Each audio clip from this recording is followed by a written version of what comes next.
Um, I don't know what the heck just happened.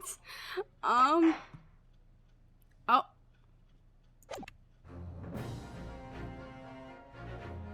Oh, never mind. I'll be. So I'm still prepping. I'm not here. I'm not. Also, do not mind if about why I'm up at 12 in the morning. My sleep schedule is screwed, and I'm like, frick it, I'm gonna stream.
I told you not to ask. What the heck?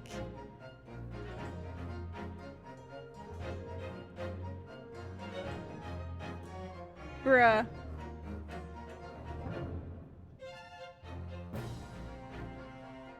Frick you mean nuh-uh.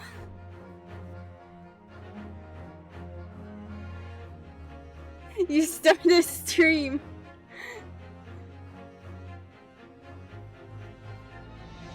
Like right after midnight.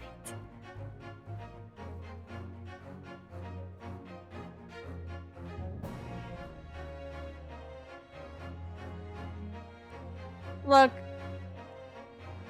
my sleep schedule is like, nah, I'm like, and I want to play rest of the game, alright? I want to play the first episode of the second game.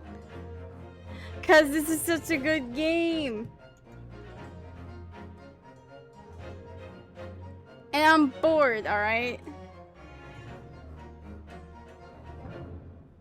I am getting sleep, by the way. It's just all over the place sometimes. Bruh. Why are you up then? But why are you up? It's also 12. Just go with AFK.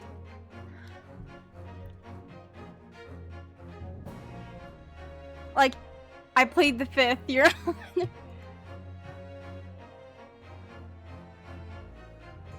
Dun, dun, dun. Yeah. Hi, everyone. To everyone. I'm so good at this. I'm just gonna, like, switch it over. Switching over to this. I'm gonna hide the PNGs and whatnot. I wanted to make Or I am making another PNG tuber.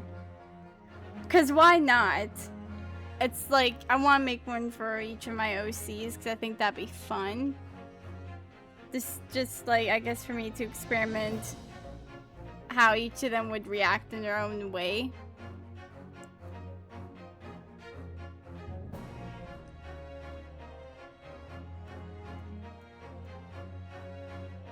Is audio? Oh my god, every time I have to check.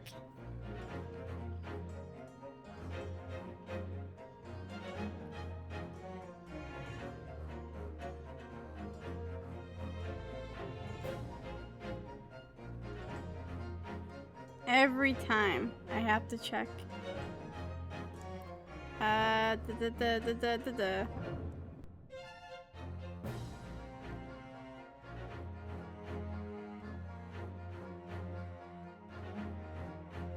Okay, it actually sounds okay. It sounds good, I think, for the most part, at least on my end.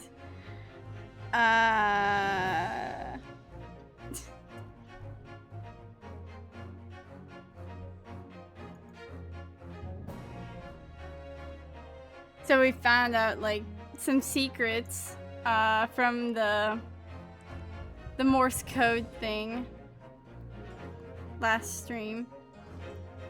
Very suspicious. Why is that happening? Why is their names?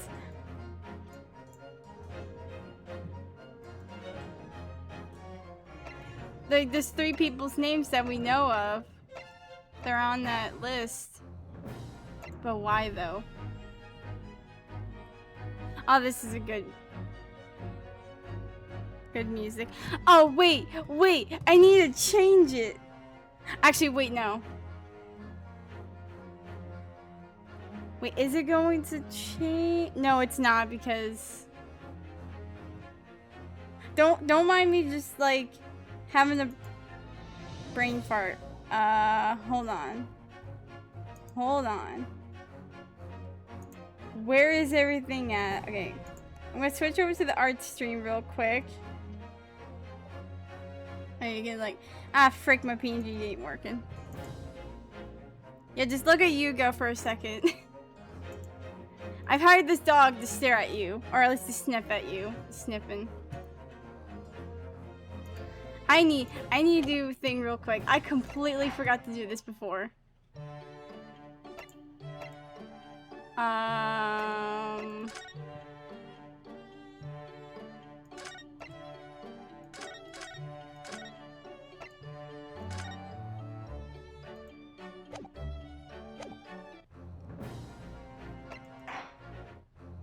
You don't know why I did. You don't know.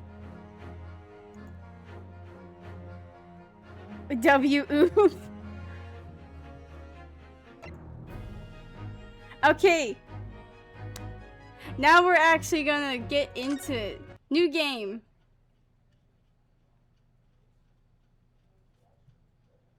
Hi, Tenna.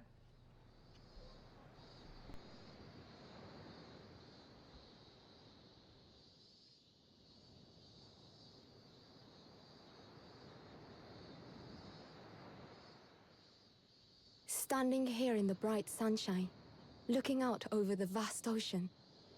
Those days in London seem like a dream. But I do miss my time in England's vast capital.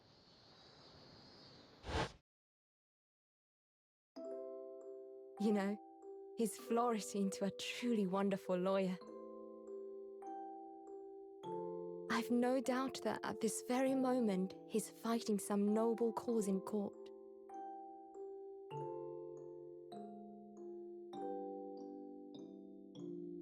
Forgive me for taking so long to come to visit you. My life has been such a whirlwind since I returned. And no one could have predicted what has happened. Just 2 months after arriving home. I find myself faced with... Oh god, I didn't even read that. A murder... So I came here today to ask something of you. Tomorrow, I shall be standing in court. For the only time in my life. As a lawyer.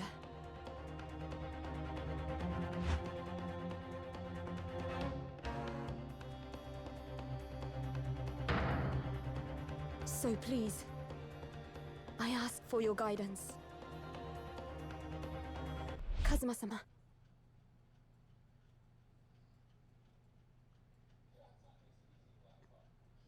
I'm still mad lurking right now, by the way. Look at this!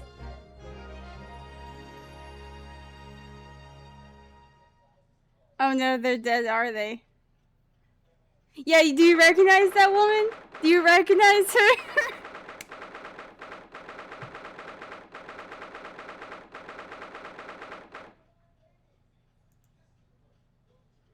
Yo, Nope. You don't recognize her? Wait, were you here for the first game or first case? Oh, I don't think... Oh, wait, no, I don't think you were. Trip knows, like, I think Trip would know. Especially since there's a quote, about her in relation in the quotes chat.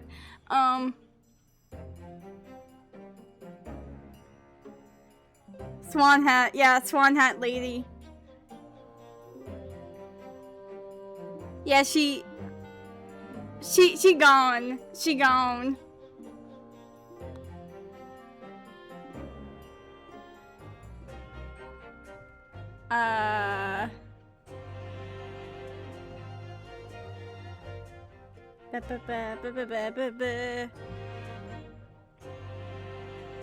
Oh, them, yeah.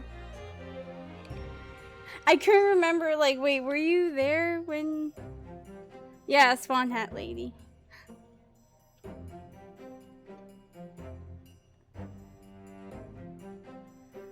Okay. Here I am again after 9 months. The Supreme Court of oh my god. Judicature of Japan.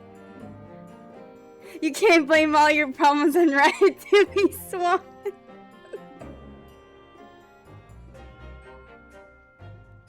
Yeah, that quote.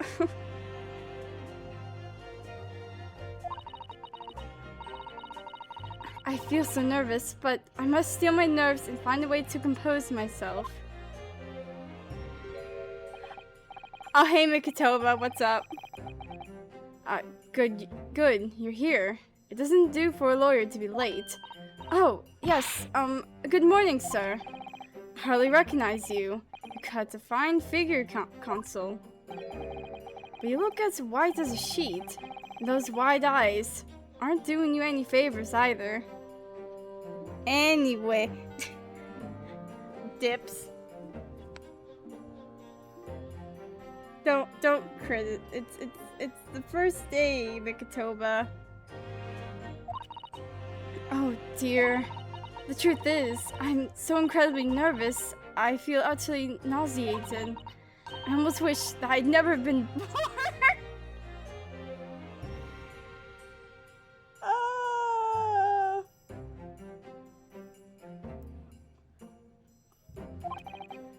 Goodness, not the sort of thing a father hopes to hear from his daughter, I must say. Yujin Mikitoba, professor of medicine at the Imperial Yume University. A man who, earlier in his life, traveled to Great Britain to study the latest advances in forensic medical science. And, of course, my brilliant father. Excuse me? Would I be correct in thinking that you're to be my lawyer in court today? Yes, that's right, miss. Well, I want to thank you for agreeing to represent me. I swear on my life. It's a complete fabrication, this whole thing! Rei Membami, born the same year as I, and my greatest friend. Though unusual for a woman in our time, she works at the university research laboratory, helping my father. And sadly, she's the defendant in today's trial, accused of committing a truly awful murder. Are you feeling alright?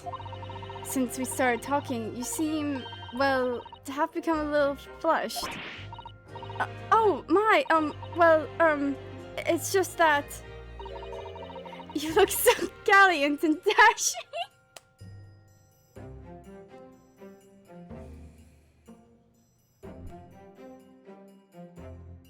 I have to compose myself because lesbians.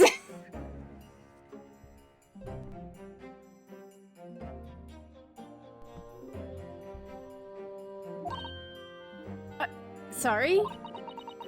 And when I fell under your intense gaze, it makes me feel rather bashful. Goodness, I don't think she knows. Chat, does she know? She hasn't realized who I am. Mikatova's laughing it up. It would seem our little plan for this trial is going to work. Oh, what? What do you mean, Professor Mikatova? If even your best friend can't see through the disguise, I think we can relax. Disguise? Yes, I've never tried dressing this way before, of course, so I wasn't sure how convincing it would be. But this does make me feel a little relieved, as you say, Father. Father? What? Is that you, Susato? I'm so sorry I didn't say something sooner, Ray. It's just that... No, what are you doing? What's going on? What? Just having a... What? That's varsity uniform. That varsity cap. That varsity cape. That varsity badge. Look at you! You look for all the world just like a student at the Imperial Yuma University. A male student. I'm so glad you think so. It means all my preparations have been worthwhile. I woke at 4 this morning to make a start. But I don't understand. Why are you dressed like that? Well, you see... It was the only way. The only way she would be permitted into the Supreme Court to take on your defense in this trial. My defense.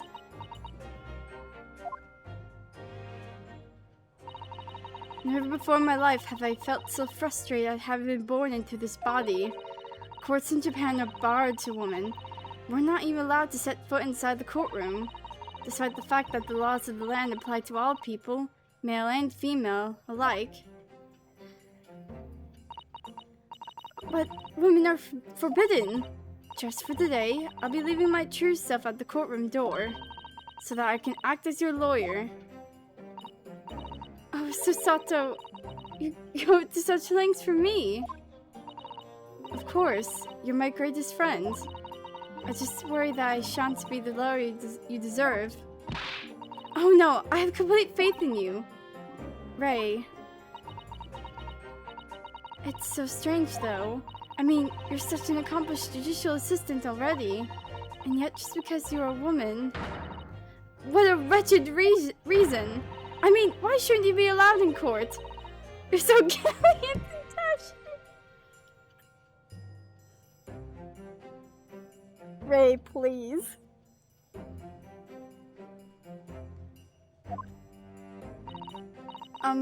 Ray, please don't look at me like that.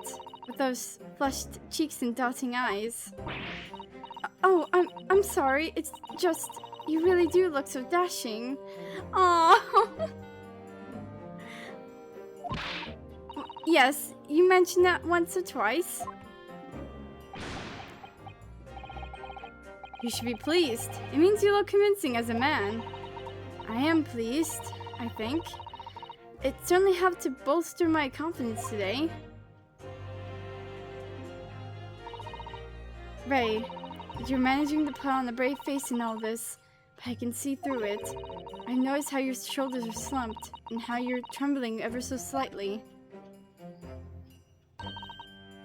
Susato, you do believe me, don't you?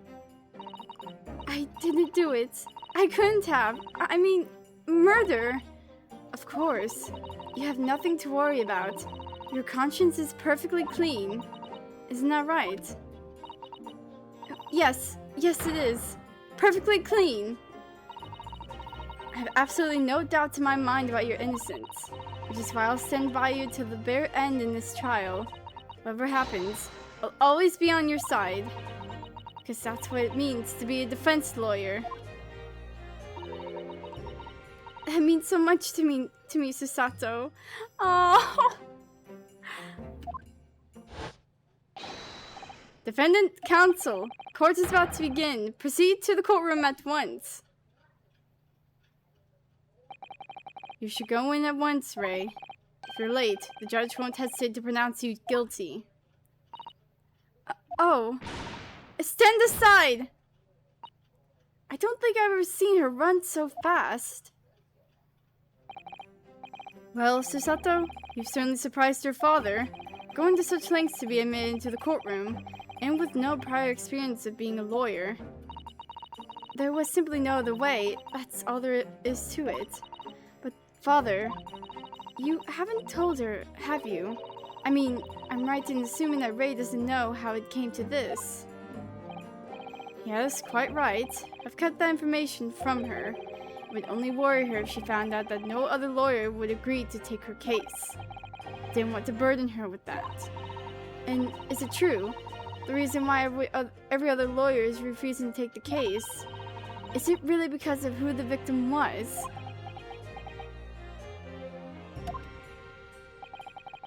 We should be making a move now, too.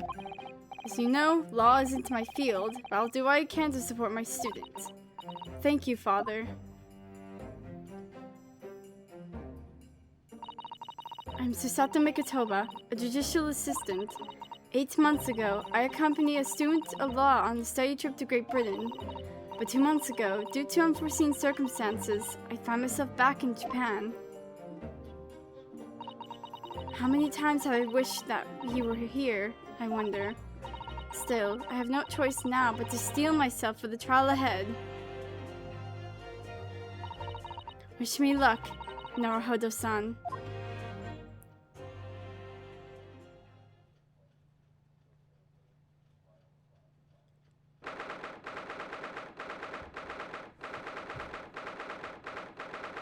Yo, chat, they don't know. No one knows. Oh god, the voice, ouchie. This court is now in session to hear the trial of Ray Membami. The prosecution is fully ready to proceed, Your Excellency. Oh wait, she's not wearing her outfit. Wait, we need to save this timeline.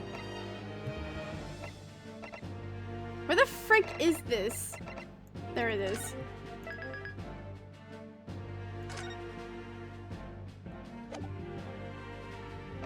No, back to title. I already saved. Hold on. No, you guys need to see her outfit. Hold on. I didn't know it was going to change that. What? Back to look at Yugo again.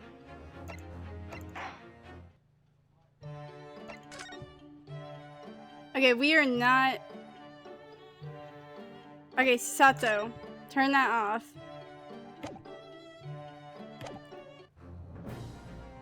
Ah, yes, like, that's a man right there. Totally.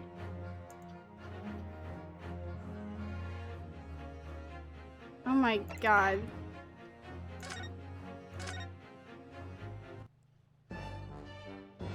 Yeah, there we go. Look at her.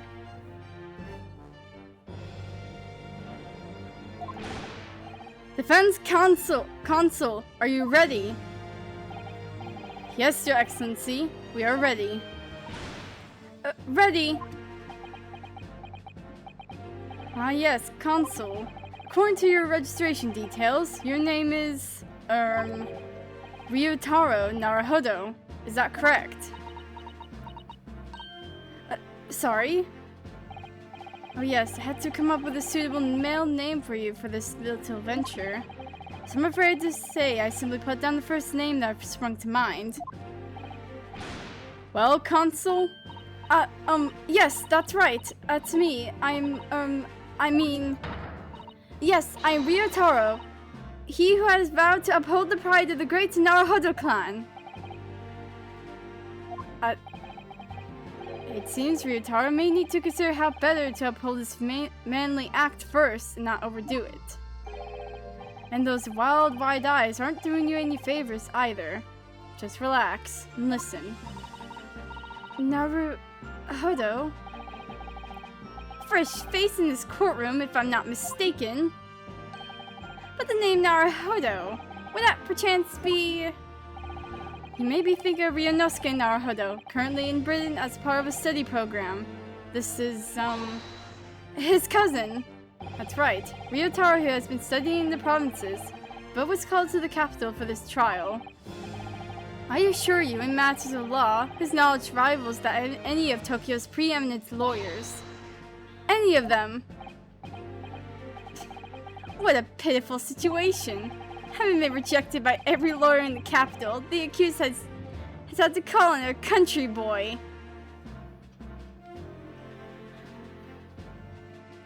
Oh, he doesn't know, chat.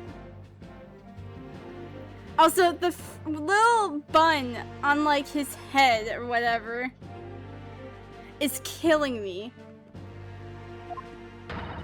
How dare you! Susato is every bit as gallant and dashing as any of your Tokyo attorneys. I won't have you making fun of her. Her? Oh, Please be careful, Ray. What an unrefined tomboy we have here. But I wonder, is your gallant and dashing lawyer up to the challenge of defending you? His wide, skittish eyes very much suggest he is not. I'm so nervous. Now that I'm standing in his shoes, I'm starting to understand what Naruhodo-san goes through. Like it or not, eyes are wont to flit. Wait, what? I think it just had a stroke. Case to be heard on this day is a matter of great significance to our national interest. In fact, it would be reasonable to assume that the outcome of this trial may well affect the very future of our empire. Just like the trial 9 months ago. And yet for proceedings of such importance, we have this unknown yokel by the dock? Dear me. Perhaps this would be an appropriate moment for me to assess the defense. Determine whether you are sufficiently competent to practice in this courtroom. 9 months ago, when a certain other Naruhodo stood here where you're standing now, this same judge tested him as well. And even though he was just a student at the time, not even of law, he passed the test with flying colors. For a trained and experienced judicial assistant like you, this will be easy. So, Consul, do you consent to answering some simple questions? Alright, it's time to prove myself.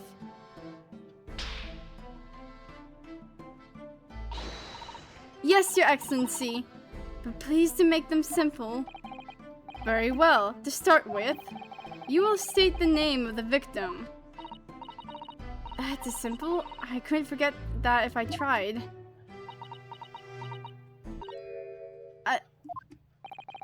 What's the matter? Now that I'm standing in his shoes, I'm starting to understand something else Naruhodo-san goes through. Like it or not, minds are wont to blank. It's not surprising, really. It's your first time in this position. And in that, guys, even a bright spark like you is bound to flicker and falter a little under the circumstances. Oh dear, this is a dismal failure. Don't fret. You need only use the knowledge you've gained as a judicial assistant to overcome the problem. Of course, the court record. Yes, the answer will be amongst all the key information about the case in the court record. That's right. Just use. I've been to the song and dance before, Mikatoba. You think I don't know?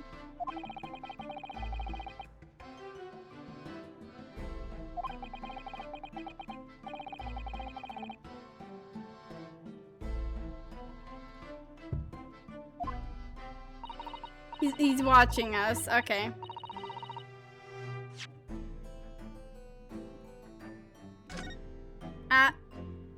Okay, victim, Jesley Brett, female, British, time of death, 11th August at around 2 p.m.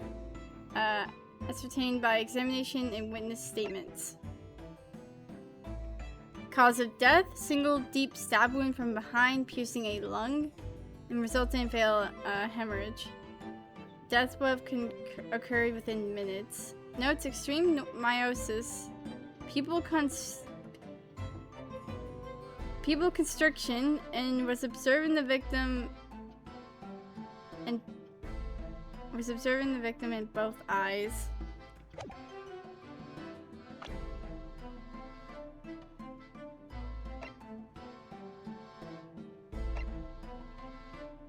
Medical school professor, story, forensic medicine, charges. Best friend who works as an assistant to my father in his laboratory at Imperial Yumei University. She's the defendant in this case. Jesley Brett, victim of the case, who was former British exchange student. 9 months ago, she was found guilty of the murder of visiting professor Dr. John Wilson. Lead prosecutor of this case, who appears to be struggling to accept the changes afoot as a result of these turbulent news times in Japan, the Meiji area. No. No. No. No bots. I'm waiting, console. What's the name of the victim in this case? No, I'm going to the other options because it'd be funny as heck.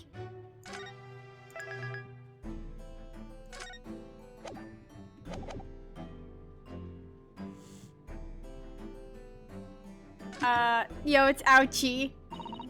The victim in this case is, yes, Prosecutor Tetsuchi Ouchie.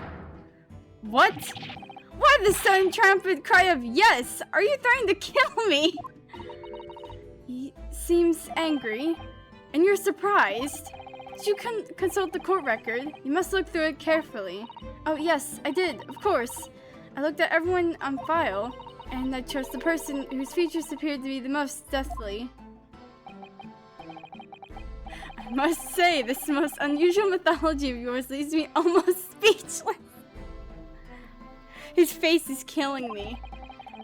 It occurs to me with renewed certainty that reading the information carefully is vitally important. I strongly recommend it. Oh dear, I simply can't ignore that imploring look. Your Excellency, please allow me to amend my answer. Very well. I will excuse this incorrect response given your wide-eyed state of panic. He's going to kill us. The victim in this case is none other than Professor Yujin Mikatoba. What? Well, to be written off by one's own child. Father, you seem suddenly so much older and warier than you were moments ago. Mere moments ago. He gonna have a heart attack. Because of you, clearly. The judge is asking for the victim's name, the person who was killed in this case. Look through the information in the court record again. Carefully. Before you kill me for mercy's sake. I simply can't ignore that disapproving look. I'm so sorry.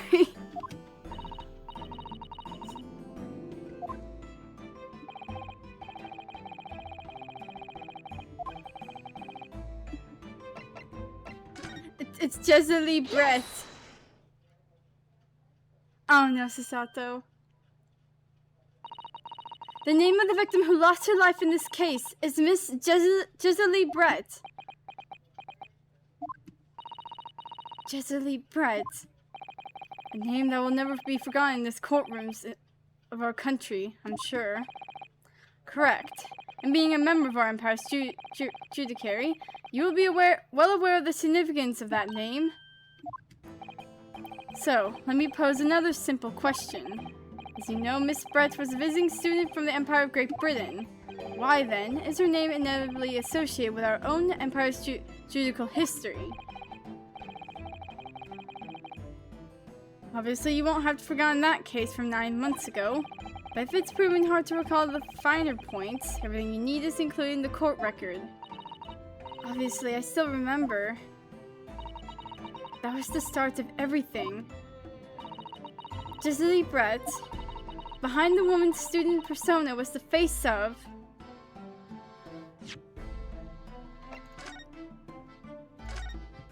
Yo, it's Queen Victoria.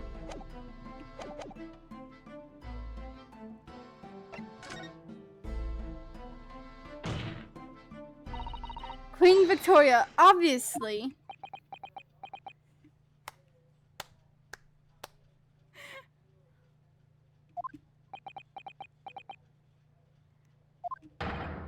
Obviously not.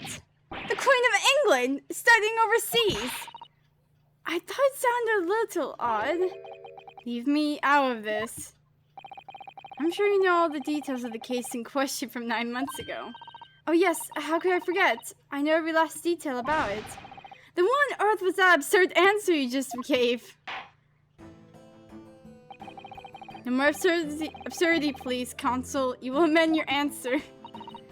Yes, of course, Your Excellency. Did they both have to call my answer absurd? Who knows, what if she was the Queen of England? I don't know. I'm just gonna say a killer.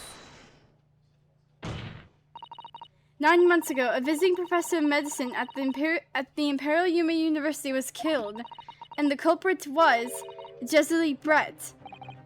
Yes, she was a killer. At the time, our country had just signed a new treaty with the Empire of Great Britain, and it was in the midst of this delicate diplomatic situation that the incident occurred. An Englishman, Dr. John H. Wilson, was shot dead. I believe he was an associate of yours, Professor McToba. I don't know who the heck was talking at that point. Yes, I was indebted to the man. He'd been my mentor when I went to London to study forensic medicine. Indeed, it was I who invited him here to Japan as a visiting professor at the university.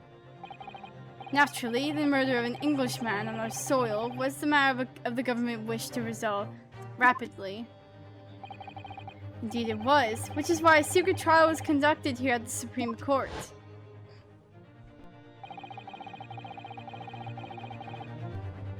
A student of the Imperial Yuma University was arrested on suspicion of murder, a second-year English language student by the name of Ryunosuke Naruhodo.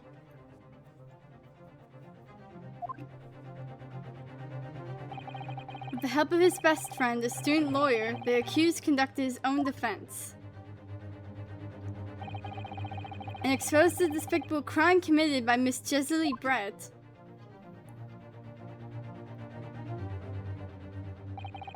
Miss Brett eventually admitted to her crime. However, when questioned about the motive that drove her to take Dr. Wilson's life, she gave no satisfactory answer before the trial reached its conclusion. Immediately after the trial, the British government brought its consular jurisdiction into play. We were unable to sentence Miss Brett according to our empire's laws. It was decided that she would be removed to Shanghai, China instead. Why Shanghai? There's a British consular court there. Correct. I oversaw the negotiations personally. The day of her transfer to Shanghai was finally settled upon only last week. All that remained of our empire's obligations was to see the woman safely on board on a steamship. And yet, the very day before her departure, the Englishwoman was killed. Only the day before.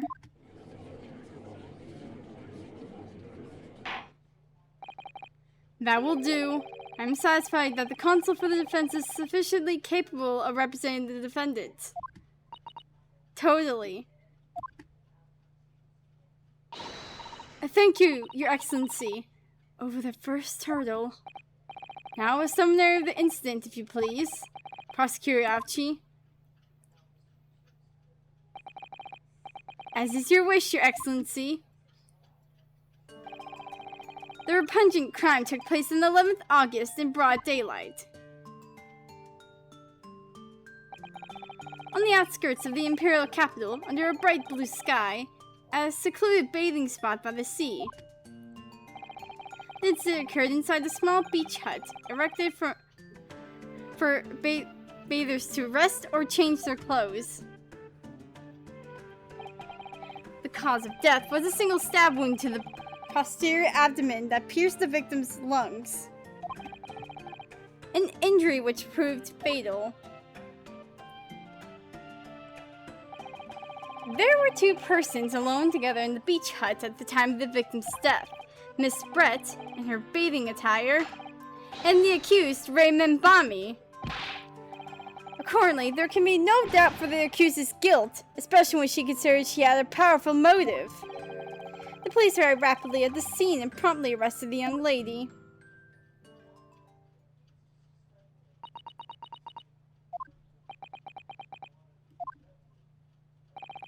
Well, that extraordinary description of events leaves me somewhat lost for words, I must say.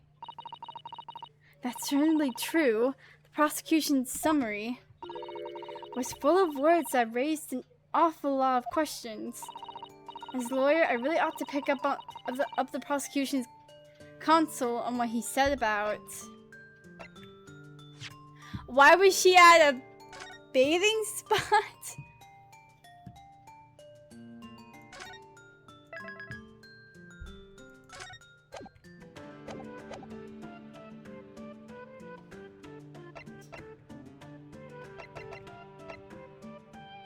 I'm just gonna do whatever. If I may, Prosecutor Avci. What do you want, you fresh-faced young yokel student? I wonder, could you explain, please? You mentioned a bathing spot. Ha, my apologies. Clearly my modesty has confused the poor country bumpkin's simple mind. Can we end this man's whole career? I'm about to.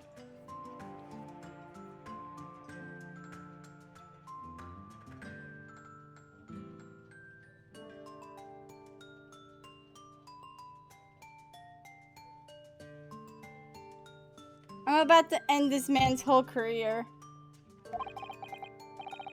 Bathing spots are the very latest trend in health practices from the West. We are told that bathing in the water of the ocean is curative, therapeutic, and excellent for the skin's... No, that's not what I meant. I was referring to the fact that Miss Brett had, to all intents and purposes, been found guilty of murder. Why would a known criminal have been relaxing by the sea?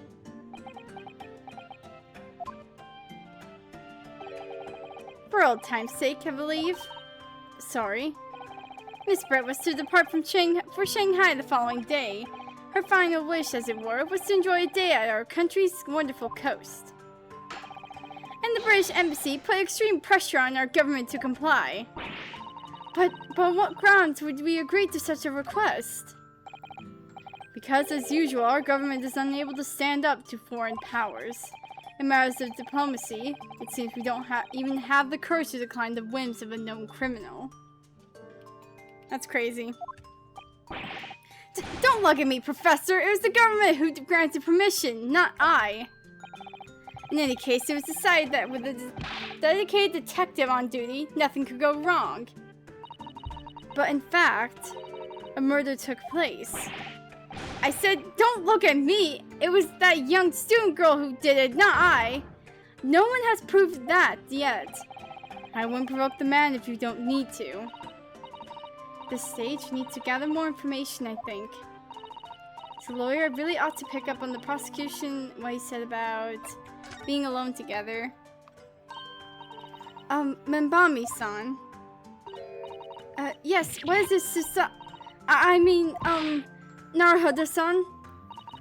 I'm really starting to wish we'd made my alias Ryotaro Susato. Please tell the court why exactly you were present at the bathing spot with the victim in the first place, and why you were alone with her. Oh, well, no, that's not true. It wasn't like that at all. There were other people present, a detective who was guarding Miss Brett for starters. I was just asked to accompany Miss Brett as a companion, that's all. But let's be clear. At the moment of her death, you were alone together with the victim in the hut. You and no one else. The truth is, there's only one reason why this young woman accompanied Miss Brown her bathing spot sojourn. It was the accused's last chance to take the victim's life. No!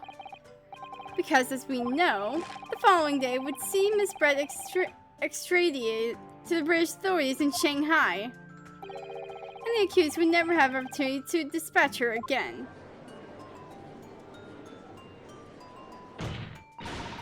Kindly refrain from conjecture, Consul. Prosecution Consul seems to enjoy using provocative tricks like that. But for now at least, we need to assemble more facts. Try not to let him goad you. Oh dear, this is really terrifying. My father's right. We need more information. As a lawyer, okay. Powerful motive.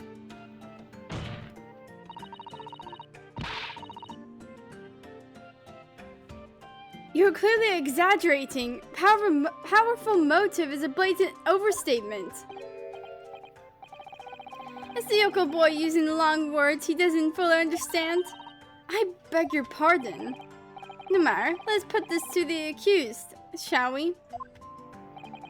Mimbami-san, you're a research assistant at the Imperial Yume University, I believe. Yes, I am. I'm working with Professor Mikitoba in his laboratory at the moment. I can confirm that. The defendant is an excellent assistant with a strong sense of responsibility. Fascinating to hear. Now, another question. Prior to your work with Professor Mikitoba, whose research were you assisting then? Oh, well, I was studying under Dr. John H. Wilson. Dr. Wilson? The visiting English professor who was murdered by Miss Brett 9 months ago.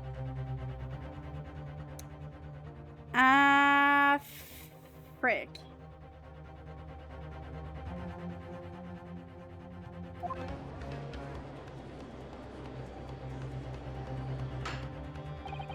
The accused had a deep-seated respect for her former mentor, Dr. Wilson. Is that not true? Yes, Dr. Wilson was a wonderful man. Interesting. Then tell the court what deep-seated feelings you had towards the Englishwoman who killed him. Well, obviously I was filled with hatred for what she had done. A powerful hatred. Oh no, Ray, be careful of what you're saying.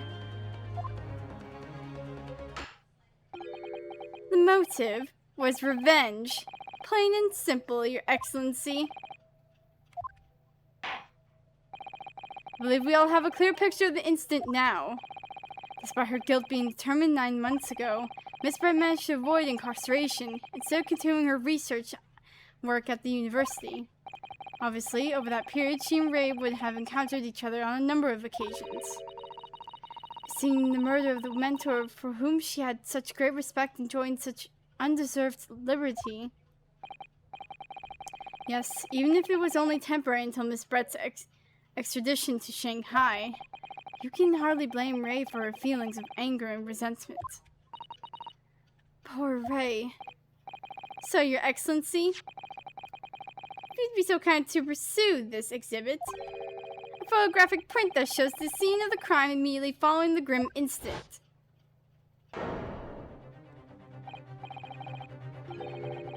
Yes, thank you, Consul. It's a tragic image. Even the bird died.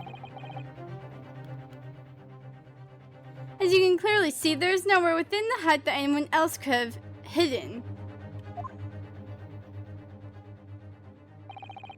The court will accept this photographic print as evidence. I'll be right back.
Okay, I'm back. I forgot that Zeke's up on the ceiling still.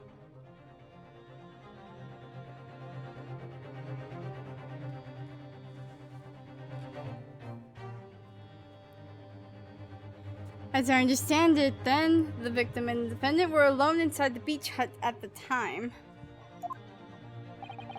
It's deeply troubling, I must say. The finger of guilt points firmly at the defendant. Well, Your Excellency, naturally the prosecution has much more to its case. We intend to prove the accused's appalling actions beyond all possible contention. To that end, I can confirm that we have multiple witnesses to the crime and darning evidence. Witnesses? But who? One of whom, I might add, is a highly respected police detective. I assure you, the testimony of these witnesses will leave no room for doubt.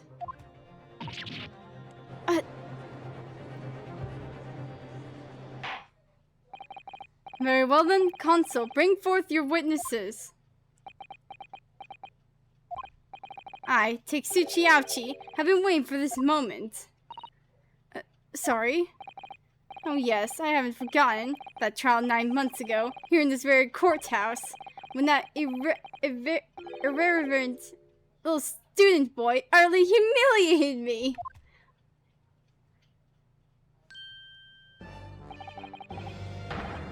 Rinosuke Naruhodo? What? Yeah. Sorry, the little mouse. What? Yes? This insult to the Ouchi family name will never be forgotten. You've become conceited with age, Consul, but the old have to stand aside to make way for the new. It's the way of the world. May you never forget that.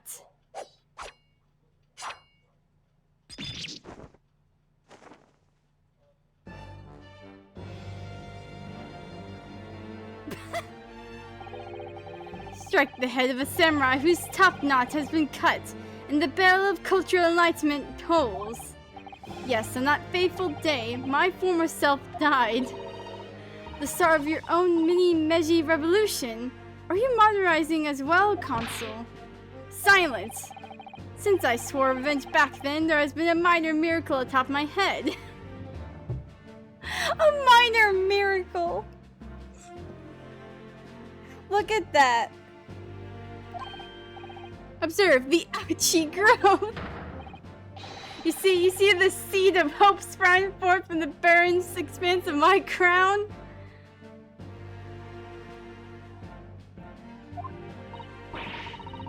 I think that tiny growth is trying to tell me something.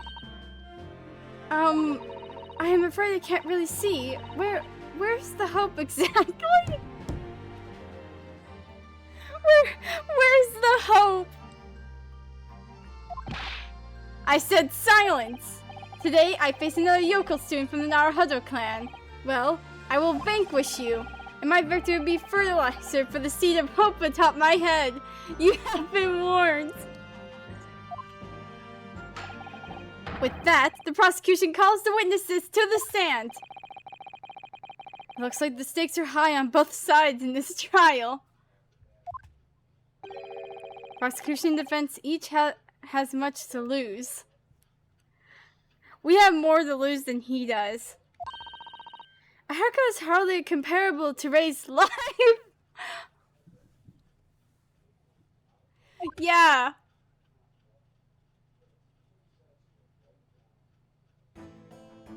Holy frick, Saseki. Witnesses, please state your names and occupations for the court. Chief Inspector Satoru Hasunaga, Imperial Police Bureau. I'm in disguise, obviously, so I can go undetected. The turtle. And I am, well, the next big thing in books. An author renowned throughout the capital. In fact, yes.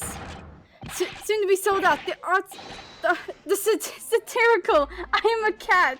A sensational success by Saseki Natsume! Hey, buddy.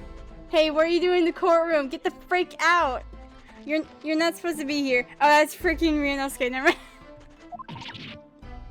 Oh my goodness! Struggling student from the provinces, please. You need to be in awe of me.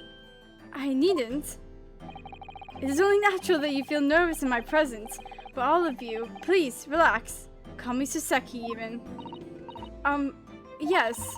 What on earth is Saseki-san doing here? Tread carefully, Susato. That author fellow knows you from your time in London, doesn't he? If he exposes you for who you really are, this will be over before it's begun.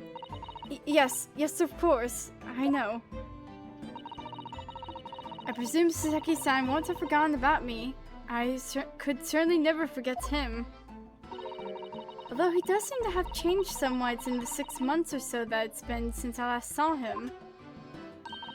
And as for Inspector Hasanaga, that amazing outfit is hard to believe.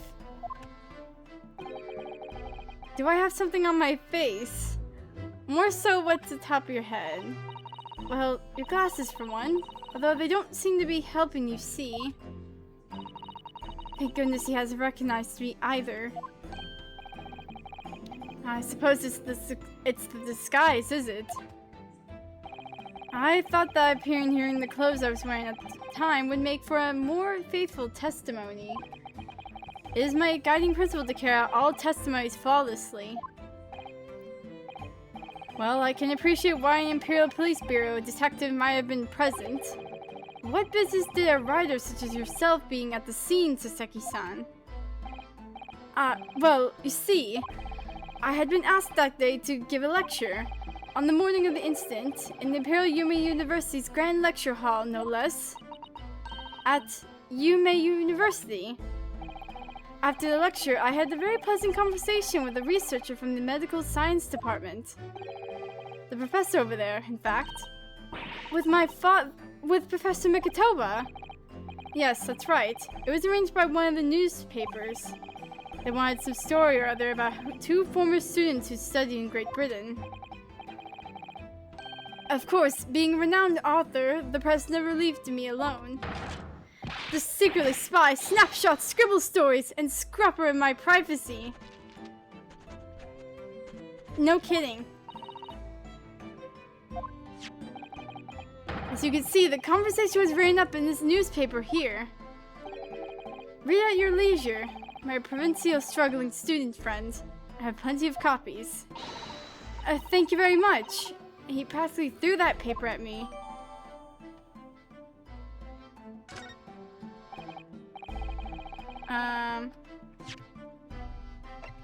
Wait, let me look at this.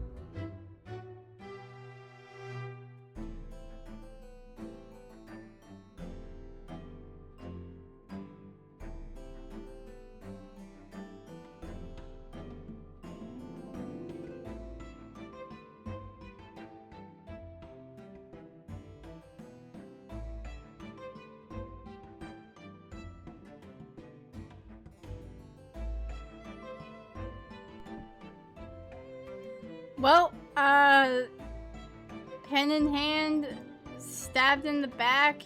There's like something right there. Gap is like a lot bigger.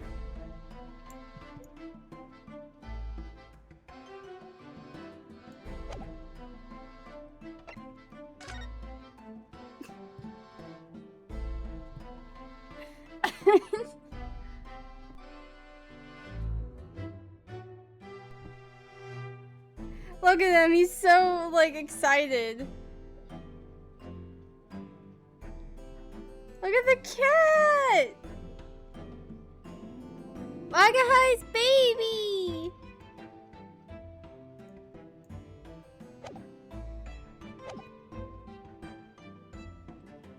Anyway, following my interview with the professor, the lady in question appeared and made a very unexpected announcement. I should like to go with everyone to see your country's coast. Those were her words. As I explained before, Miss Bright was never taken to custody. She continued to work in my laboratory, under strict surveillance, of course. At which utterance, the university immediately contacted the government to seek guidance. The response was, permit Miss Bright to go as long as a detective accompanies her.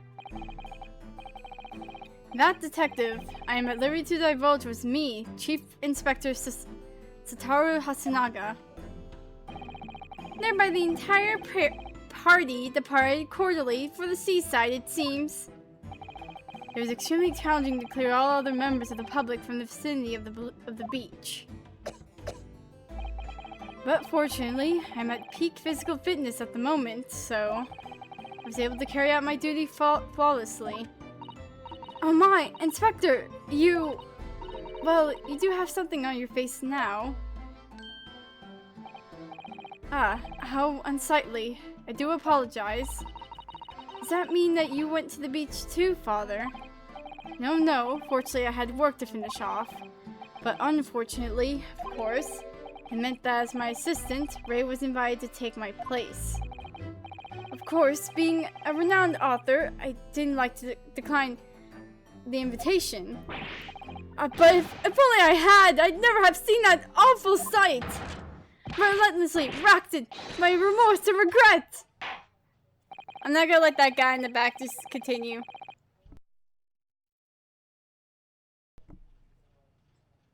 Very well, I must now ask you to present your formal testimony to the court.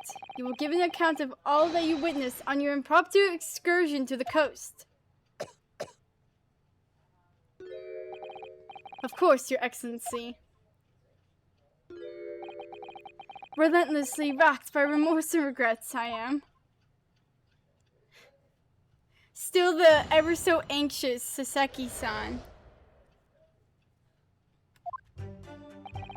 On the day of the incident, I was ordered on a special surveillance assignment in this disguise.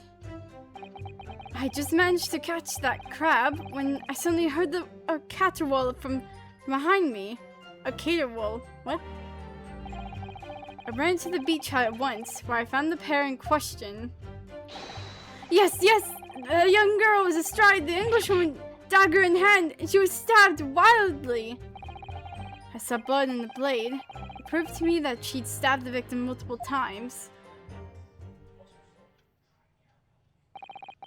Indeed. It does appear from this testimony that both witnesses here present saw it. The very moment of this heinous crime. What? Now, if you will recall, I promised evidence as well. What phrase did I use again? Ah yes, that was it. Darning evidence. What have you there, Consul?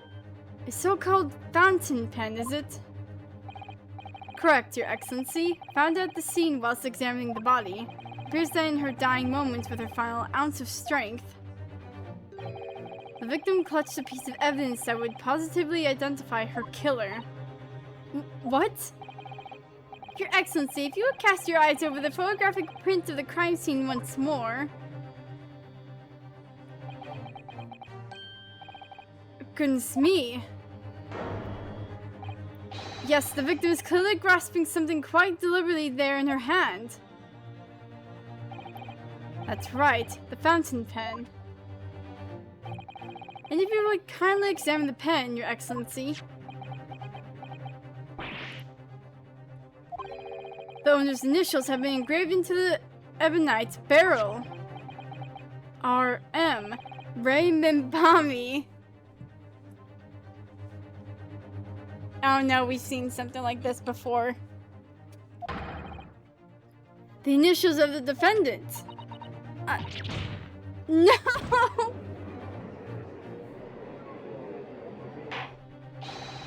This fountain pen will be admitted immediately as critical evidence.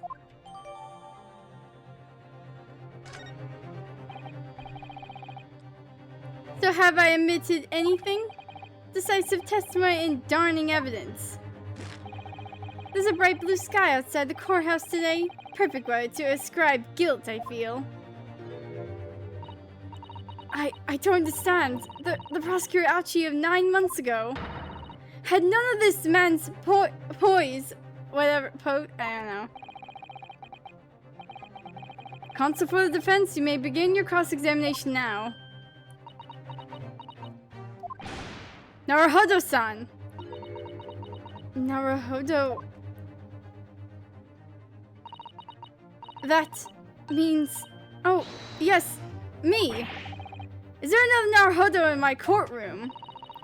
Actually, there isn't even a single Naruhodo in your courtroom. Cousin Ryotaro, please pull yourself together, please. Alright, I've seen this countless times as a judicial assistant. Find inconsistencies in the witness testimonies to prove that they're lying somehow. That's all there is to it. That's how a real lawyer would handle a cross-examination. So let's see what I can do.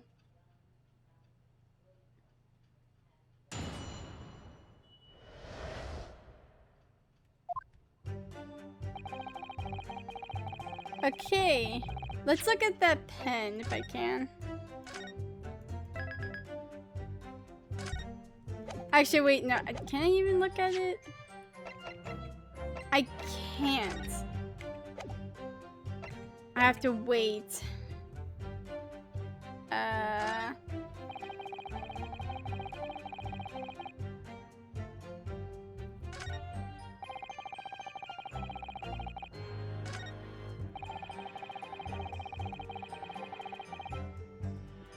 Dagger. Hold it. Stabbed wildly. You actually saw her do it. Oh, indeed. The terrible specter, the terrapin specter, the bloody torn, the author's torment. Every sight and every sound is still carved in my melancholy memory. That was my impression, at least, as a futurary sensation. Consul, what on earth was that shrill, effeminate scream? No, were you insinuating? I'm as manly as a Japanese man as you. I wonder if I might interject here, Sasaki-san. Something you said is troubling me. That was my impression, or your words just now, I believe.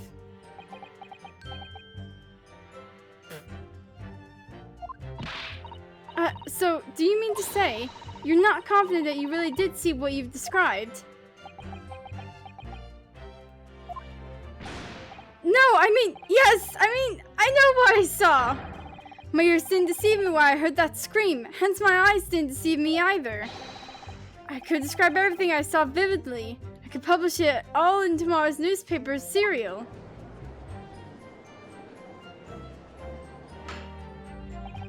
It sounds as though the next installment of I Am a Cat may take a macabre turn. I think this is a fool's errand. The more we press your author friend on what he saw, the more entrenched he's going to become. Oh dear, how awkward. Yeah, I meant to... Syllable on the blade. Why are y'all calling it a blade?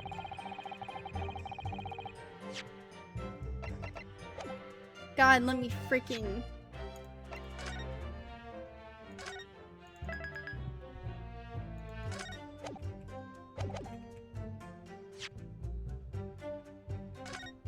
What was it? How many? A single? Yes. Huh?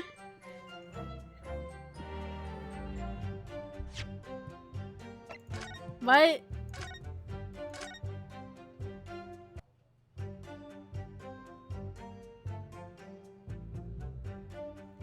She stabbed while... What?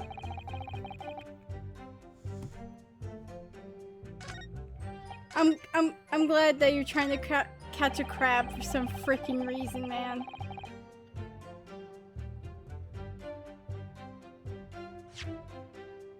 Oh, there you are. Like, what? Objection!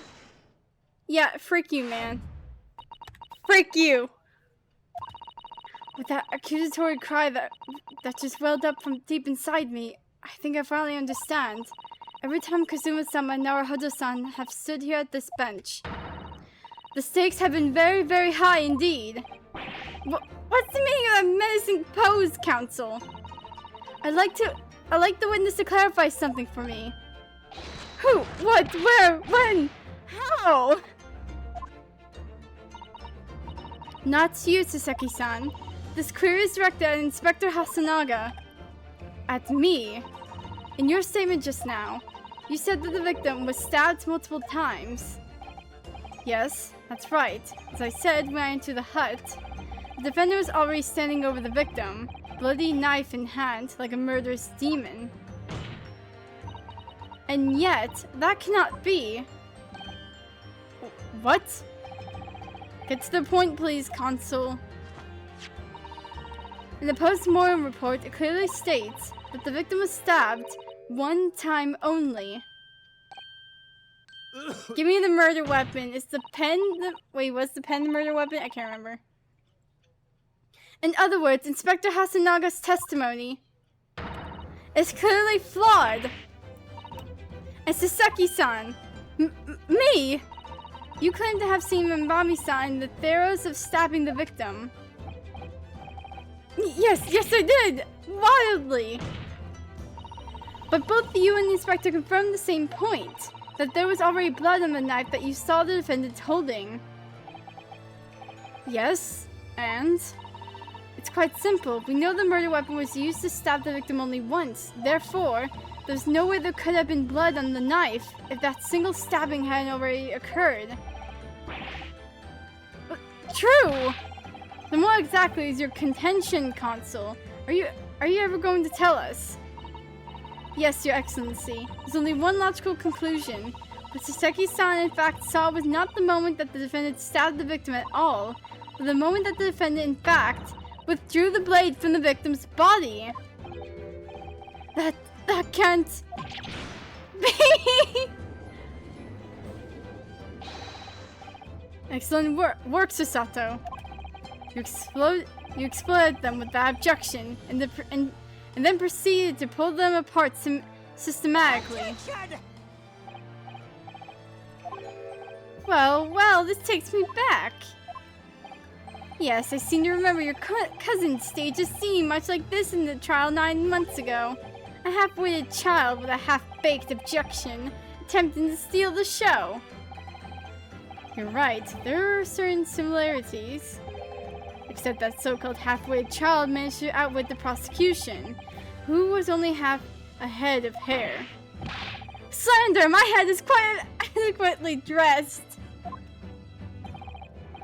In any case, all this talk of stabbing and withdrawing and multiple wounds makes no job difference.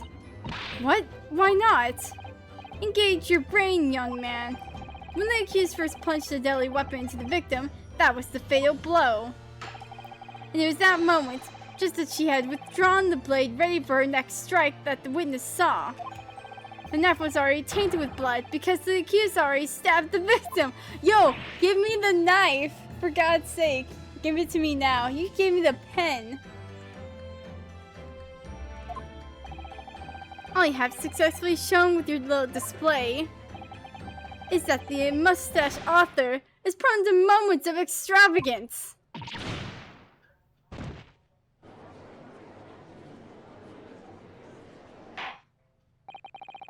I'm in agreement with the prosecution. If the defendant was seen wielding the blade at all, that's sufficient ground for her actions to be viewed with suspicion. But if she was withdrawing the blade, then we are back where we started. Sorry? Oh my god, I can't.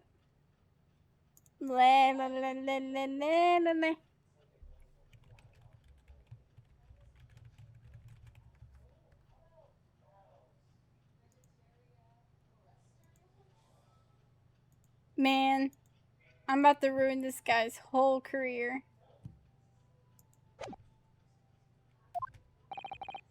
Consider this, young yokel boy. If the student girl is innocent as you claim, then why would she have pulled the blade from the victim? And with a demon's cold-blooded composure, too. The prosecution demands an explanation, and it had better be good. Why did Ray pull out the knife? Ah, yes, going for the... Oh, God. What does father mean by that? Let the court hear your answer then, Consul. The truth is, I don't really know. But I have to come up with a plausible reason here. We don't have a case. The reason why the defendant pulled the knife blade out of the victim's body was surely so she could...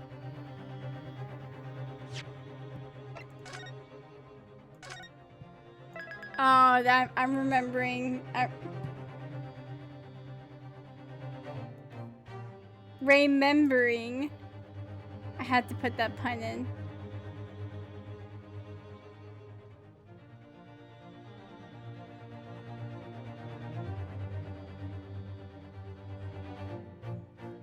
Bum, bum, bum, bum.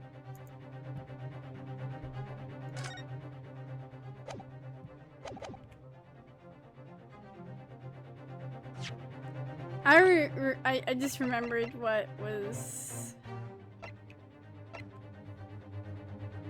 Chief Inspector Imperial Police Bureau, who is superstitiously submerged in the sea in order to keep watch over Miss Brett. He was present at the time of her murder.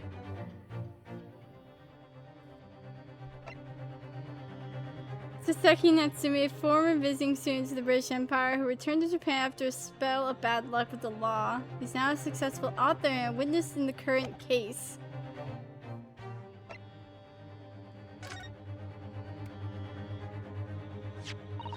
According to the post-mortem report, the victim's death was not instant. That's correct. It's thought she would have remained conscious for a short while after sustaining the injury. Indeed, given her the time to take hold of this piece of evidence that clearly indicates her killer. The point is, being a medical research assistant, Membambi-san was compelled to act when faced with the wounded victim. Instinctively, she pulled the blade out in an attempt to save Miss Brett's life. I already figured out, like, or remembered and figured out, like, oh yeah,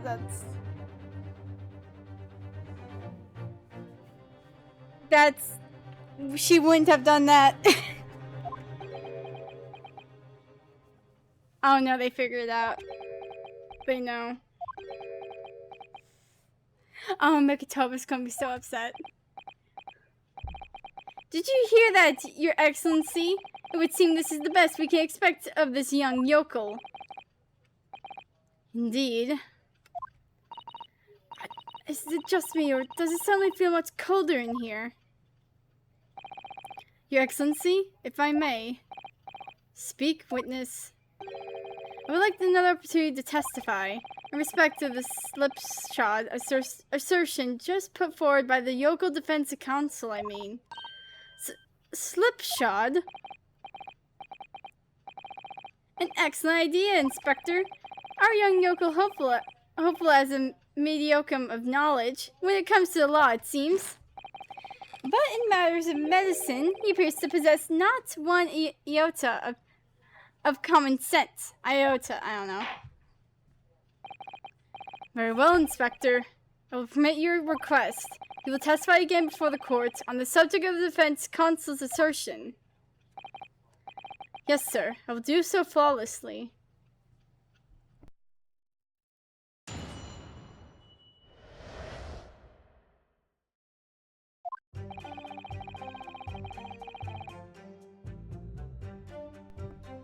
Pulling a blade from a wound without thinking could cause heavy bleeding.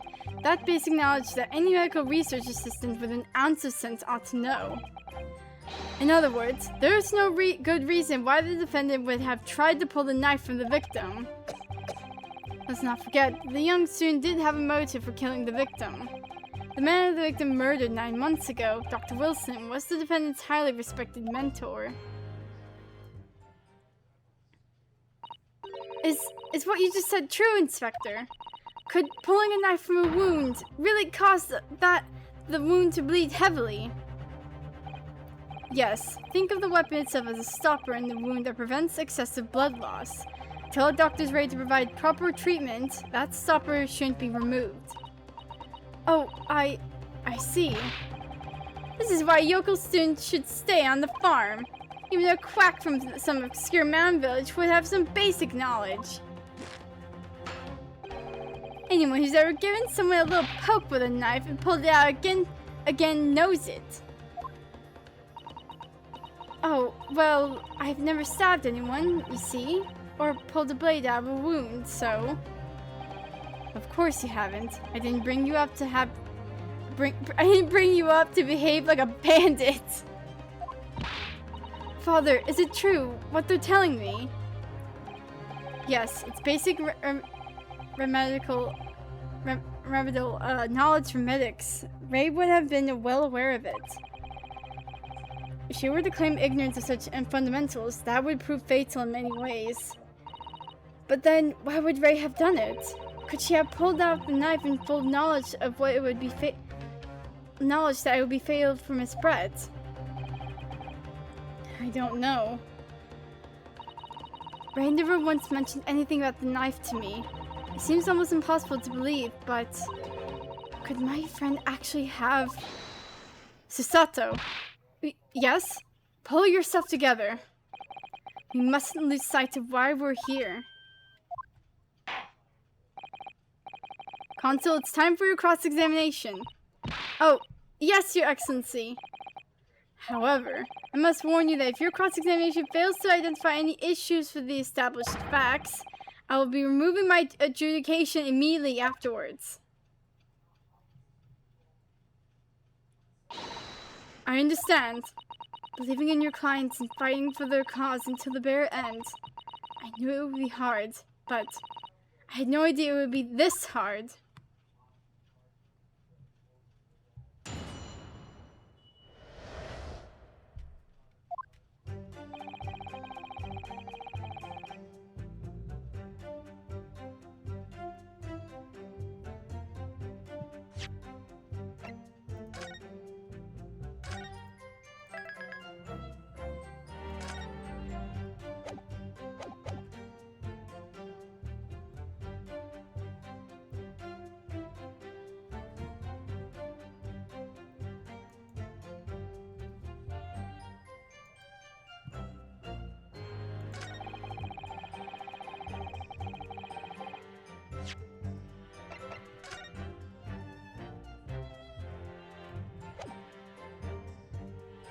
Bruh.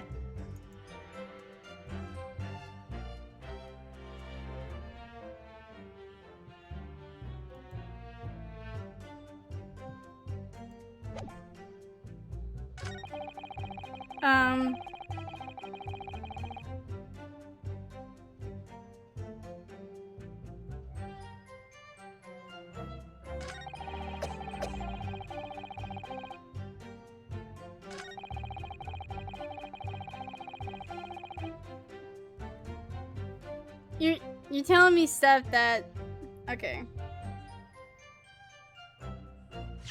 Wait.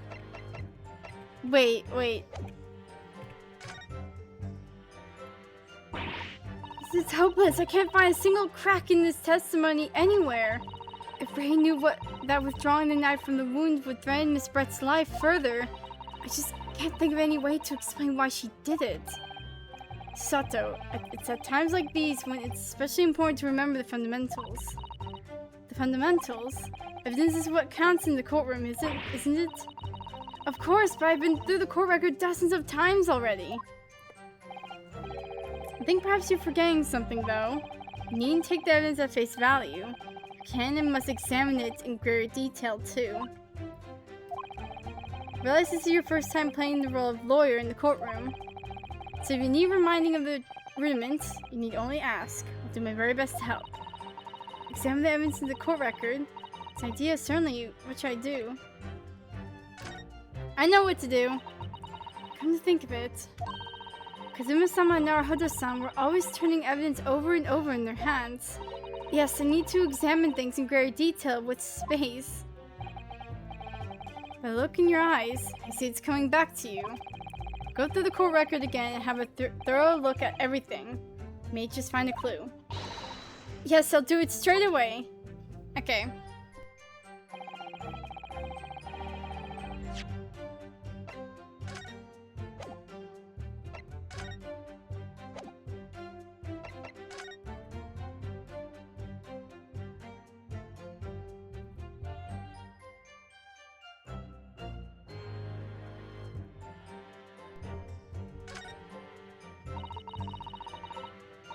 Recluse England returnees tell all.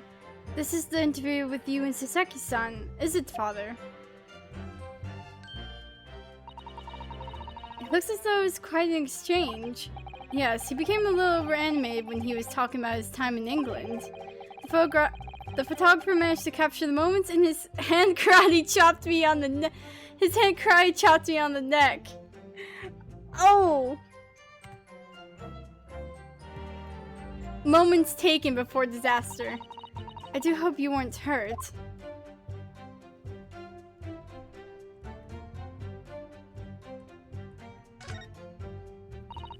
This is the newspaper from Saseki-san. There seems to be an important article on the back page as well. Exclusive, deadly poison stolen from Yume Medical Research Laboratory. From Yume's Medical Research? Father, isn't that your lab? What the? Let me see that. The poison's been stolen. It's this morning's paper that Saseki-san gave us. Are you saying you didn't know? As embarrassing as that is for the head of the laboratory, I didn't. I have not heard any such thing. Where on earth could the reporter have gleaned this from information? Come to think of it, there was no article mentioning the story in our paper this morning, was there?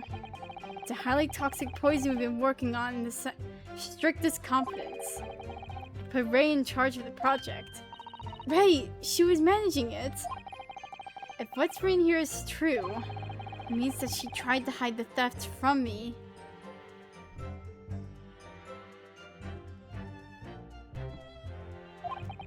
And moreover, details were leaked somehow. I don't believe it! I need to read this article very carefully. Okay, give that to me. Exclusive, deadly poison stolen from Yume Medical Research Laboratory. Following a lecture at Yume by Saseki Natsume on the 11th August, it became to light that a very disturbing incident took place. A deadly poison being secretly developed in the university's forensic science laboratory was stolen. Deadly in tiny quantities, even the smallest amount entering the body, either via the mouth or via a wound from a poison-laced blade, would prove fatal in minutes. Current methods cannot detect the newly developed chemical. The university would have to be consulted. Why is the poison being developed? Onset of symptoms occurs in minutes, starting with impaired breathing and ending with the acute contraction of the pupils prior to death. Such symptoms would be suggestive of this toxin. It's apparently an entirely new synthesis of alkaloids, and rumored to have been commissioned by the military. College students are making this.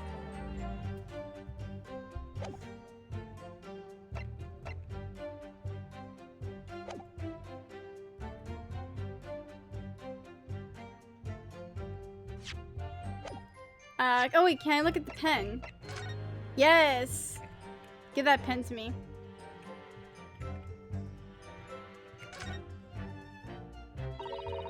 The RM initials are very clearly engraved here.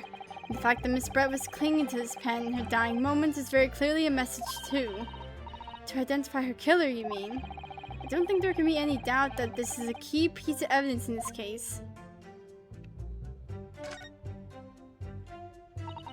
We take up the pen's lid.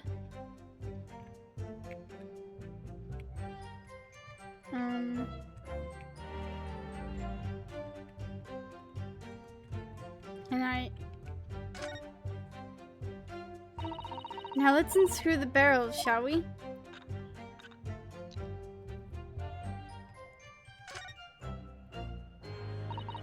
This must be the little reservoir that holds the ink.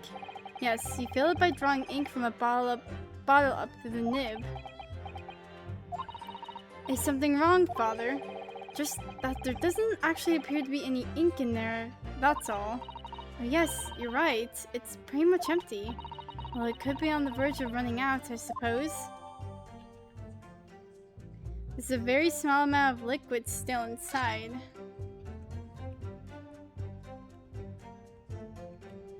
Huh? There's some sort of emblem here. Look. But it isn't a Yume University one. It must belong to some other organization, I suppose. Business of some kind. But that would seem to imply that the pen doesn't in fact belong to Ray.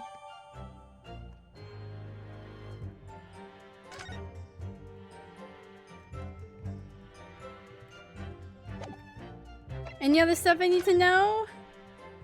We already have this. That checked. Do we know who wrote this paper?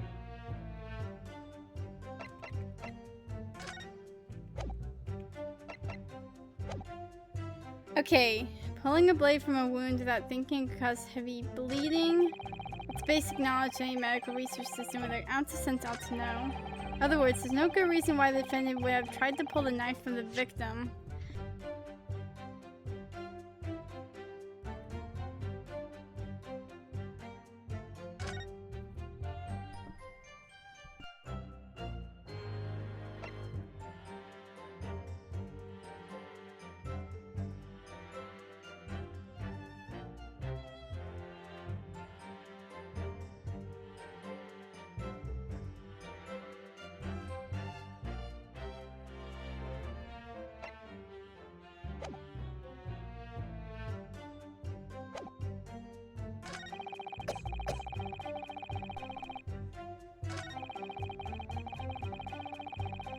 Okay, that's not important. So good reason why the defendant would have tried to pull the knife from the victim. Either a...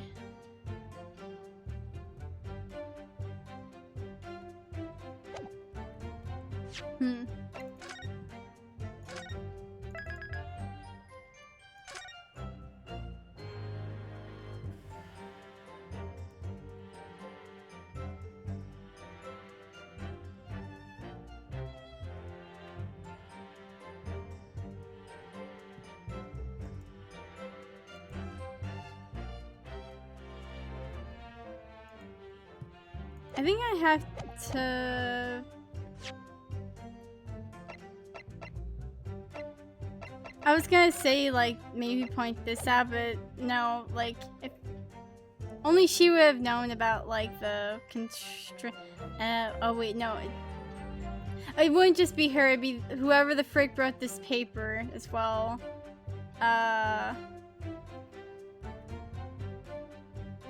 Objection! Yeah, I think we know who the killer is. Maybe not the name, but like,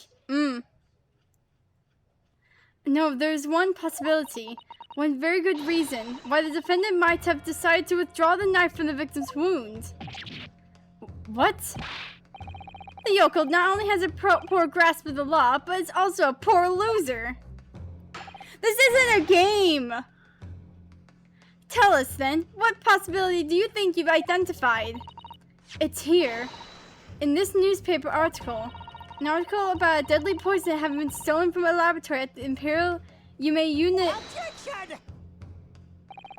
The victim perished from a stab wound. Poison has no relevance in this case. That's because this stinking country doesn't go that far into researching it. Or to looking into that. But... Prosecutor Ouchie, you will let the defense speak. But newspaper article, the court cannot rely on the kind of a hearsay those wretched publications carry. I have the freaking professor that's in charge of this stinking poison right here. He can confirm. Counsel for the defense. I'm going to need some intangible basis for your claim. You will indicate the court precisely what part of the newspaper article mentioned affirms your assertion. Your Excellency! Yes, of course. Thank you. Ray would never have done something to further endanger Miss Brett's life without just cause. The reason why the defendant pulled the knife from the victim's body is explained in the article where it says... deadly in small quantities. The article reveals the following property about the poison in question. When the toxin enters the body, a knife laced with the poison is rapidly absorbed and causes death in minutes. Are you suggesting if the knife used to attack Miss Brett was laced with this very poison, It would explain why the defendant, Mimbami-san, would have withdrawn the blade as soon as possible. Yes, the truth is, it was an attempt to stop the poison from entering the victim's body. What? Objection! This is complete and utter nonsense. Not at all. The defendant withdrew the knife blade from the victim's body not to accelerate the woman's demise, but to save her life, and the prosecution cannot deny the possibility. Have you not read the post-mortem report? The cause of death was hemorrhage.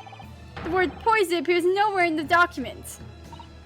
Well, that's because by acting quickly to remove the blade, the defendant prevented the poison from taking hold. Objection! Oh please, this is clearly desperation.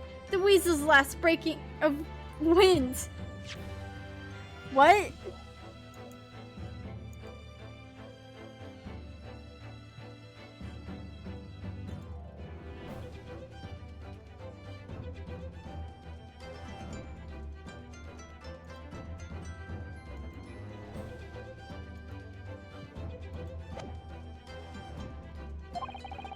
Poison has nothing whatsoever to do with this case, as I believe the defense is well aware. We have no proof that the information in this wretched newspaper article is at all reliable anyway. Would you like to talk to the man right beside me? In that situation, what the student should have done is wait for medical assistance to arrive. Instead, you claim she suspected poisoning and took the potential lethal decision to remove the blade. She must have had a strong reason for her suspicion then, or the argument makes no sense. Exactly, well put, Inspector. On what grounds did she do it, yokel? Why did Ray suspect the stolen poison was involved? If you want grounds, I'll give you grounds. What? You can't possibly... From your expression, Consul, it would appear those are not empty words. But naturally, as you stand in this courtroom as a lawyer, you must be aware that words alone, empty or not, are of no value in our modern justice system. The court demands evidence. Yes, Your Excellency, I'm well aware of that. I've seen it many times, from my place at his side in the Old Bailey. In that case, Consul, you'll present the proof to the court now. What evidence demonstrates a clear link between this case and the poison in the newspaper article? What was it?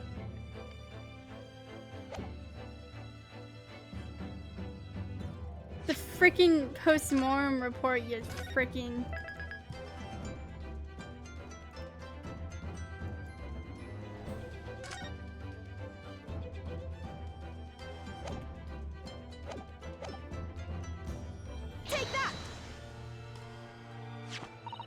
I would ask the court to refer to the notes section of the post-mortem report, which reads, extreme meiosis, pupil constriction, was observed in the victim.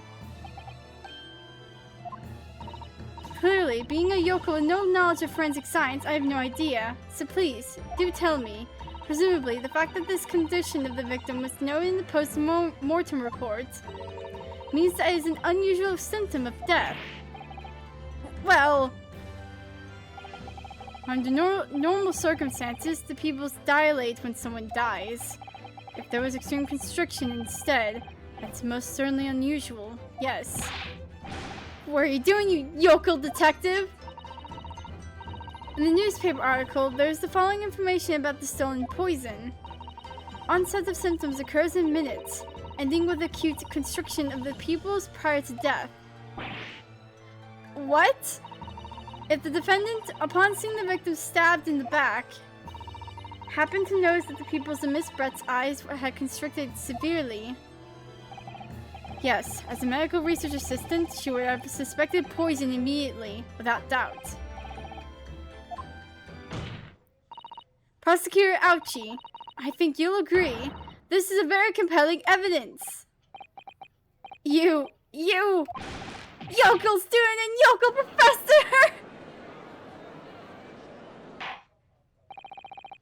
The defense has expertly demonstrated a credible reason for the defendant's actions. No. Get frickin' Yujin Mikotoba. Yes, Your Excellency. I believe you are best placed here to confirm or deny the veracity of the defense counsel's argument. You will tell the court the truth about the details reported in this newspaper, please. Pains me to have to admit it, but I'm afraid I don't know. You don't know? The toxin was kept under lock and key in my laboratory, certainly, but I was unaware of any theft. Do you mean to tell the court that the reports of this theft are unfounded? No, Your Excellency. Without returning to the laboratory to investigate myself, I couldn't say. Listen to the bumbling academic. Freak you? Oh my god.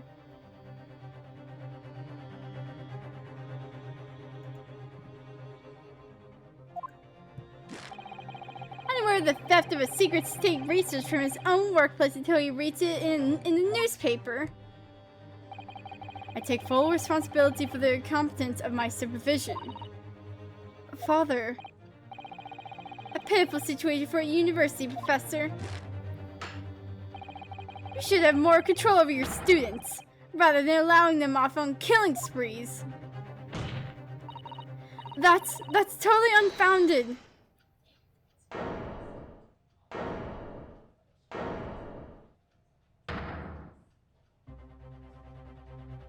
Oh, none of this is Professor Mikotoba's fault.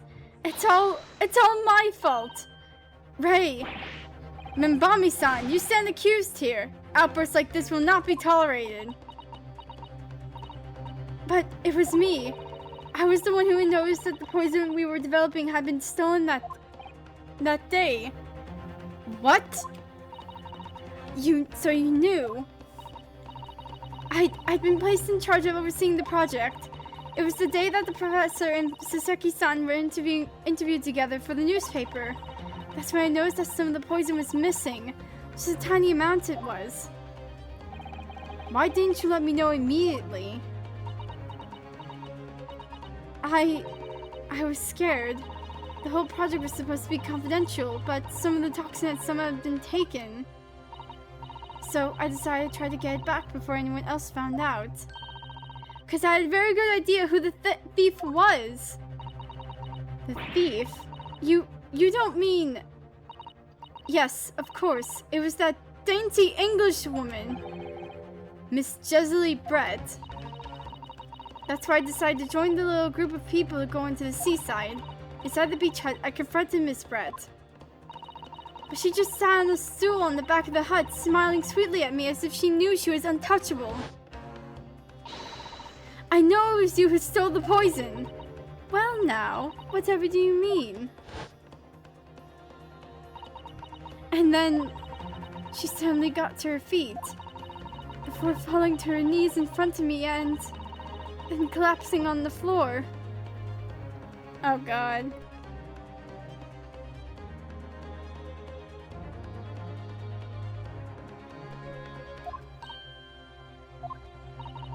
That's when I saw the knife in her back.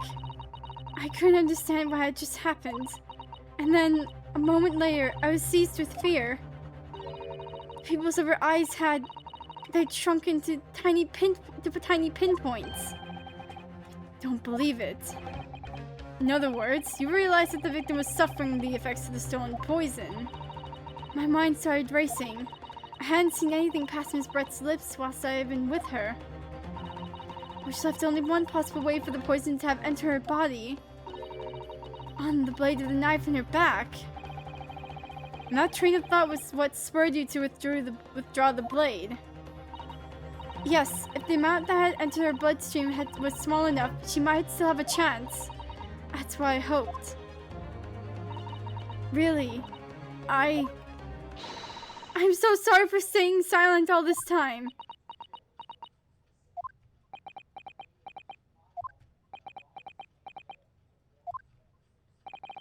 Your attempt to hide the truth of what happened is not something that can be overlooked.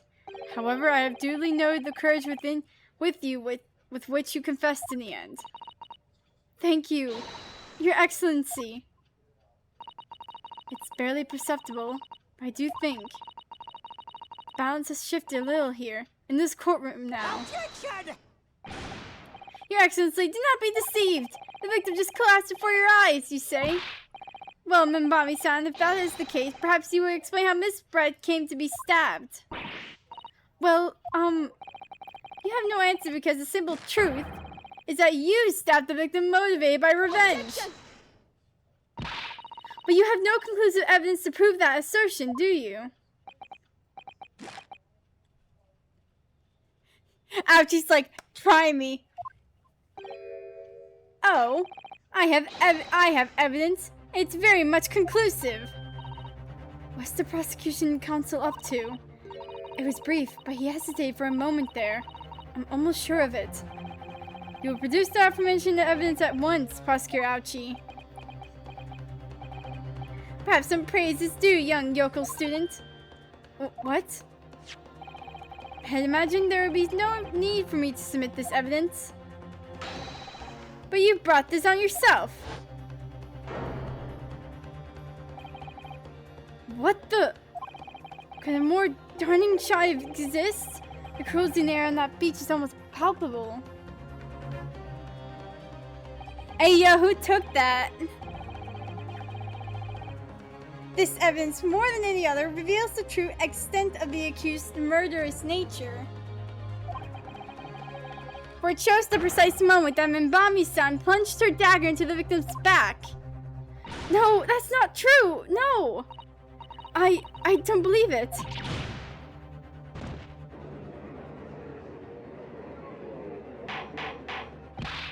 Order!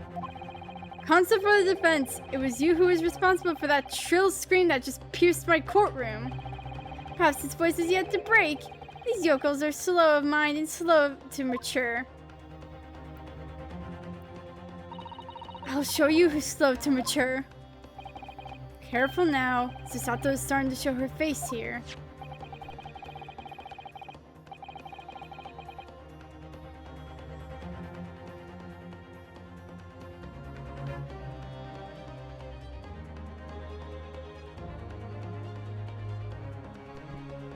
It is often said that a picture is worth 1,000 words, and here we have ample proof. The court will accept this extremely congruent photographic print as evidence. Bruh. I can't believe he's had a photograph like that up his sleeve the entire time. It's such a stark image. I'm truly lost for words. Wait a minute. I don't understand. How did you... I mean, who took that photograph? Ray. Objection! That's of no importance here. Stop trying to divert the attention. Huh? Hey, what happened here?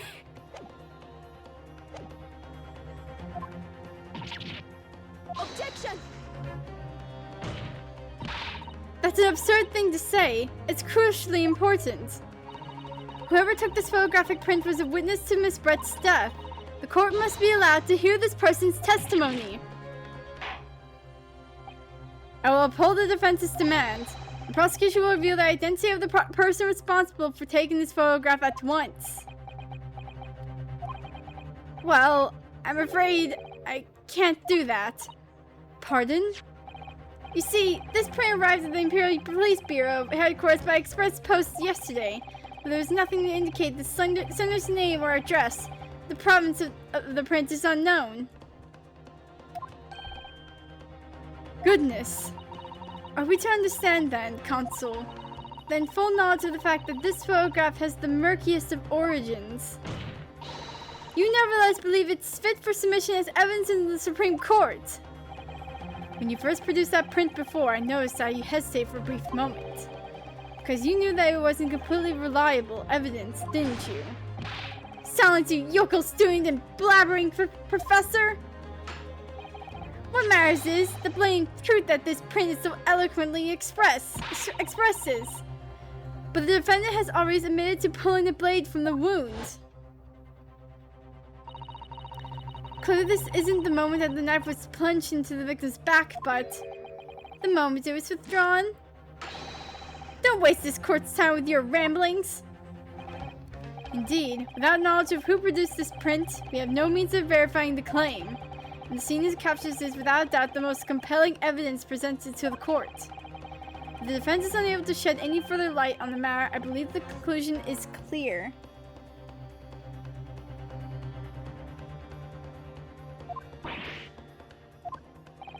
Sasato, this is the time for you to fight.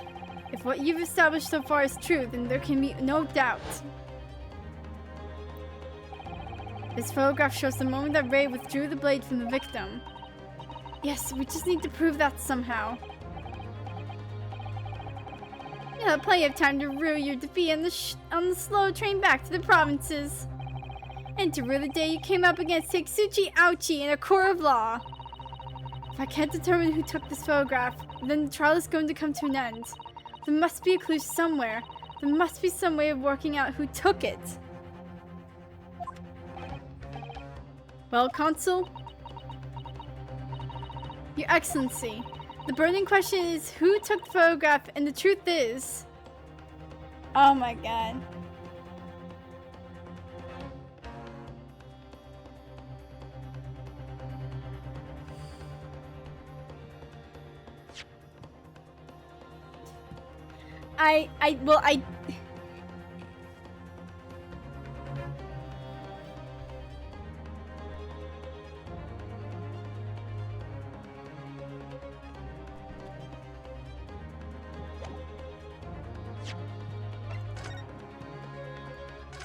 Well, I have an idea who it was. Or not.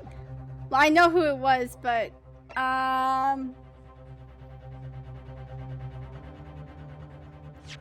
wait.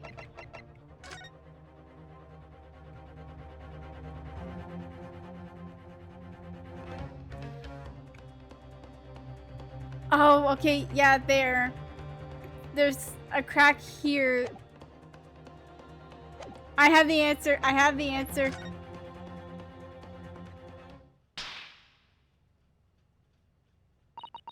This isn't about whether I can or cannot come up with the answer now. I simply have to. The identity of the person who took this dramatic photographic print is, I assure you, something the defense can and will reveal. What? No, you can't possibly. But as you boldly claim that you can, please. Do enlighten us. Unfortunately, I'm unable to present a name. How early? Oh, what the fudge? How early underwhelming. Did you really believe you could? However, I am able to present evidence. The defense has a piece of evidence that reveals important details about the photographer's identity. What? Very well then, Consul. Present your proof to the court. Which piece of evidence do you claim reveals something about the identity of the mystery photographer? Take that! What is that? Newspaper again. Curious English returnees tell all. It's not the headline that's relevant here, Your Excellency. It's the photograph. If you look at it closely, you'll notice that there are some white lines on the right-hand side. Yes, indeed. They had already caught my eye as it happens. What of it? A shadow of some kind, presumably? From the branches of a tree or the like. There are no trees growing inside my laboratory at the university, I can assure you. Now, if you look closely at this photograph...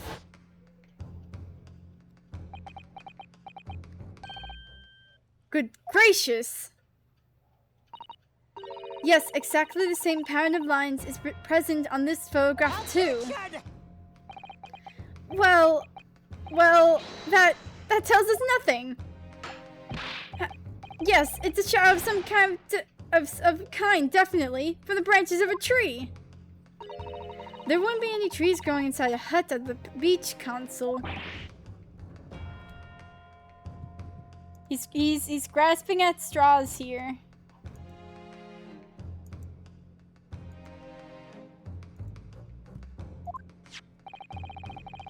What's quite remarkable about it is that the two patterns are absolutely identical. How could such an extraordinary similarity have transpired? The curious matching pattern that appears on both photographic prints is a result of... Yeah, no, I believe the prosecution's thing. It's a tree branch. Obviously, it must be due to a problem with the camera used to take the photographs. With the photographic device. Yes, we can confidently say that the camera's lens must be scratched, and that the scratched lens must causes unwired lines to appear on every print taken with the device. In short, the two photographs under consideration here were taken with the same camera.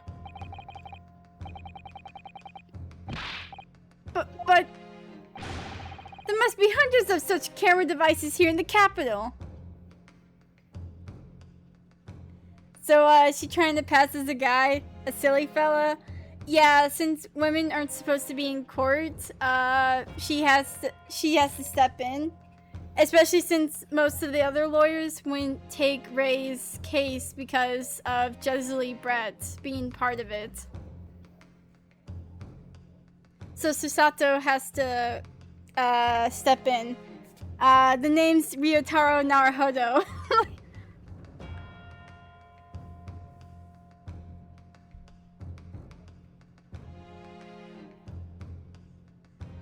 Cousin to Ryunosuke Naruhodo. There must be hundreds of such camera devices here in the capital. It would be utterly impossible to identify the owner of this particular one. Objection! I think you're forgetting, Prosecutor Ouchi, that one of the photographs featured in a newspaper article. A newspaper... That's right. The author of that article is the mystery witness to this crime. What? I'm going to... Mini memo!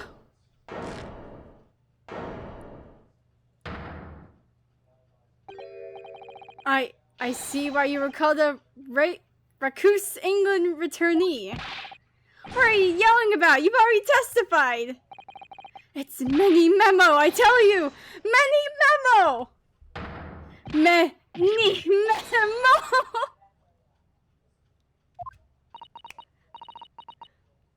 memo! Sasaki-san, what was that? You good, man? Did you say mini memo? Ever since I returned to Japan, a report from the Shoyu News has been... Shoyu News? From the Shoyu News has been hounding me, following my every move. A reporter by the name of Reitan Mini Memo. Yes, hounding me from dawn till dusk. Now that he mentions it. The secretly spy snapshots, scribble stories, and scuppered my privacy. Hey, get the frick out of here. Sure, I guess you can show me the news. Oh, I won't, but this guy will. This man with the pen. Could that same reporter be? Get him on the witness stand. Get him up here. A camera to the left of him. A notebook to the right. There I am, stuck in the middle with Reitan Many Memo. So you're saying that this picture was taken by Many Memo, yes! My lord, your excellency, Esquire! Officer, find this newspaper reporter at once and bring him to my courtroom. We will adjourn for a short recess in the meantime. Oh, yes, your excellency. As you say, your excellency. And one more thing. I want this knife, the murder weapon, examined for traces of poison. You will solicit the assistance of the Imperial University's medical department for the task. Understood. He's written many memos. Yes. Meh. Many memos! Bonk. Yo.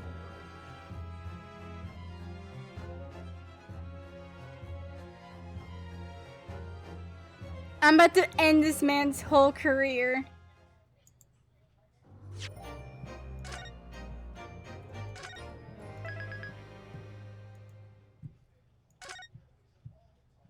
It's 2 a.m.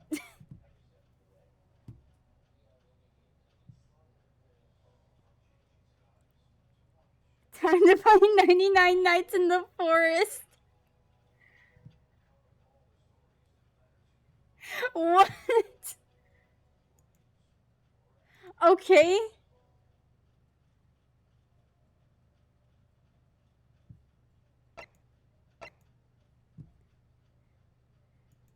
Mini memo. The punk. Did I say I did? No, wait. Making sure. What? Is that what you just been doing when you're bored at like 2 in the morning? You play 99 Nights in the Forest. Oh wait, they did update it, didn't they? They added a new thing. Oh hey, it's Raymond Bami.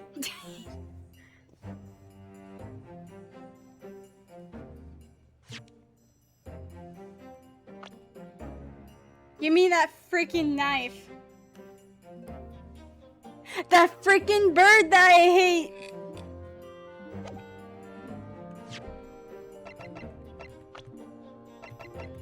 That freaking bird that I hate. The Ratatouille swan.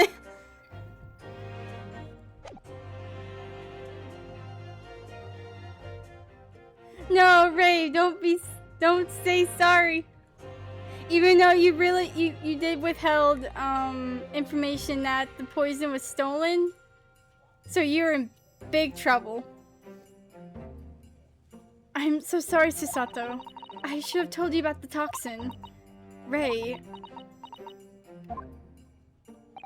you have a strong sense of responsibility, I know.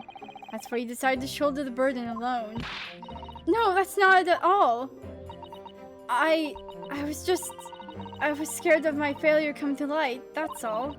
So I hoped to retrieve the substance from the Englishwoman before anyone found out. Before the trial started, do you remember what you said, Susato? That you had no doubt in your mind about my innocence. That you'd stand by me to the last. I remember. And yet I didn't deserve your trust in me. I hid important details from you, Susato. I completely betrayed your faith in me. Hit me, Susato! I deserve it! No, in fact, throw me to the floor!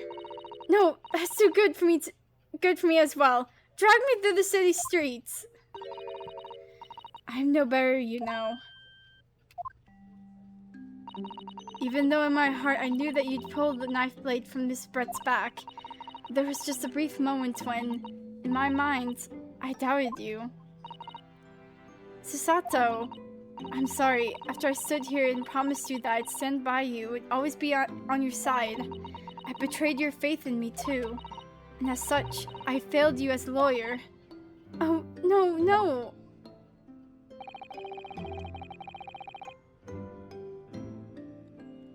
Dang, are you going to do what now?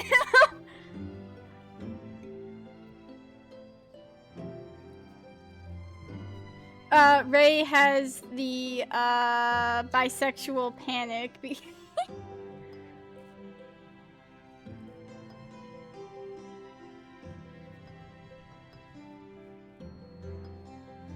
I think this situation has taught both of you a valuable lesson.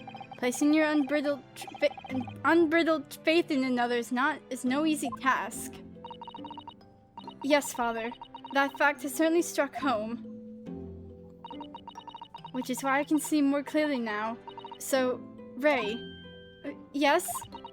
Can you find it in your heart to forgive me?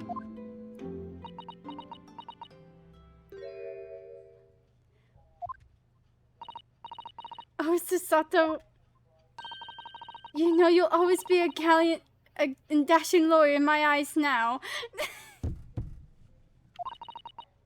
Oh, Ray.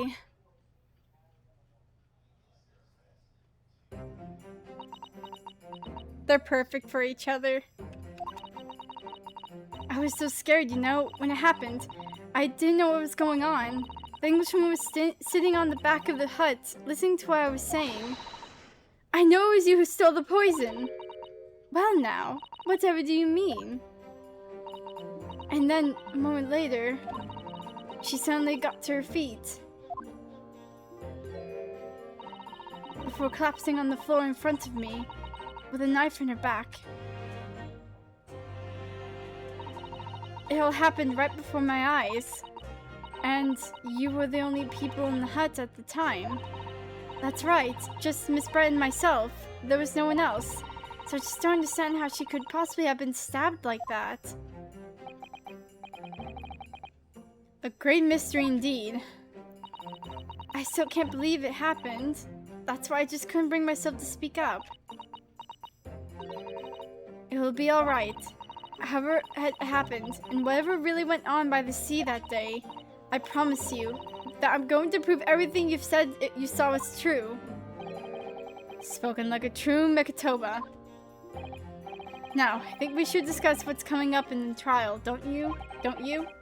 We don't have much time. We must make sure we have our facts in order.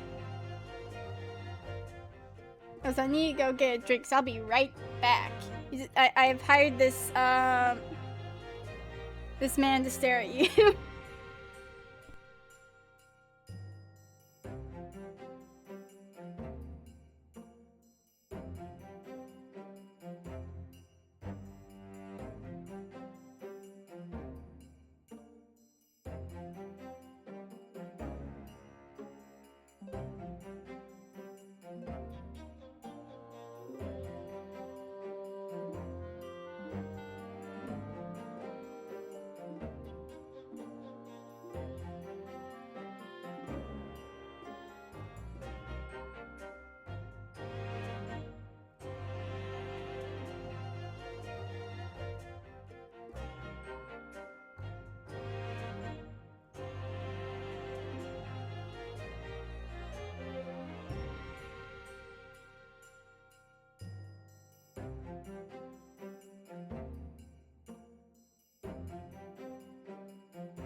Okay, I'm back. I had a cat just stand on my foot.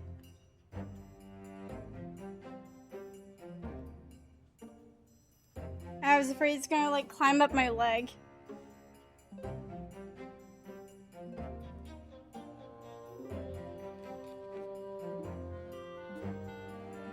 Okay.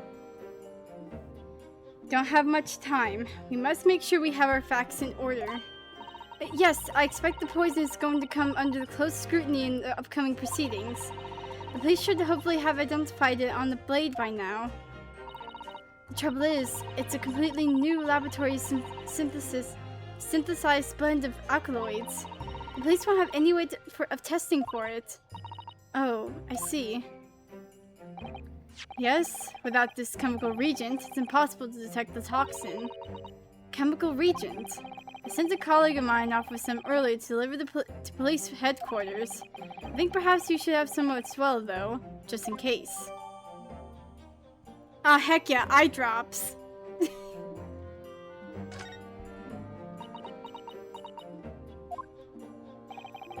What's the matter, Susato? You're suddenly very quiet.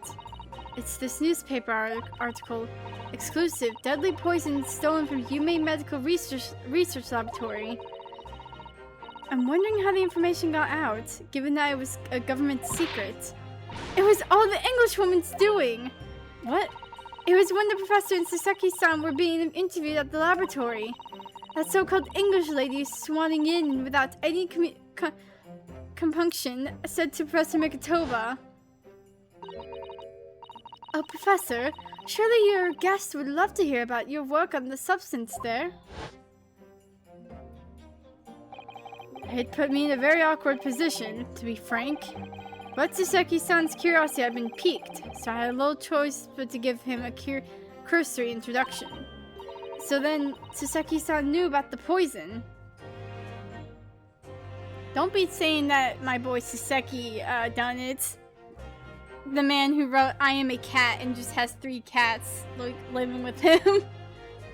That he brought from England. Yes, and it's highly likely the reporter who is writing up the story about us would have caught a glimpse of the toxin too. This Mini Memo-san. By the way, did that reporter join you all when you went to the beach? Oh, no, I don't remember the reporter being there. Indeed, he shouldn't have been. I very much doubt anyone would have wanted him there.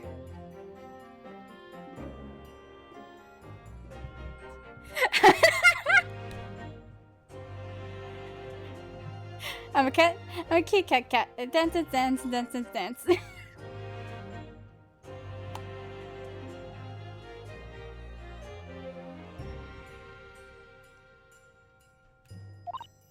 Oh. A known criminal had been given permission by the authorities to bathe by the seaside. Saseki-san pointed out that inviting a reporter might be problematic, so the man was sent back to his office. Yet he obviously didn't go back. He secretly followed the party to the beach and took this very candid photograph. And then presumably he posted it anonymously to the police.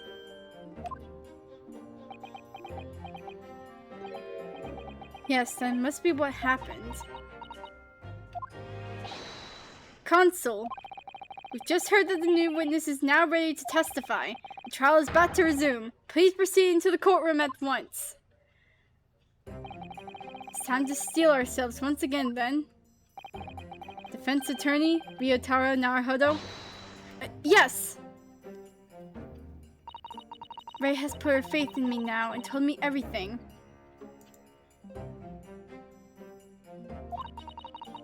So I can't let her down. I have to prove that what she's telling the court is true. I have to prove what really happened that day.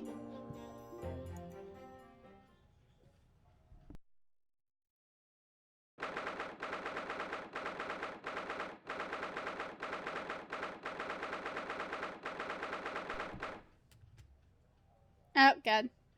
The fuck should I do?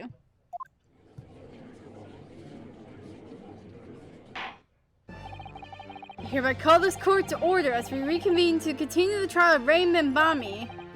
Prosecutor Ouchi, have you summoned a new witness? Before I address that question, Your Excellency, I have some very important news to share. Oh, no. Oh? What news? And why does he look so happy about it? Oh, God. During the recess with the collaboration of Professor Mikitoba's laboratory at Yume University, the police re-examined the knife that was used to end Miss Jesley Brett's life. Excellent. I admire your rapid handling of the matter. Oh, and too kind, Your Excellency. Too kind. I was merely carrying out your instructions, of course. I hate his smug face. I had the region delivered to police headquarters by rickshaw, so it would be there in good time. But judging by the man's... Oh wait, that's me. I was like, what? But judging by the man's swagger, I feel we might need to brace ourselves for the inevitable. Swagger. No. And Consul, what were the results? This dagger, which is so cruelly used to end the life of the victim. Has no traces of poison anywhere along its blade. I know what the poison is. What? Are you sure about that? I would stake the reputation of the police on it.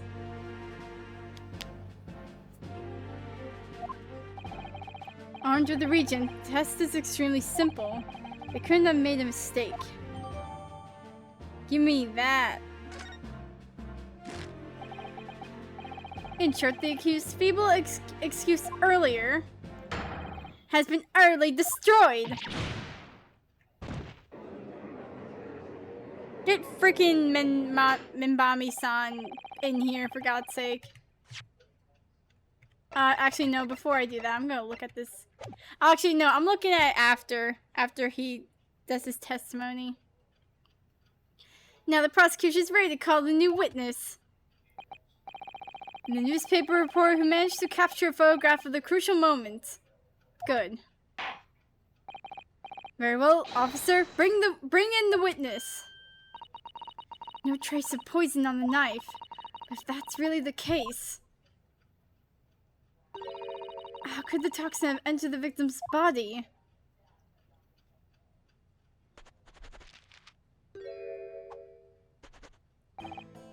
Witness, please state your name and occupation for the court.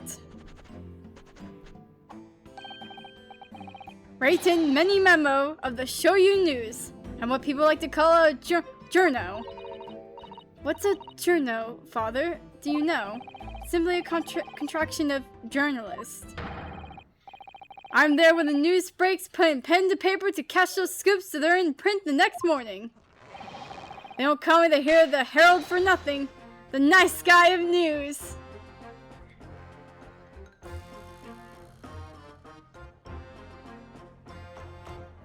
I hate this man already. I'm gonna look at the chemical reagent. Frick this. The label appears to be written in a foreign language that I don't know. It's German, so your knowledge of English is to be of little help here, I'm afraid. Couldn't you just have written medicine on it in Japanese? Then we'd all be able to read it. German is the international language of medicine, my dear. But yes, I can certainly see the merits in labeling the bottle in Japanese. Though I'm not sure medicine would be entirely appropriate.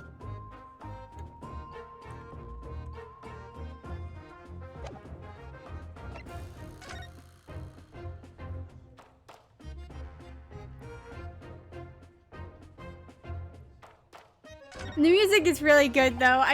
That's the thing, I love the music. Ah, yes, this must be the victim's blood. Oh dear, blood is never a pretty sight, is it? I'm having to fight the urge to run it under a hot tap and get it clean. You've always been fastidious about cleanliness, haven't you? I think this is something else, Father.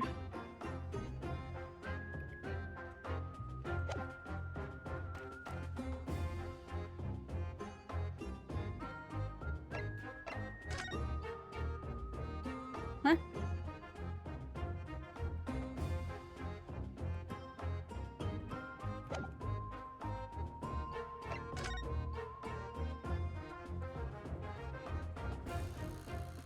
What? Button? Press button? What?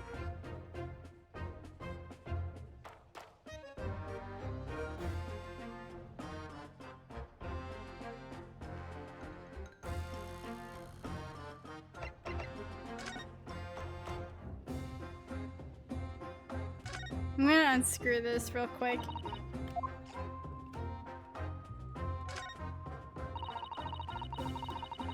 Bruh.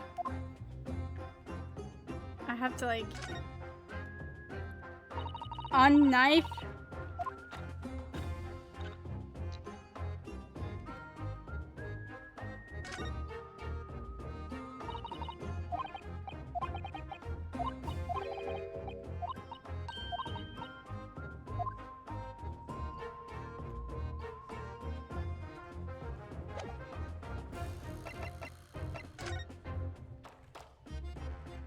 What?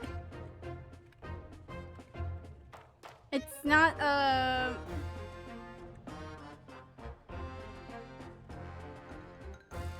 think this is just a random freaking knife.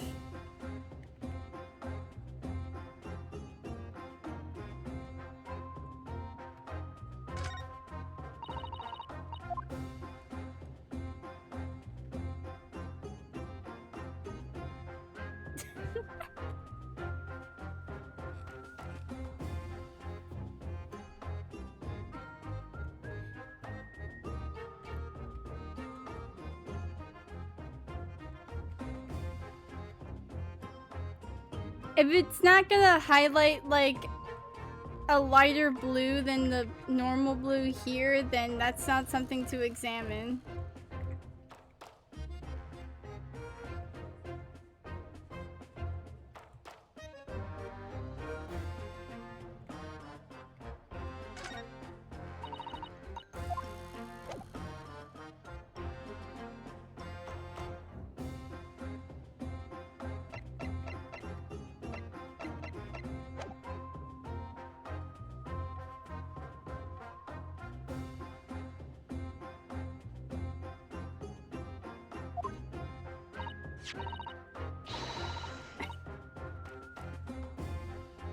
Oh, so, it was you who took this photograph, was it?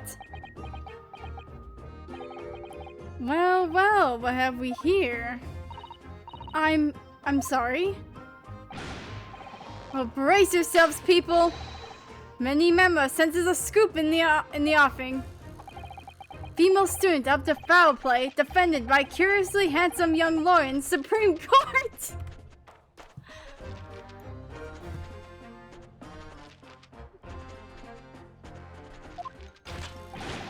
The readers will lap this up.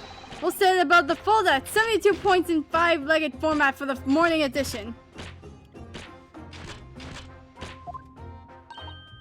Huh? Right then, let's start with your name. Oh, it's Ryotaro Naruhodo. Next, what made you want to become a lawyer? Well, I want to reform our country's legal system, I suppose. Ryotaro has suddenly become very ambitious, I see. I just borrowed Kazuma-sama's dream for a while. By the way, my name is Taketsuchi Ouchi. That's Taketsuchi Ouchi. The so-called dark horse of the Supreme Court. My objections strike fear into every defense lawyer's heart. No, the readers won't buy that. What?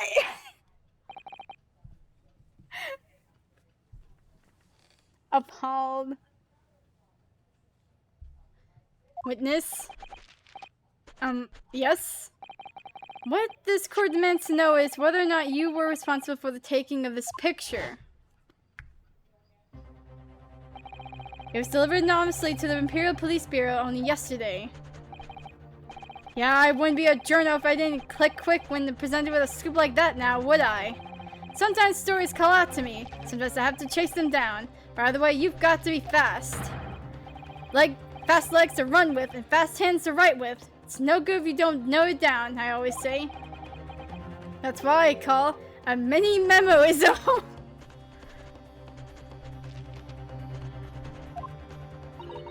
Mini memoism? Ah, yes, I remember your face. We met that day when you were interviewing myself and Sasaki-san. Yes, right. That was me, Mini Memo-san, again. But you were supposed to be going back to the Shoyu News office after our meeting. But the scoop is, I didn't. Because that Englishwoman's words had piqued my journalistic interest. Miss Brett's words. A criminal left to do as she pleases just because she happens to be a British citizen? It's horse dung! This country's judiciary is rotten to the core. The Supreme Court's rulings aren't worth the paper they're written on. The police are just imperial pawns. Stay your tongue, young man. There are complex political issues at play. On the other side of the world, like Ryunosuke had leaked information that no one would understand, not unless they know Japanese Morse code. Which is, here. Well, anyway, I quickly jotted down those words she said in my memo pad. Freaking dude has like a master tool. Are you ready? I'll read it out. It's all here. Right, here goes. Would you like to go with everyone to see your country's coast? A serious criminal going on some junket. The people need to know about this. That's why I decided to sneak after them. To get the woman's story, so I could hammer her in the press. Do you mean to say that you did indeed witness it firsthand? The grim scene portrayed in this photograph. Oh yes, I saw it with my very own journal eyes, from start to finish, to the viewfinder of my trusty camera. Thank you, Mini Memo-san. You will now give a formal testimony before the court. You will state exactly what it is that you witnessed of the events surrounding Miss Brett's death.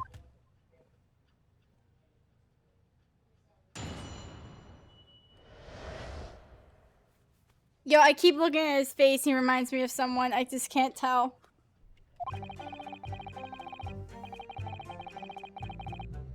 The beachhead was made of shoddy old reed screens, so there was plenty of gaps I could see inside through. The Englishwoman was sitting on a stool when the student girl came in and started arguing with her. Seconds later, the girl pulled out a knife, throwing the Englishwoman to the floor as she stabbed her in the back. My smoldering journal spirit burst into flames. Quick as a flash, I whipped out my camera, ready to click. I pulled apart the rough weave of one of the screens and poked the lens to the perfect shot.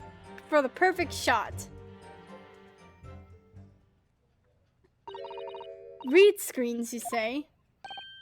Right. You can see them clearly through that great shot I snapped. Hut walls were just screens made of coarsely woven reeds. Yes, it allows the breeze to pass through and bring some relief from the summer heat. And there was a breeze for me to poke my camera through and see the whole thing hotting up. Ignore for the time being the appalling invasion of privacy involved. I was just about to mention that. Did you witness everything that happened from the moment the defendant entered the hut? Oh yes, I saw it. I saw the whole thing from start to finish. And you said that you took the photograph through a gap in one of the screens. Luckily for me, they were pretty shoddily woven. I pulled the reeds apart and thrust the lens of my camera through the gap.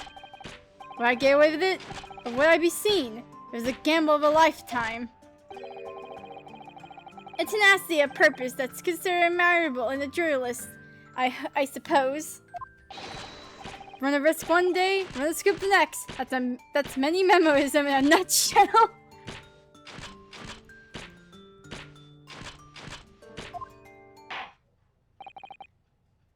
At last, it would appear that we have a genuine witness to this wicked crime. Jeez. The witness and testimony are extremely compelling. I believe we may be close to a verdict. No! Wonderful news, Your Excellency. Wonderful. Nevertheless, it cannot be denied that this testimony begs one very large question. What question? Exclusive news, a startling photograph, all the makings of an exponential story for the reporter. Why then was the story never published? Oh, that's right!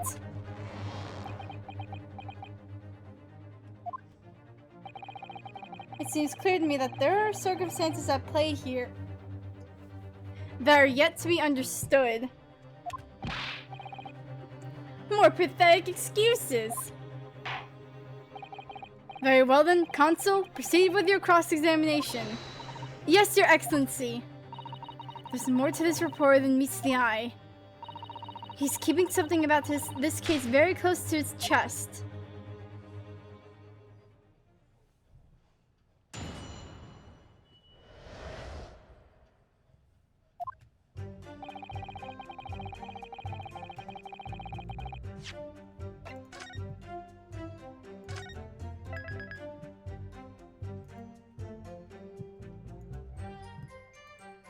Okay.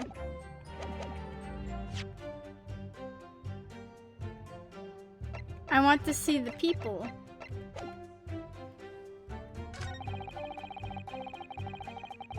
Englishwoman sitting on a stool when the student girl came. Seconds later, the girl pulled out a knife, throwing the Englishwoman to the floor as she stabbed her in the back. Huh?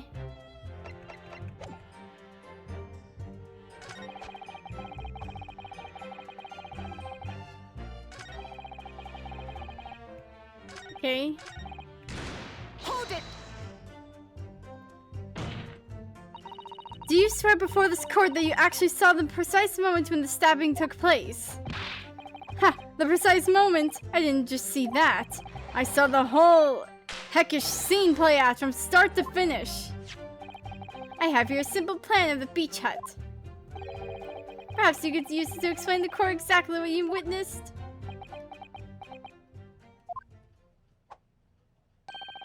Right you are. It's all here in my mini memo pad. When I first peered into the hut, I'm sure that the Englishwoman was on the stool at the back of the hut here. Yes, the accused's own testimony confirmed that. She just sat at the back of the hut, smiling sweetly, is what I have noted down. It's my turn to testify now. Try not to interrupt. Then the next moment, as I was watching, the evil student girl entered the hut. After a while, the pair of them ended up in the middle of the hut, arguing furiously. The Englishwoman went for the student, but the girl dodged out of the way. And in a flash, plunged the knife into her adversary's back as the two passed each other. What you describe is a grim scene indeed, crime indeed. Never sugarcoat the truth. That's what mini memoism says. The beach plan's been added to the court record. Okay.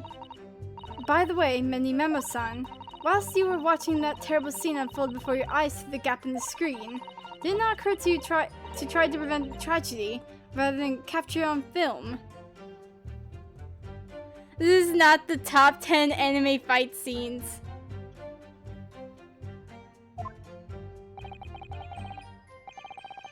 Yeah.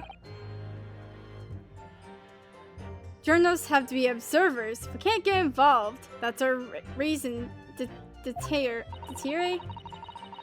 So you didn't converse with Miss Brett at all? Obviously not. An observer always remains on the outside looking in. And that's something to be proud of, is it?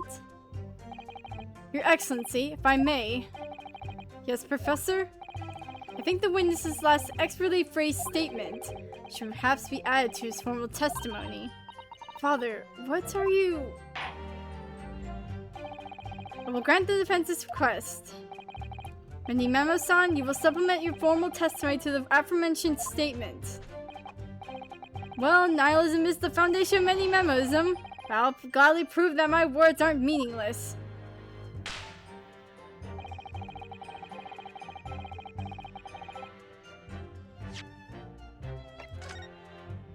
But weren't you there to try to get an interview? Isn't that what you said earlier?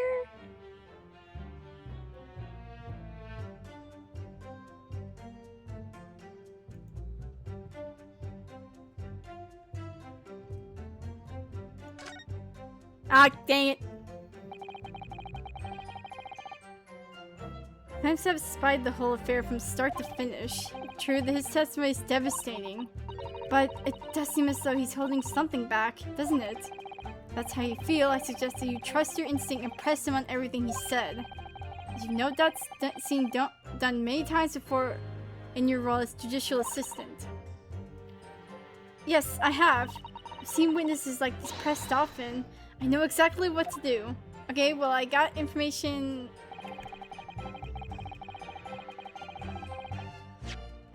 Okay, well, I have the plan.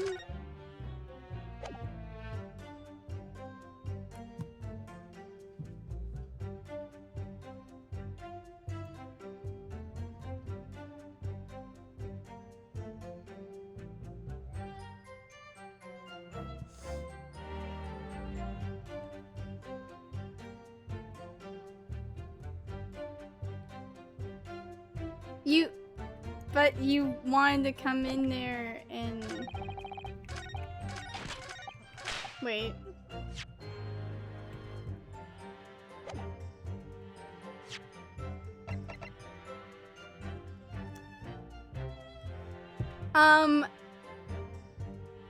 Good sir, have you perchance have lost a pen recently?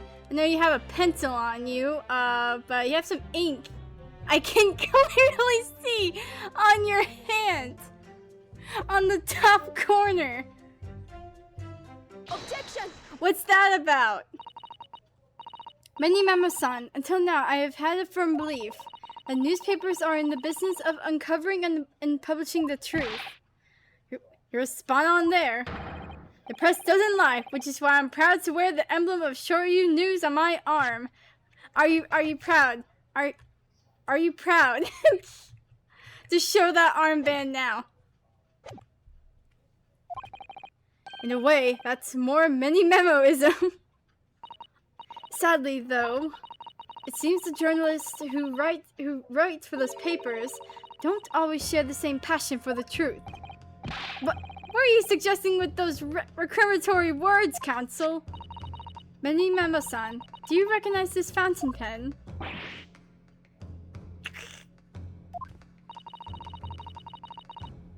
Are you swearing now, man, huh? This pen was found at the scene of Miss Brett's death. In fact, the murdered victim was gripping it in her hands as she died. What are you... If you look at the barrel of the pen, you'll notice that its owner's initials are engraved there. R.M.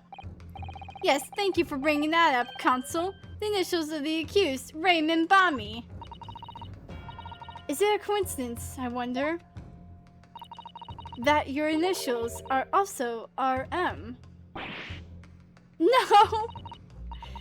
Rayton Mini Memo, R.M. That's horse dung.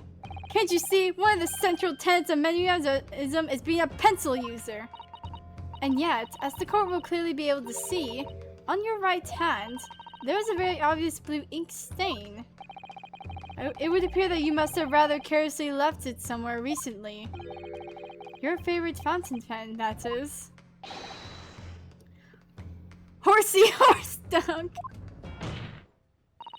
Many Memo-san, is it not the case that before she died, you met with Jessie Brett in that beach hut? Objection!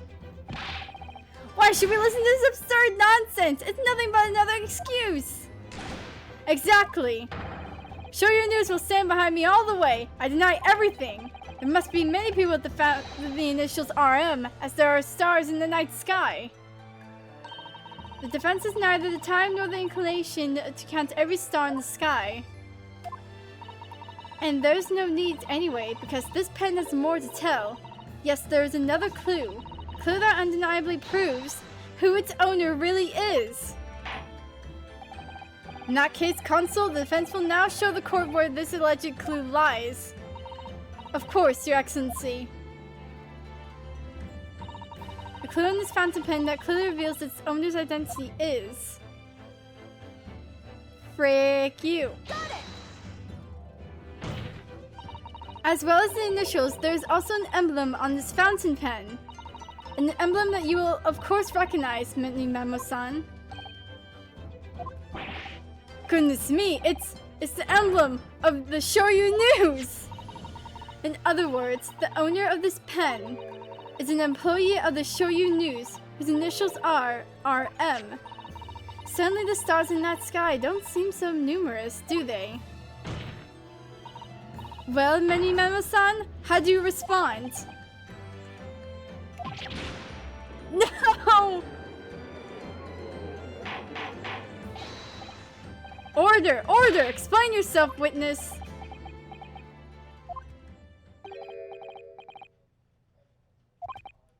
So, this is how the mighty Supreme Court works, is it? Using coercive tactics to have well-meaning citizens reveal harmless secrets. I've used nothing but honest tactics. Alright then, fine. I won't try to hide it anymore. Yes, not long before that grim tragedy unfolded, I, assuring this report on behalf of the public, conducted an interview with the Englishwoman. An interview? You never mentioned this before! When exactly was this? As I said, it was before that evil little student girl showed her face in the hut. It couldn't have lasted more than 2 or 3 minutes, that's all. It's just a brief exchange. But it came to nothing, and as we many memoists say, the people don't pay their dues for unworthy news.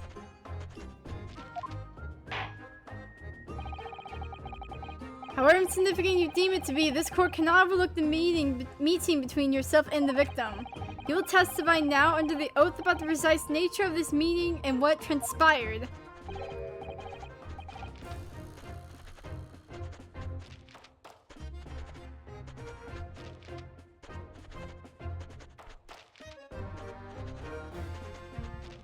I hate this guy so much. Why is it that like the characters I don't like? They have like really good music. What the fudge? Got it. Yes, all right. But on one condition. Condition? In all good conscience, I couldn't speak out alone about this. You need to call back the earlier witnesses, Saseki Natsume-san. Saseki-san? Oh yes, according to my notes here, that man has a secret of his own, and brace yourselves. Because it's not a harmless one. It's not a harmless one, it's big. What? What?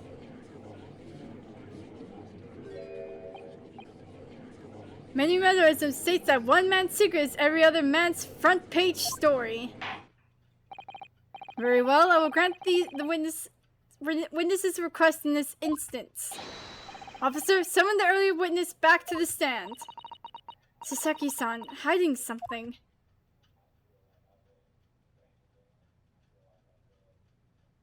For like a brief moment, I saw like... Oh. For a brief moment, I saw like Sasato's, part of like her arm or whatever, like the clothing of it was just like moving. It's like glitching into the table.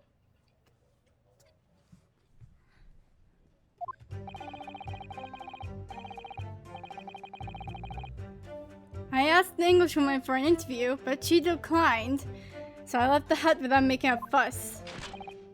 Then, watching secretly from outside, I saw the woman being stabbed and the other witnesses come running. The detective realized that the victim still had a pulse, so he ran up to fetch help. That's when this writer man here asked the woman a very significant question. But he didn't say anything about that in his testimony, which is why many mannerism demands I reveal it now. What did you ask, Saseki? You mean to say the victim regained consciousness? And when she did, you decided to ask her a question. That's, true, yes. He did, and that's not all. The woman gave him a very definite answer. An answer that incriminates the accused. This is preposterous. Why am I only hearing about this now? Why didn't you mention this before, you yokel hack? It wasn't even a conversation! Yes, I did pose to Withering English Rose a question. I don't deny it. But she could no longer speak. She was barely conscious, even. Counsel for the defense, I expect a thorough cross-examination to be conducted here. This court must and will know the truth. Absolutely, Your Excellency. This is freaking whack. The reporter is claiming that Miss Brett is implicated Ray. That Miss Brett implicated Ray somehow. What on earth could have happened in that hut?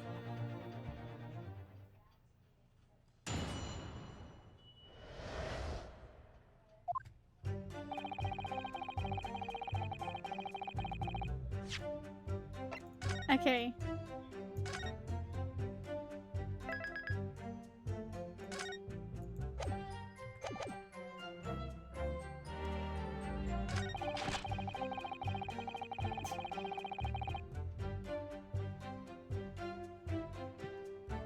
Okay, I'll be right back real quick.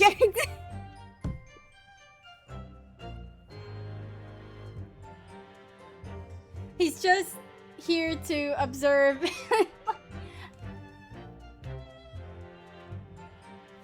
I'll be right back. Actually, wait, no, hold on. Yeah, there you go. No, he won't be taking any pictures.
Okay, I'm back.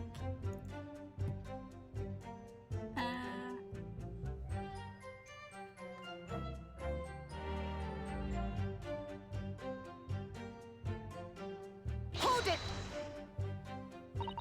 That was very persistent of you, considering that Miss Brett had just turned you away. Persistence wins the prize. Many memoists will tell you that. Who the frick follows your many memoisms? Other than you. Let them think you've left. Then, just when they lower their guard, that's when you swoop in for the scoop. And the fruits of your labor are all too apparent in this telling photograph. Now I'm sure the young yokel student would rather not be reminded of this darning evidence.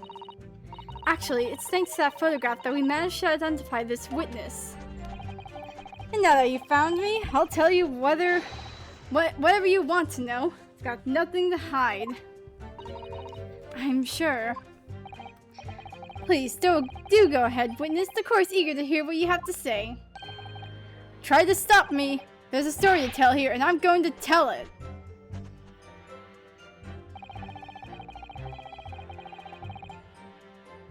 Hold it! And Taseki-san remained behind in the hut. That's right. Yep. Our author friend here was a blabbering wreck, shaken all over from his head to his toes. Mustache twitching, eyes bulging. What do you expect? You don't know the terrifying troubles that taunted me whilst traveling abroad. Back behind baleful bars. They'll be coming for me, surely. Oh, he's talking about the curse. That's all I could think. I felt as though I was grasping for air, drowning in a sea of cold sweat. Poor Sasaki-san. His experiences in London have scared him deeply. Scarred him. As the world seems to close in around me, I quietly recited a prayer to Amida Buddha. Eternal emptiness, empty! Eternity! The end is coming for me, surely! No sutras or sound in my courtroom, please. And now we come to the crucial part. That's when it happened. That's when this riot man here asked the woman a very significant question. Hold it! What question? What exactly did he say? Well now, you should hear that from the horse's mouth, I think. Don't you, Mr. Rider Man? Out with it, you yokel hack! What did you say to her? What did you say to the dying Englishwoman? Well, in truth, I'd been catching crabs at the water's edge and building castles in the sand, you see. Man so full of whimsy, catching crabs and making sand castles. Well, the seaside is a place to be at leisure, suppose, even for a grown man. But then, all of a sudden, from that little beach hut, a young girl's panic-stricken cries for help pierced the air. Ray! I ran up to the beach to see what was happening, to find the defendant leaning over the collapsed victim. As soon as the Inspector Hasanaga saw Miss Brett on the ground, he sprinted off to get help. And then, just a moment later, I heard a faint moan. A moan from the dead Englishwoman. I nearly jumped out of my skin! But what did you ask her, Sasaki-san? I asked her, who did this to you? Don't protract this any longer. How did the woman respond? She didn't. She said nothing in response. But... When in the stand, you will answer the question asked of you unambiguously. Now, without evasion of recitants, I demand that you amend your testimony. I will! I asked her who did this to you, but she never replied. She's lifted a trembling finger pointing in the direction of the defendant.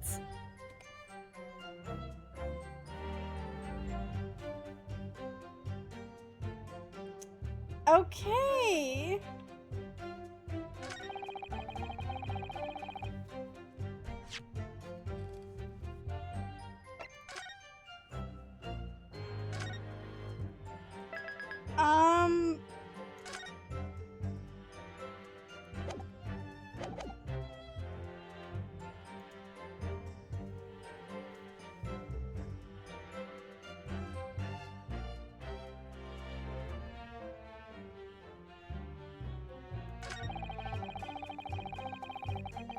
Hold it!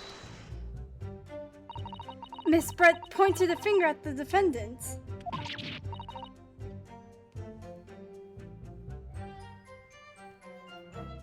Suseki-san, is that really true? I don't know. It's not easy to stand here to say this, but when we first entered the beach hut, the Englishwoman was sprawled on the floor before us, with the student girl standing on the far side of her. When I asked, who did this to you? The Englishwoman summoned her last ounce of strength and pointed a trembling finger back at the back of the hut, which can't be denied, in the direction of the student girl who stands accused today.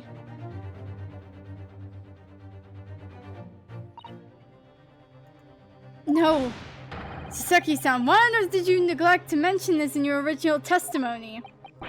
But, fiddlesticks, I say! This is not a British court of law. You'll respond in Japanese. Did she get stabbed through the chair?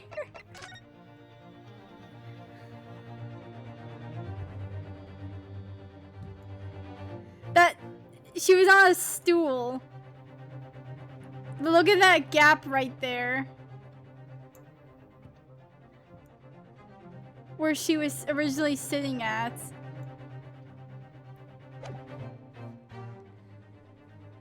Well then.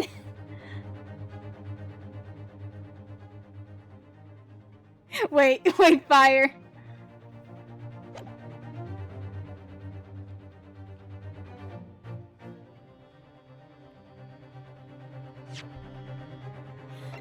I think the swan died. I don't know. They don't mention the freaking swan.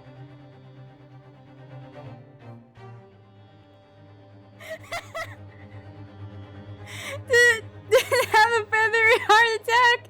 What happened to Beaks?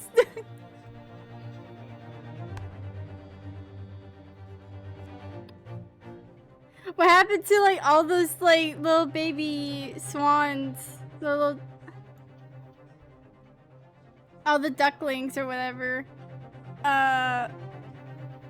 Wait, who the frick's taking care of them? The swan's dead. The swan died of I don't know, the utter shock of what just happened, I guess. I don't know.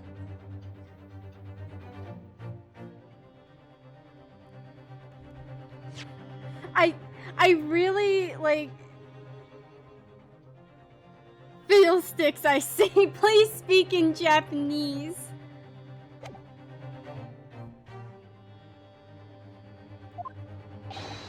Yes, of course. The Englishwoman did point her finger towards the back of the hut. But I was trembling, and she was trembling, and everything was a blur. And I think, in thinking about it, I feel as though perhaps she was pointing in a slightly different direction. Actually, no, not slightly, in a very different direction to where the student girl was standing. Somewhere at the back of the hut, where nobody was standing at all. You mean that you remember the events and the direction of which the victim was pointing were both unclear? Yes, that's it, unclear. I'm very, very unclear.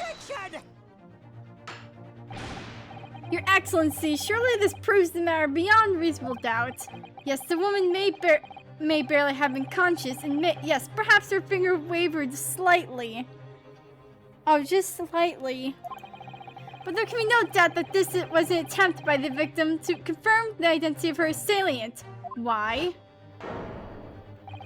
Because as the court can see, there was no one other than the accused in the direction the victim was pointing. It is now abundantly clear that no one besides the accused could possibly have committed this crime. I am inclined to agree. And in the absence of any credible argument to the contrary, I believe we can now conclude this trial. You wanna go? No! Oh my god. No, we ain't doing this. The headline's writing itself. Dashing Laura Hopes dashed. 92 pointing across the whole page. We'll do an extra edition. This is a serious blow, Susato. Unless we're able to identify the true culprit and substantiate our claim with evidence, the judge will give his ruling and the trial will be over. But that's impossible, Father! We don't even know how the crime was committed yet! Impossible though the task may seem, we have no choice. We must think back over everything we've learned thus far. Somewhere in all those details, I'm confident we'll find the clue we need. Ray gave us her account of how events unfolded in the defendant's antechamber before the trial resumed. She told us what happened at the precise moment Miss Brett was killed. The Englishwoman was sitting on the back of the hut, listening to what I was saying, and then a moment later, she suddenly got to her feet. Before collapsing on the floor in front of me, with a knife in her back. How could Miss Brett have been stabbed in the back in a beach hut that was empty but for herself and Ray? Somewhere amid all the information we've gathered so far, there must be an answer to that question. I take it then that the defense has nothing further to add. So the gallant yokel student's luck finally runs out. I can't say I'm surprised. In that case, I'm ready to deliver my final verdict on this matter. This is a crucial turning point now. If I can't establish what really happened, it's over. Where was the real culprit hiding? And how did he or she stab the victim?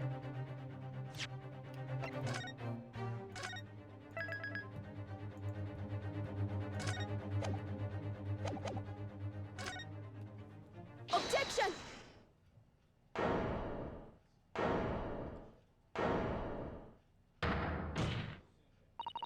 Your Excellency, I respectfully ask you to postpone your adjudication for the time being. Oh? To what end, Consul? The defense would like to present the court with an alternative theory. An alternative theory that can explain who the victim was actually trying to implicate with her dying gesture. An alternative theory? Ha! None exists! There was someone else present at the scene who could have committed this crime. What? And the victim, Miss Brett, tried to reveal who it was to those around her at the time by mustering all her remaining strength and pointing a trembling finger in the killer's direction. This is fiction! Fantasy! Very well, as you seem so sure of yourself, Consul, I am prepared to hear your alternative theory. So, young Ryotaro Naruhodo? Yes, Your Excellency? You will present your latest theory to the court by means of this plan. At the moment the victim was stabbed, where exactly are you proposing the culprit was concealed? You won't believe it, guys. They were outside of the hut. That's T, not R. Take that! Naruhodo-san would never give up, and I am a Naruhodo now. The true culprit who fatally stabbed Miss Brett was concealed in this location here. Are you mad, Counsel? You're suggesting the culprit was outside the hut. What? Order! Order! But student lawyer Naruhodo-san Esquire, that makes no sense at all! You've just pointed out the exact spot where I was hiding to get my scoop snap. Yeah! Yeah, you're cooked, my guy. But I didn't see any suspicious individuals loitering about. I can swear to that. Obviously, if the culprit had been outside the hut, there's no way that he or she could have stabbed the victim who was inside the hut. They're all stupid. Actually, Prosecutor Ouchi, there is a way. And, in point of fact, the defense can provide evidence strongly suggesting that this is precisely the way Miss Brett was killed.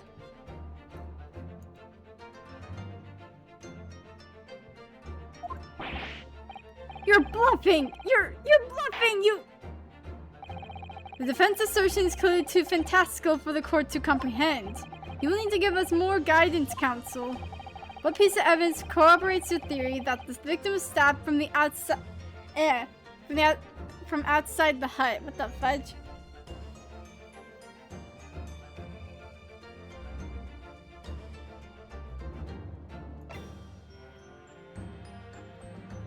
Take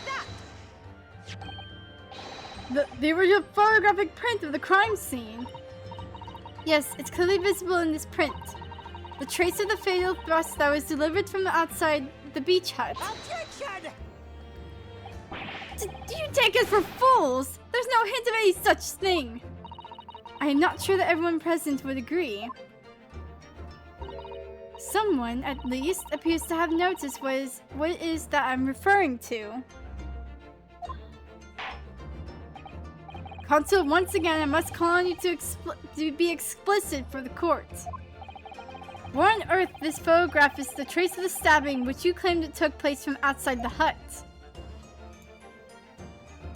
Take that! Look closely just here. In the screen at the back of the hut, you can see the effects of a blade having been forced through the reeds. No, I can't see any such thing. That's because your glasses are just plain white. It's true that the hut in question had 4 walls as you expect. However, by parting the reeds, a knife blade could easily penetrate them. This is extraordinary. Yes.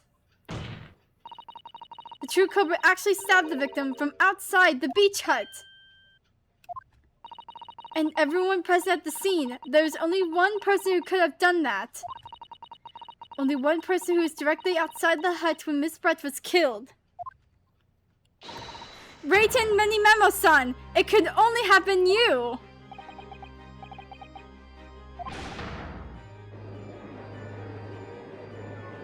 Objection! This is preposterous idea, leaves me almost speechless! Just look at the photograph again! The victim lies almost exactly in the center of the beach hut, does she not? Are we to assume that part of this farcical scenario that the assailant was a knife thrower?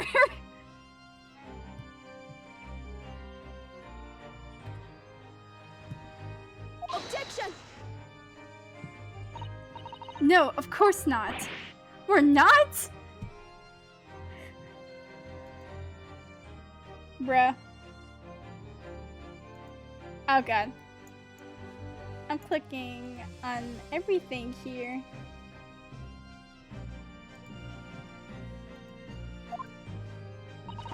If we recall the testimony of the defendant about the events just before the victim's death, inside the beach hut, I confronted Miss Brett.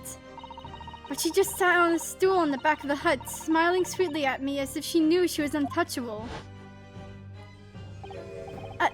A stool? Have another look at the photograph. The slit in the reed screen would align perfectly with the back of a person who was sitting on that stool. My word, so, in fact, the victim was killed while sitting on that stool by a stab wound to her back delivering through the reed screen. Having been attacked, Miss Brett rose to her feet instinctively, but then, unable to speak, she collapsed on the floor in the middle of the hut, before the defendant, Minbami-san's appalled eyes. And that, Your Excellency, is the truth of what happened on the beach that day.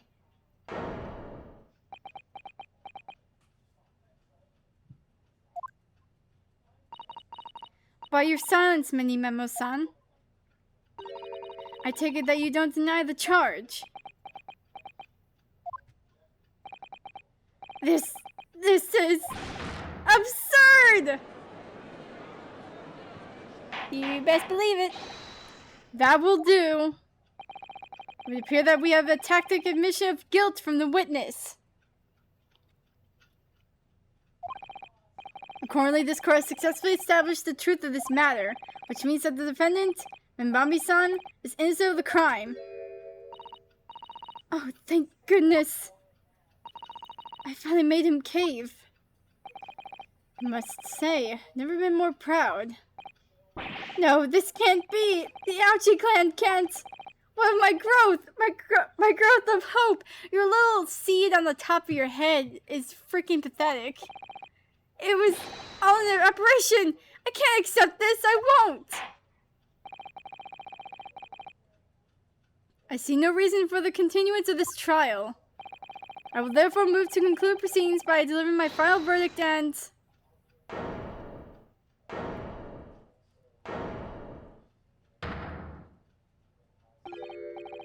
Oh, he's not backing down. Well, this is all very convenient. This is how the highest court in our mighty empire delivers justice, is it? Suppressing well-meaning citizens' freedoms to speak and branding them as criminals. But we've established that the victim was stabbed from outside the hut. through the reed screen walls. And no one but you was in place at the time to have his hand on the hilt of the blade. It's a perfectly logical deduction. So your argument hinges on the location of whoever stabbed the Englishwoman, does it? Well, it seems a little irrelevant now. Irrelevant? Where she was stabbed, how she was stabbed, it doesn't matter. I mean, whether she was stabbed at all makes no difference if you think about it. Ah, frick, the poison!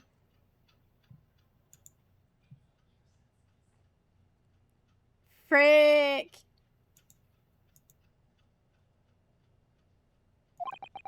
After all, this trial's already shown the whole thing hinges on something else.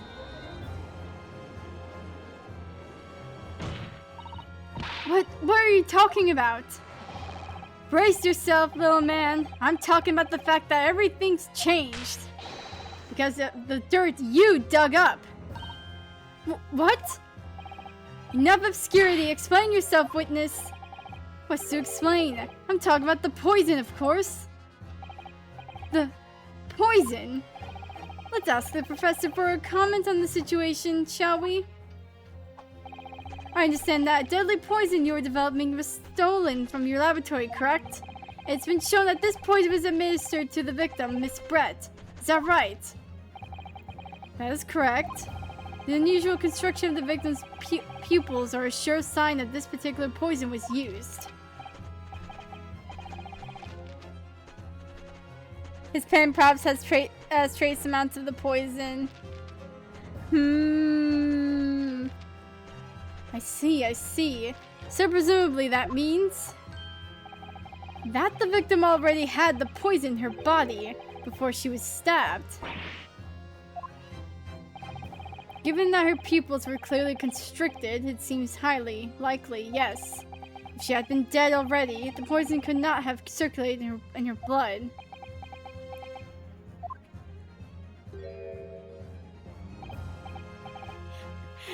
Freaking, like, ouchie, locking in. Like. And how refreshing to hear the argument of a metropolitan mind. Precisely! It matters not of a jaw who stabbed whom in whose back and with whose blade. Because, quite simply, the Englishwoman's life was taken not by the knife, but by the poison. Objection! But that can be explained by the poison being on the blade, as I already... Objection! Forgotten already, have we, yokel? During these very proceedings, the laboratory of the professor at your side assisted in providing that the blade of the weapon used to attack the victim had no trace of poison on it whatsoever. So let me get this down. The facts, as skillfully established by the defense in this trial, turn out to be a headline-making red herring. Is that about right? Well... And there she goes. Order! Order! But where does this leave us? How in that case did the poison enter the victim's body? There's an undeniably obvious answer to that. The lady most likely imbibed it. You mean she drank it? Have another look at the photograph here, as you can see. A bottle of carbonated water and glass has been knocked onto the sandy floor of the beach hut.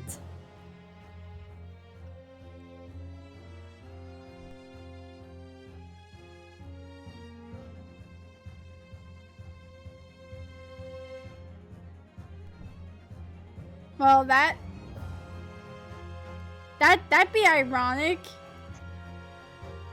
If that's how she died.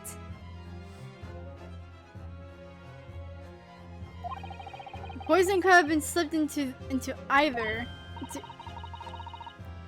So somebody made Miss Brett drink it. Well, what do you know? Look at those dashing eyes. This will make a great front page shot. Hey, why the bewitching stare? After all, I'm the last person you should be looking at. It would make no sense at all that I poisoned the woman, would it? I mean, that's been established already. Established? What are you talking about? Don't tell me you've forgotten. That's a little hard to believe, given that the person who established it was you. Me? What on earth does he mean? Oh, let me capture those wide eyes. This is a prime-pressed fodder, this is. It would seem that this trial is not destined to end yet, after all. I hereby call upon the witness to give further testimony. That's great, that is. Let me get a shot of that magnificent beard, Your Excellency. Please stop taking pictures in my courtroom. You claim to be impossible that you were the one responsible for administering the poison to the victim. You will explain to the court in your testimony the basis upon which you make such a claim. I'm a journal and I'm a man. I've never tried to run or hide from anything in my life. And I'm not about to start now, because that's mini-memoism. For a brief moment, I thought I'd illuminated the truth. I'd slipped right back into obscurity again. Just where is this trial going to take us?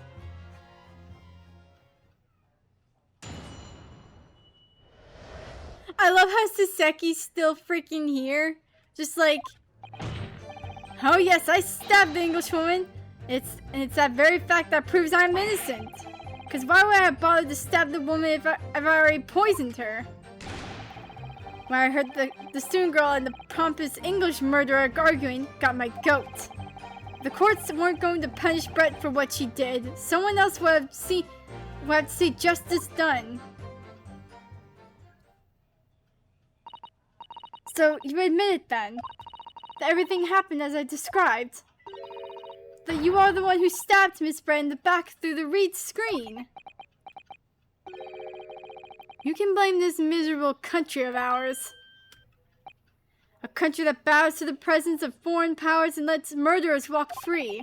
What kind of future can a country like that have? That's why I did it.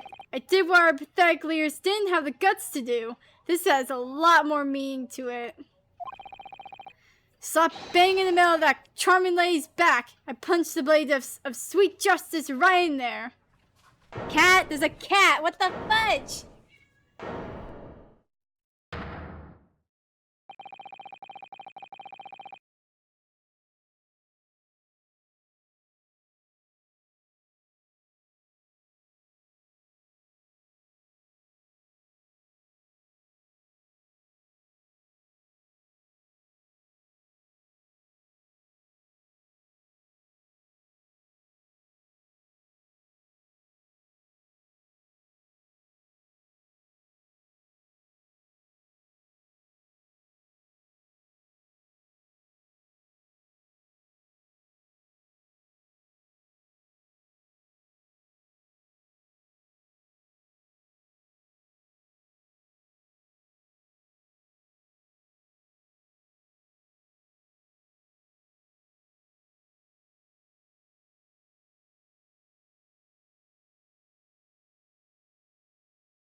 I'm so very sorry. The freaking cat was trying to get in. I'll have to let her outside.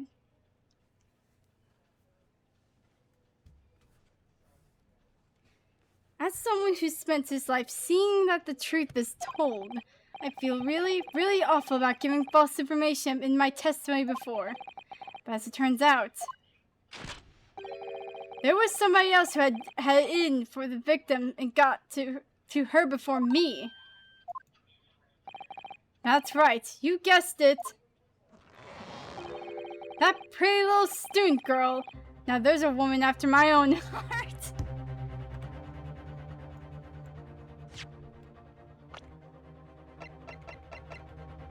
Sir, she's 16 and you're 38. Get the frick out.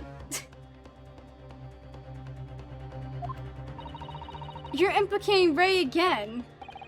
She's the one who gave the poison to the Englishwoman, ended her pitiful existence. And suddenly, snap! This journal here is off the hook. The argument is sound, certainly. If the witness had administered the poison himself, he need only have waited for it to take effect. Subsequently, stabbing the victim in the back would have been entirely nonsensical. And therefore, this report had nothing to do with the poisoning. Yes, it's all quite logical. That's right, it is logical and true. I'm glad you've seen the light. Justice at last! And justice we trust. He comes back every time. This is unbelievable. And after I'd made so much progress in proving his guilt, is he going to get away with it now?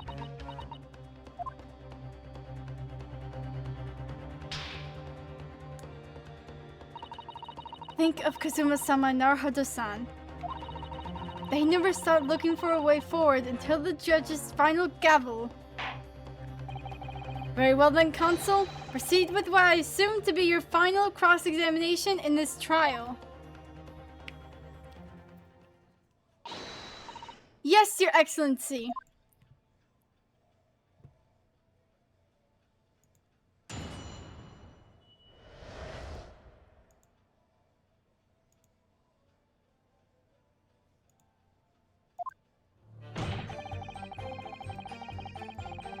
Okay.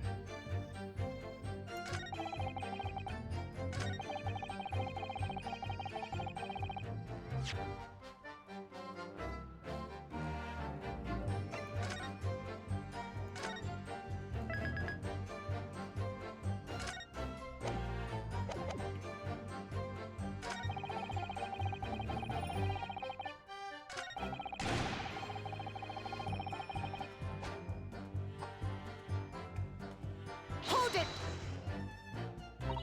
What exactly were they arguing about? About what happened in that restaurant 9 months ago, that's what. The student girl was laying into the Englishwoman for killing her beloved mentor, Dr. Wilson. Yes, John H. Wilson, professor of medicine, invited here from England by Professor Megatoba, no less. Right, the Englishwoman just jeered. Her case was to be heard by the British consular court in Shanghai. However, there's little doubt that she would simply have been acquitted and sent back to her homeland a free woman. It was eating that student girl up inside. You could see it. I really felt for her.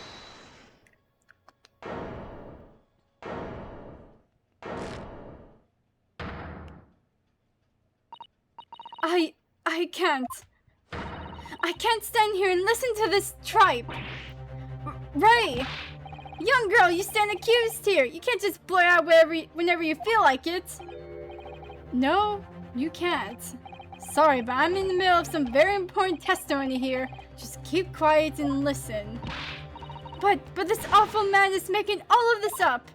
Susato, please, you have to make them listen. Return to the dock at once, Minbami-san. We are in the middle of a cross-examination. Hold it! Your Excellency, please, I implore you. That journalist is clearly not a trustworthy witness. Exactly! He's a filthy, rotten, black-hearted, bigoted, dirty, great peeping Tom! Whoa, take it easy there. Please, I really think the court should hear what the defendant has to say. Your Excellency, I see no need whatsoever to entertain the accused's remarks. I will grant the request of the defense. But, Your Excellency! This is likely to be the final cross-examination of these proceedings. As such, I believe it would be ill-advised to stifle the defendant's obvious concerns. So whilst recognizing that this contravenes regular protocol, I hereby call upon the defendant to speak. Oh, thank you so much, Your Excellency. It has nothing to do with Dr. Wilson. We were discussing the stolen poison. Okay.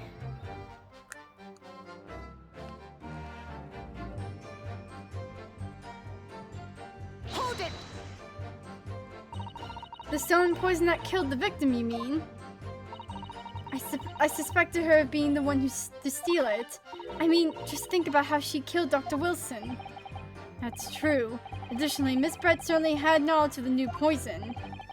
But surely it would not be easy task to steal a highly secret toxin being developed for the government. Indeed, all visitors to the laboratory are thoroughly searched when they leave. Even if a thief managed to avoid being seen by myself or a colleague, getting the poison out would be very difficult. That's true. I pestered Professor Mikoto until he agreed to show me the poison when I visited his laboratory. As I left, I was searched from top to tail. Miss Brett rather bluntly revealed the existence of the toxin we'd been developing, you see. And since Saseki-san expressed much interest in it, I felt unable to refuse. Obviously, I gave nothing away, other than the fact that it was an extremely potent substance. I'm very ashamed of myself. It's just that I've had singularly terrible experience with a deadly poison. I wanted to look my old enemy in the eye! Surely you can't understand that!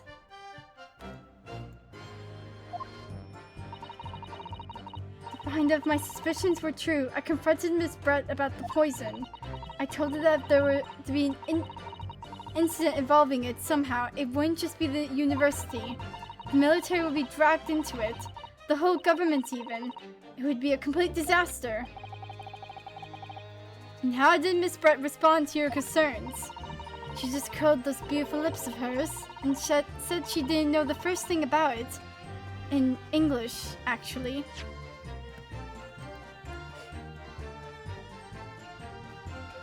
Why are y'all like making a point to mention her lips?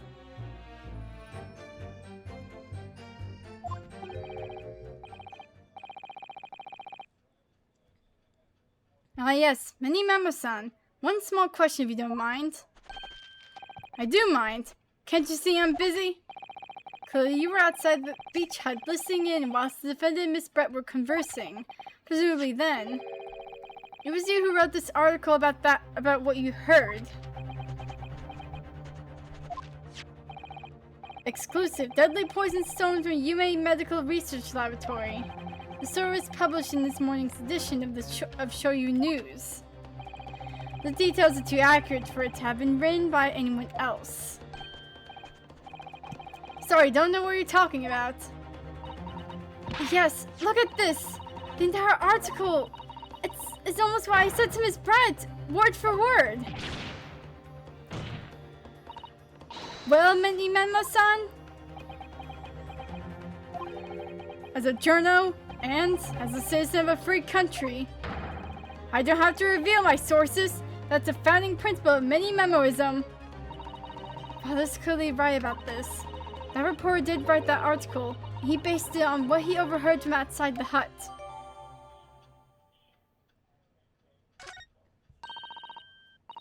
So that's what it was all about. You were trying to cover up the fact that you were listening in. That's why you came up with that stinking story about me arguing with her. Shut up! My stories never stink! Look, whatever you say, little girl, doesn't alter the facts. Your Excellency, there's something I want to say, and I want it to go on record. Very well, you may amend your formal testimony. Oh, he's getting angry.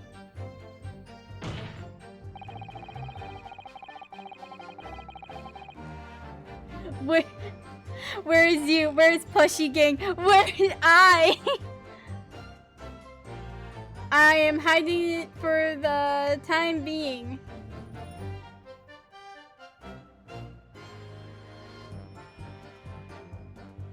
The point is, if you poison someone, there's be no reason to then go and stab the person as well. Ah, frick.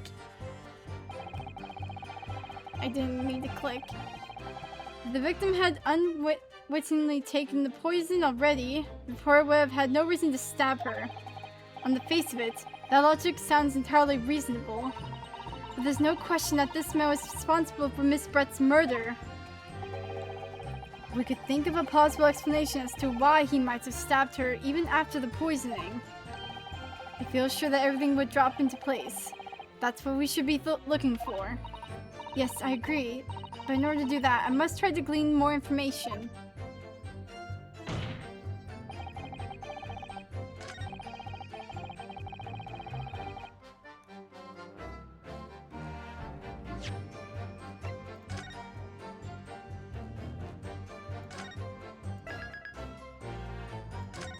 What did that article say again?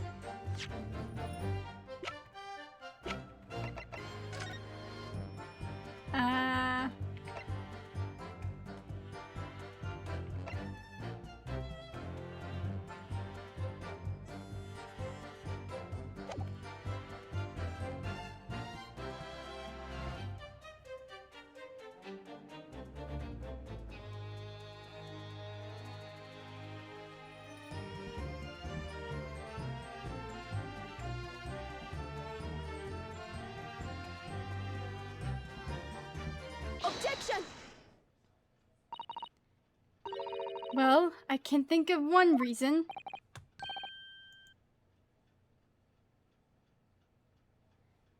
Okay, just want to make sure it was intentional. Yeah.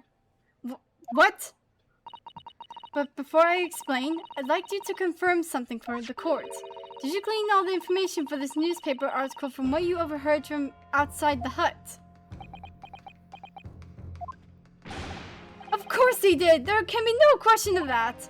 After all, when we were all in the laboratory together, all we were told is that it was a terrible toxin. There is one important fact to consider. According to the witness, Minbami-san's verbal attack against the victim began as soon as she entered the hut. In other words, it would have been impossible for her to have slipped the poison into Miss Brett's drink. Objection! Where are you going with this, Consul? Minimamo-san has made it quite clear that he observed every single thing that happened in the beach hut. If the defendant had somehow found an opportunity, this man would have seen it. He would have made note of that, of the poison. Which means that Miss Brett couldn't have imbibed the poison whilst the defendant was present. In fact, it must have been administered to her before Minbami-san entered the hut. Yes, very acutely, very articulately put. Oh my god, I can't freaking speak. When I walked into the hut, I immediately started to press Miss Brett about the poison. At which point, Minimamo-san overheard some worrying information. Worrying information? What worrying information? Yeah.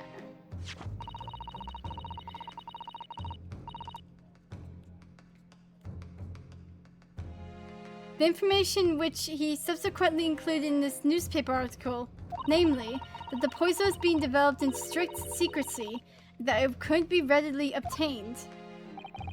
Absolutely. In fact, that's quite an understatement. The only possible place it could have come from is my lab. And furthermore, anyone afflicted by the poison would exhibit telltale signs and death.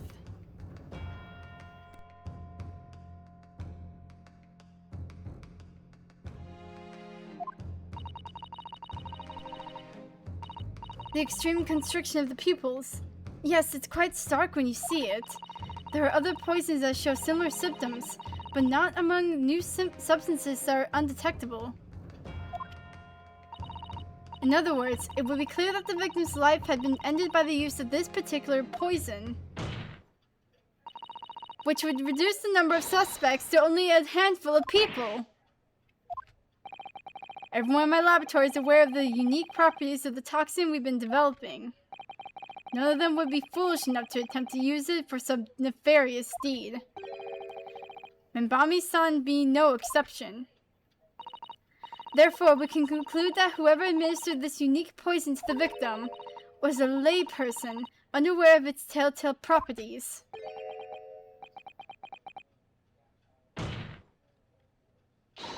In other words, someone like you, Reitan Minimamo.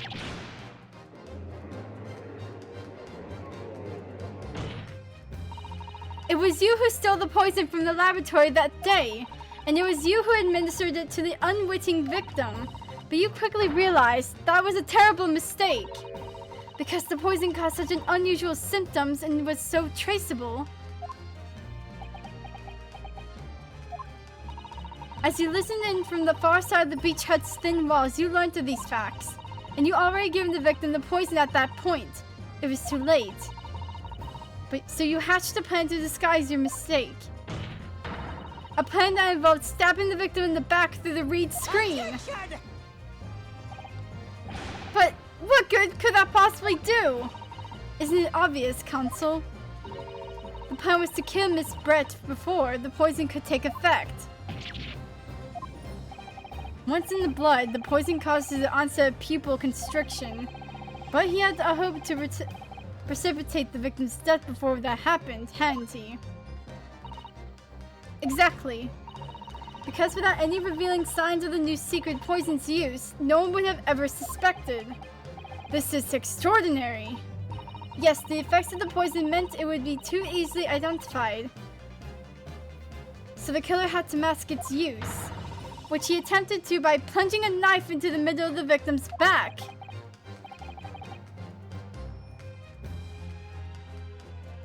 Oh, he's so screwed.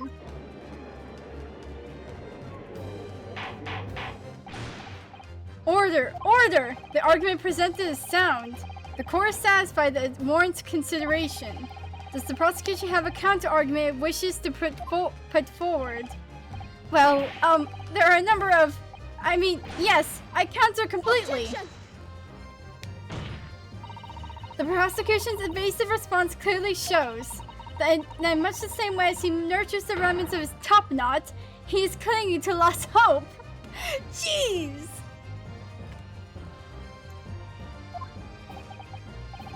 Lost hope?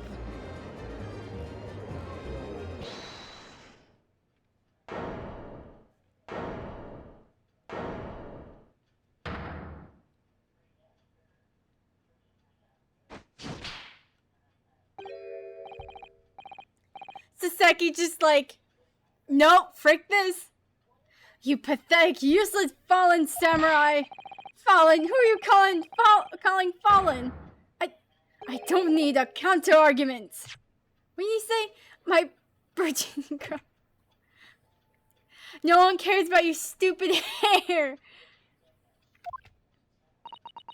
What are you talking about? It should be blatantly obvious. I stole the poison, you say? Gave it to the victim, you say? Stabbed her, you say? Lots of fine theories. But I don't see a counter-argument because you don't have an argument yourself. Where's your evidence? Yes, you make it all sound so plausible, don't you? But without evidence, it means nothing. Whereas I base my news on facts. Facts? What do you mean? Explain yourself. I mean what the professor said earlier in his trial. It's all here in my many memos. Every word, every slip of the tongue, all noted. That's what the Shoyo News is famous for. It's the power of the printed word. But surely it would be no easy task to steal a highly secret toxin being developed for the government. Indeed, all visitors to the laboratory are thoroughly searched when they leave. Even if a thief managed to avoid being seen by myself or a colleague, getting the poison out would be very difficult.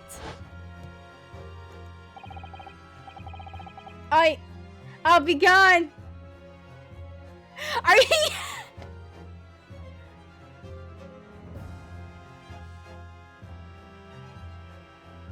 I killed them.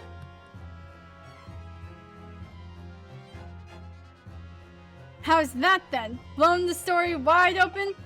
See, I rate in many memo, a mere report from the Shoyu News. Couldn't possibly have stolen that poison from the professor's laboratory.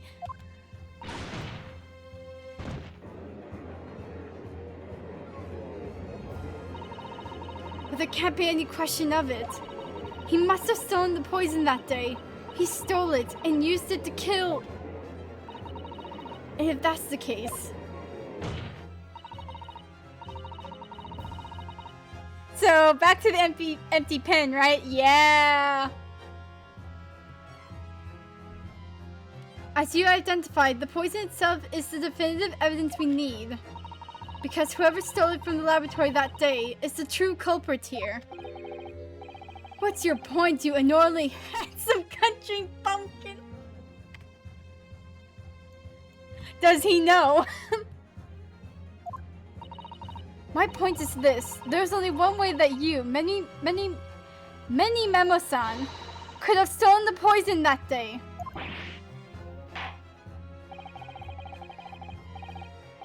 I've heard enough verbal conjecture now, thank you. What the court must be shown is evidence.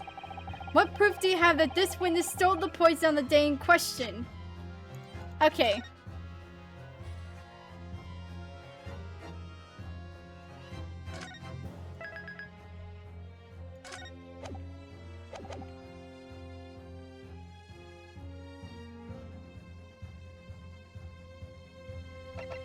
Let me make sure I have this.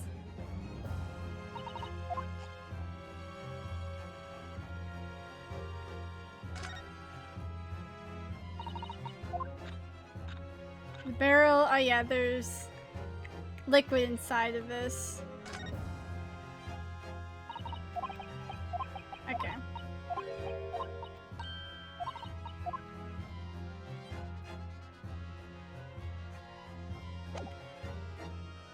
Take that! The proof, Your Excellency, is this fountain pen.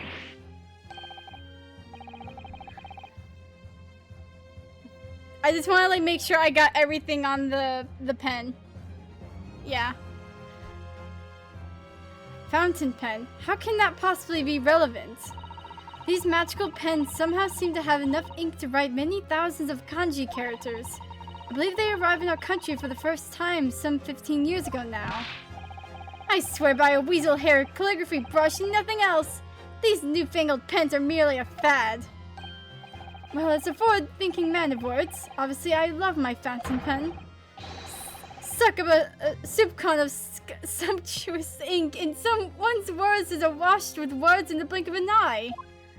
What words did you just say, man? That's right. Fountain pens have a small reservoir in the barrel, into which ink is sucked up through the nib of the pen in order to write with later. What does all this talk of sucking up ink have? And just as it's possible to suck up ink into the reservoir, it's also possible to eject it through the nib again, of course. My word, can this really be? Well, Memo-san? When you saw the deadly poison before your eyes in the laboratory that day, you used your fountain pen, your very lifeblood, to steal some of it, didn't you? By siphoning the poison up to the nib and into the pen's reservoir. Dun, dun, dun. More absurdity! That never happened! True, we've heard that there were procedures in place to prevent thefts like this from the laboratory. But would anyone have thought to look inside a fountain pen of all places? No, I'm a little ashamed to say that for fear of offering our guests, such a detailed search would not have been conducted. Well, this is quite startling, I must say. I remind the court that this pen was found in the clutches of the victim when she died. In other words, it was dropped at the scene by Memo-san. So the crucial question is, when exactly was the pen dropped? Are you suggesting the natural conclusion is that in your haste to act whilst the victim was distracted for a moment, you dropped the pen after you emptied the poison from it into her glass? There could be any number of alternative explanations. For example, the witness could have been using his pen to write down details of his conversation with the victim. And when shocked by one of her outrageous answers, the pen fell from his quivering hand. No, that can't be. If it was, how do you explain why the pen was devoid of ink? What? As you can see for yourself if you examine the evidence, there would appear to be no ink present in the reservoir. What newspaper reporter goes to interview someone with nothing in his pen? No, the pen was dropped after the poison was filled its reservoir and been emptied into the victim's glass. We got him. We almost got him. Witness, what do you have to say in your defense?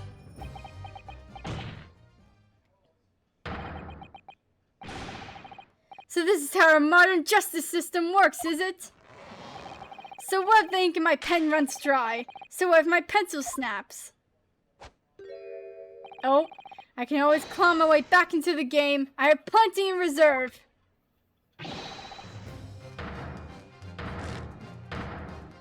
He's attacking the courtroom. You claim I sucked the poison up into my pen? That's wild speculation, nothing more. If you thought you could bring down a fine, upstanding citizen with a trick like that, think again. It looks as though it's going to take one final decisive blow to finish this matter. As I see it, the situation is now very simple. It rests upon whether or not this witness did indeed steal the poison on the day in question. And therefore, it all depends upon whether or not the defense can prove that he did with evidence. Oh, I have evidence. No such evidence could possibly exist. Many Memo-san, this is how our modern justice system works. What? In the courtroom, evidence is everything. Something you would do well to remember. Because we are well past the point of speculation at this stage, I assure you.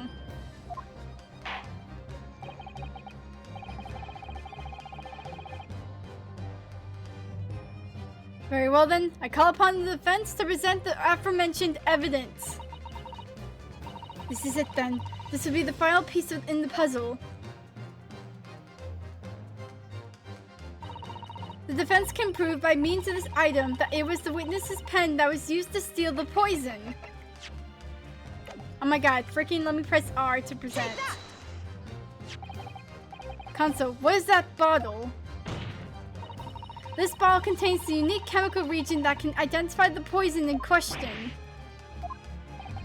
Yes, that poison is an entirely new synthesis of alkaloids, developed by my colleagues and I. It would be impossible to detect traces of it by any other method. Or, from another perspective, simply with this chemical reagent, anybody at all could check for traces of the poison. A reagent? What? One drop of the contents of this bottle on the tip of your fountain pen, Memo-san, is all it will take to solve this case beyond all reasonable doubt. No, you can't. I won't. Your crimes are bad enough, but at least know when to admit defeat. Your Excellency, the defense requests permission to carry out the test of the fountain pen at once.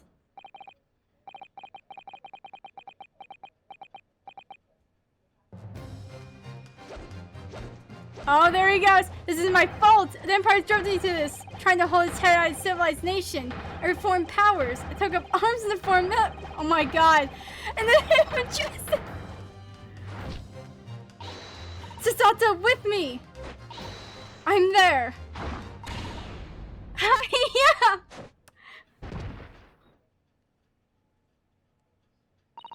Did I do it right? Was that a Susato takedown, wasn't it? Not quite. That was a Ryotaro takedown. Girl power! Oh my god.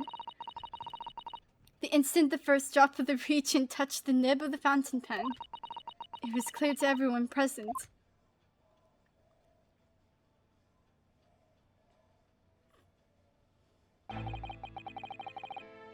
When I saw it there in the lab, the poison, the devil got hold of me, and I decided to do it on a whim.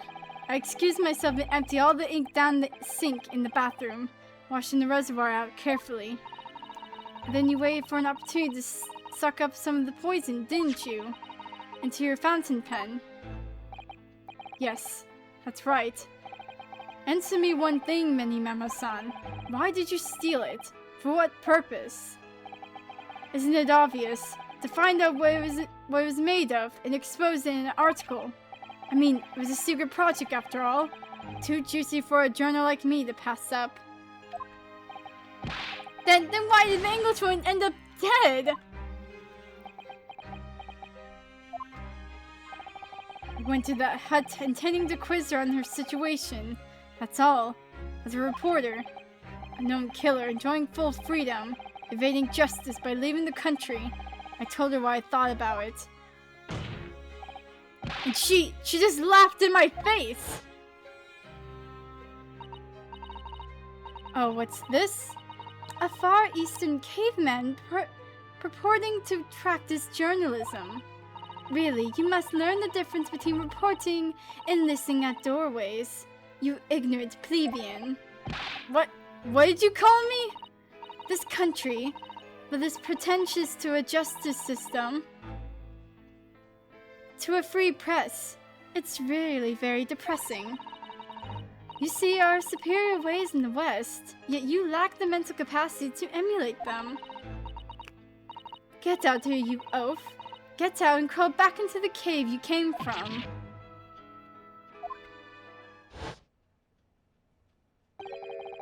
That's when I remembered about the deadly poison I happened to have in my pen at the time. What a terrible tale. In my head, I knew I should just get out of there as quickly as possible, but I couldn't. I couldn't let her get away with what she'd done, when she clearly had no remorse at all. I suppose it was my journal's spirit, getting all fired up.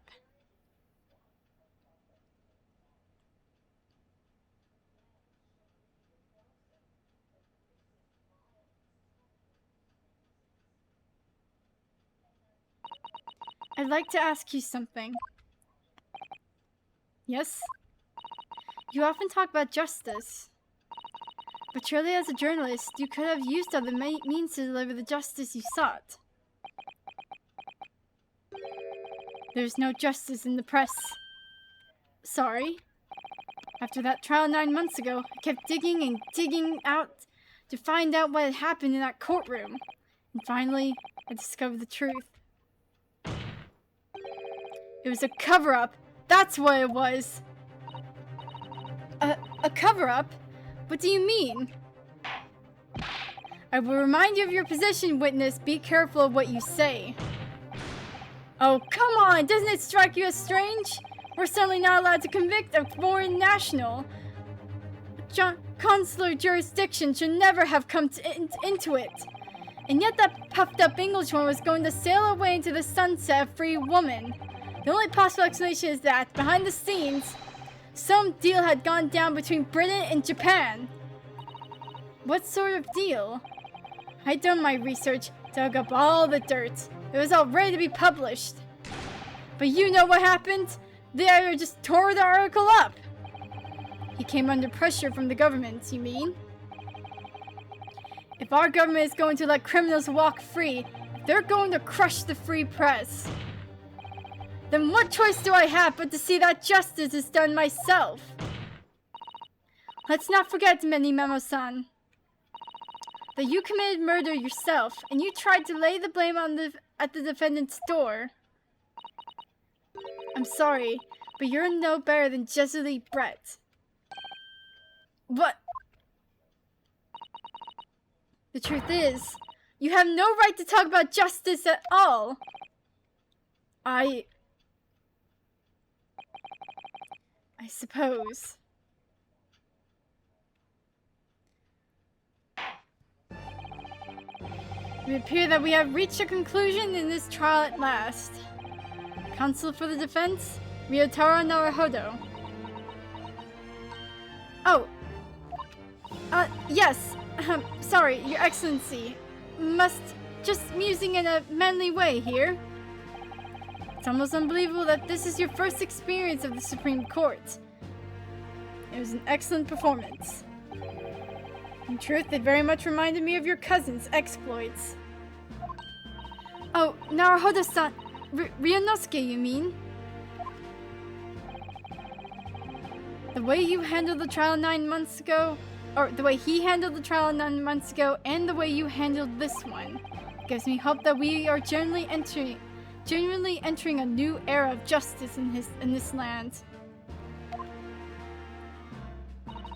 That's very flattering, Your Excellency.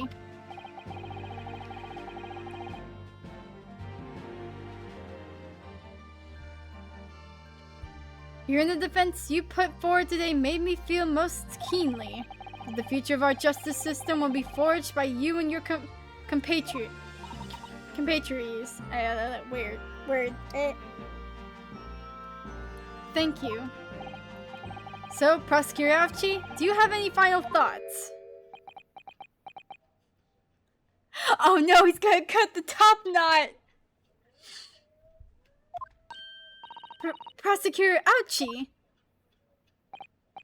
Alright, Teksuchi of the Ouchi clan have been bested by a callow youth not once now, but twice. If there was any shred of my former self left, it has withered and died here today. Gosh, your journey to cultural enlightenment sure took a while, didn't it? Silence! Rather than living on in shame, I will end it all now with this blade. No, Ouchie! For that's the true path of Ouchieism. Ouchieism? One hopes that the only way in which he'll be modeling himself after the witness.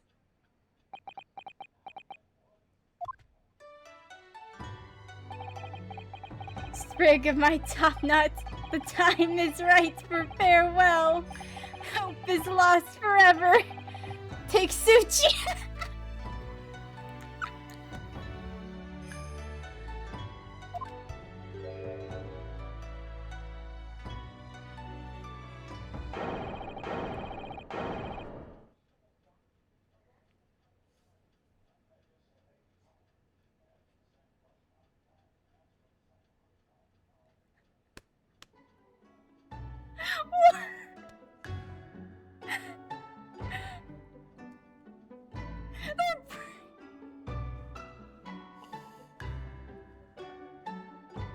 Why are they praying?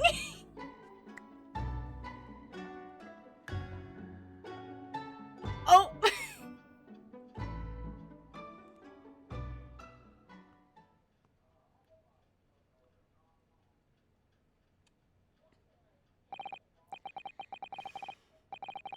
Now, in regard of the defendant Raymond Bami-san, I'm so sorry.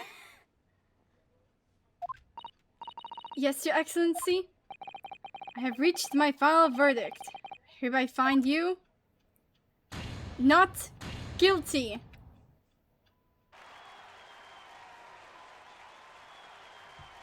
Yeah! Girl power wins. Court is adjourned.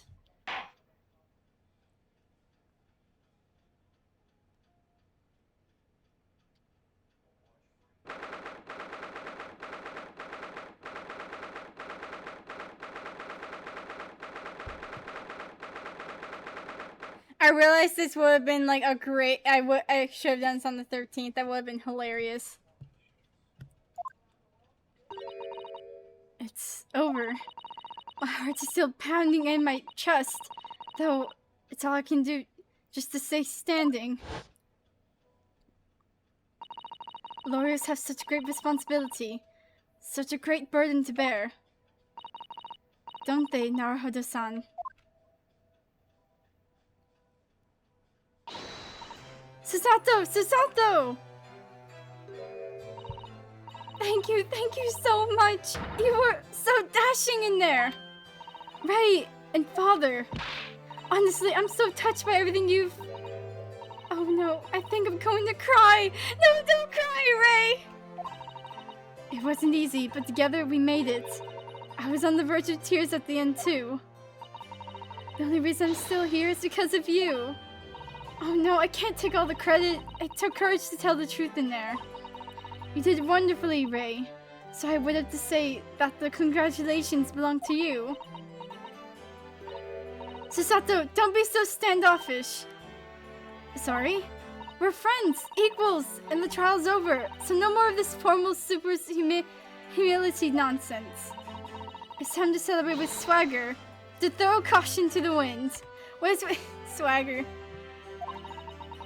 Caution to the... what? I am the great defense lawyer, Ryotaro Naruhodo, and I'm taking you out to a milk bar tomorrow. Or something. Right, I see. I'll, think about it, Ray. At any rate, we really knocked the wind out of that horrid man, and it felt so good. Yes, it was satisfying. It really was. Isn't there anybody else we could throw together? No, don't throw her father! No!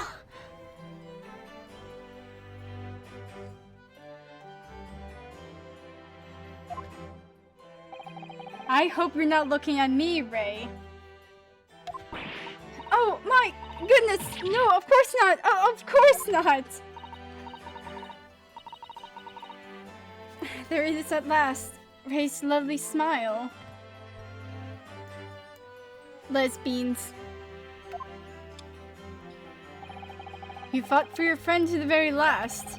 As your father, I'm extremely proud of you. Defense attorney Ryotaro Naruhodo. Thank you, but I couldn't have done it without your help. Anyway, it's time to bid farewell to Ryotaro, I think. I shall miss him in a way, but it's back to Susato Mikotoba now. So, I'll never see him again then. What a terrible shame! What? What is happening? Sasaki-san, Inspector Hasanaga, I hope you've been keeping well. Is that really you? Yes, I had to change my appearance for, well, obvious reasons, I hope. But it's me, Susato Mikotoba. I don't... So dashing, so divine! I'm glad you think so.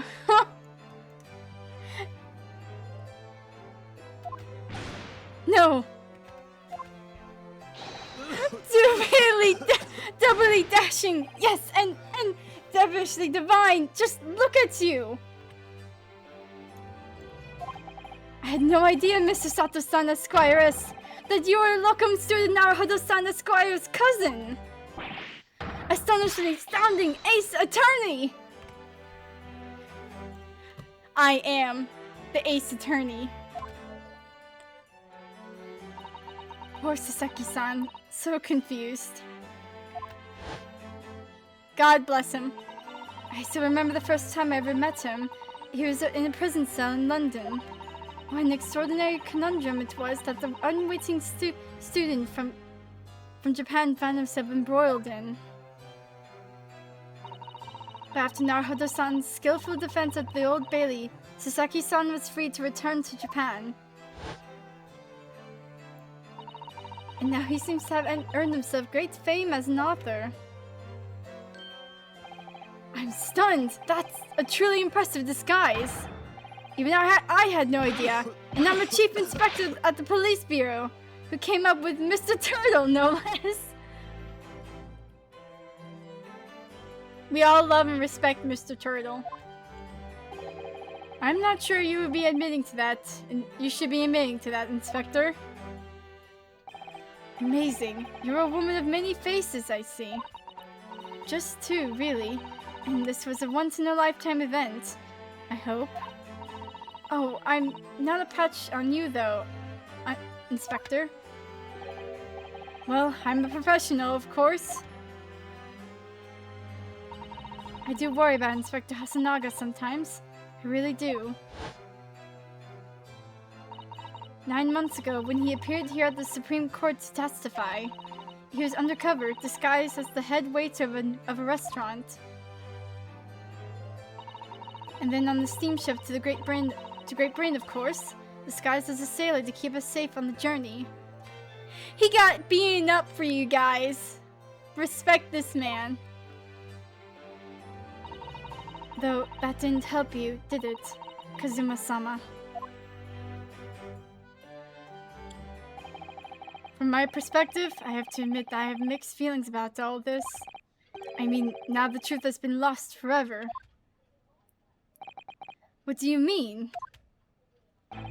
I'm talking about the murder that the Englishwoman had committed at the end of last year. Ah, yes, there was an English doctor she killed, as I understand it. Dr. John H. Wilson, yes, the man I invited to Japan personally. The mystery is, why did she kill him? And now that the culprit herself is dead, we'll probably never know the answer.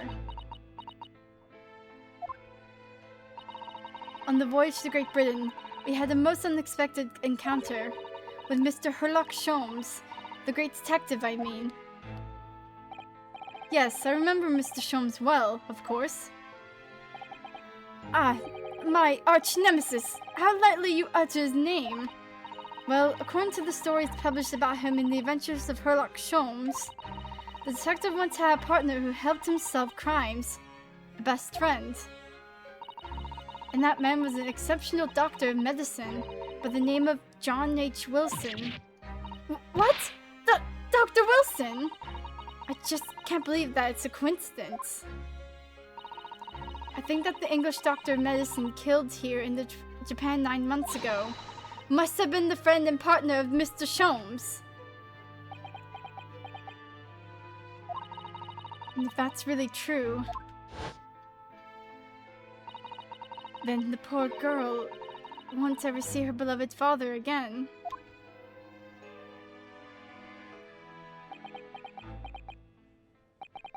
As you know, I traveled to Great Britain once myself to study. It was around the time you were born. Yes, grandmother told me about it. On return to Japan, I took up my professorship at the Imperial Yume University. I also served another role as an advisor to the government on diplomatic affairs. Yes, I was aware of that as well. In that case, I'm sure you understand that there are some confidential matters I cannot divulge to you. Could you just tell me one thing? Why did you summon me back to Japan? It's been 2 months now since I returned. When I left England, it was because an urgent telegram had arrived from Japan.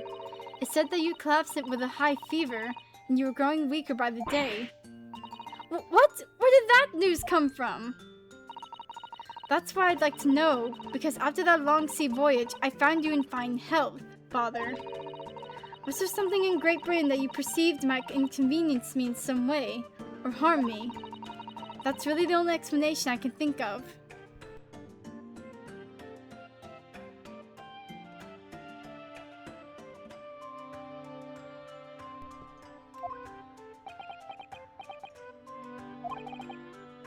Me. Do you reserve your most cunning glares for your father, Susato? I'm sorry, my dear. I simply can't. Let me go! Oh, he's back. Many Memo-san! So, one throw wasn't enough for you? I've got one last thing to say before they take me away. Professor! Me? I know the truth. I know you had a hand in what went on.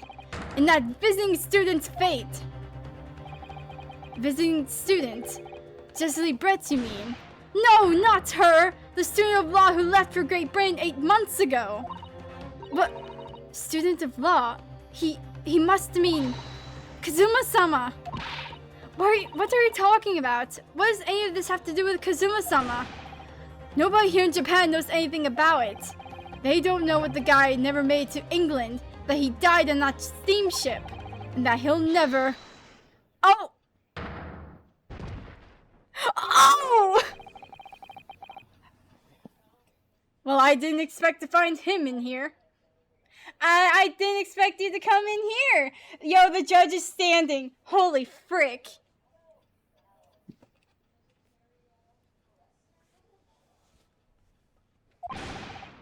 What were you officers playing at? Terribly sorry, sir. Sorry, Your Excellency. He's dead.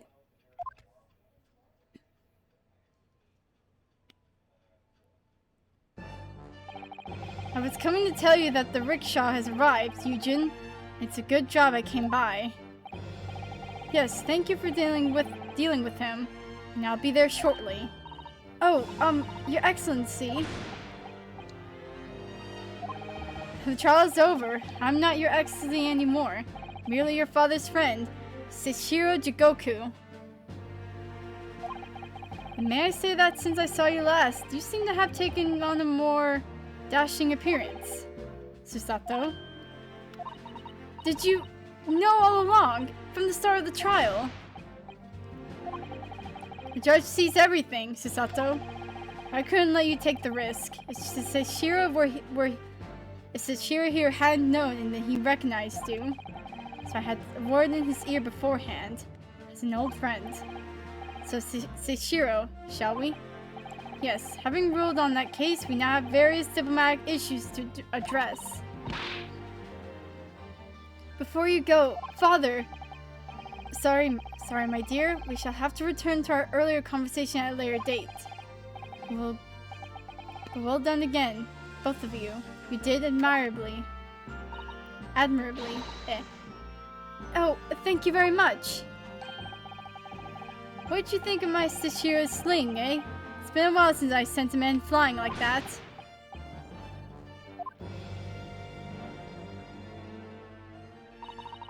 Whatever could Father be hiding from me?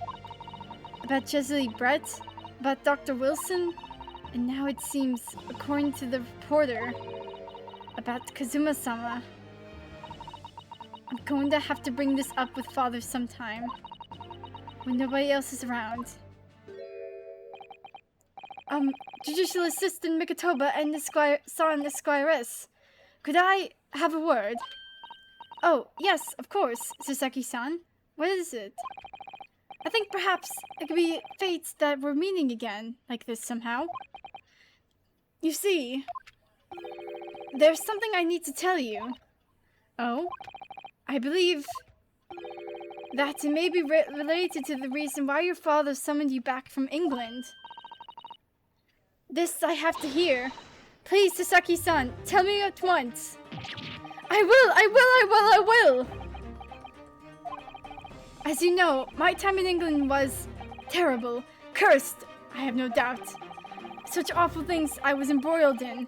Thank goodness locum steward Naruhodo-san Esquire stepped in. After he secured my freedom, I couldn't wait to get on a ship back here to my homeland. Having arrived in Japan, I submitted reports about my experiences to the Ministry of Foreign Affairs. The next thing I knew, I had a visitor. It was your father, Professor Mikotoba. He wanted to ask you all sorts of things about my report. My father? He seemed to be especially taken with a particular part of the report. Anyway, he left eventually, having thoroughly quizzed me. But it was the very next day that he sent the telegram to you asking you to return to Japan. What was it then? The particular part my father was interested in? I don't really know exactly. But do you remember them? Those two terrible cases I was caught up in? Two?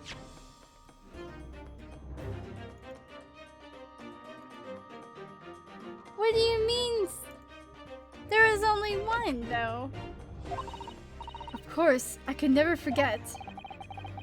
Your father seemed to concern himself mainly with the second case. The second one?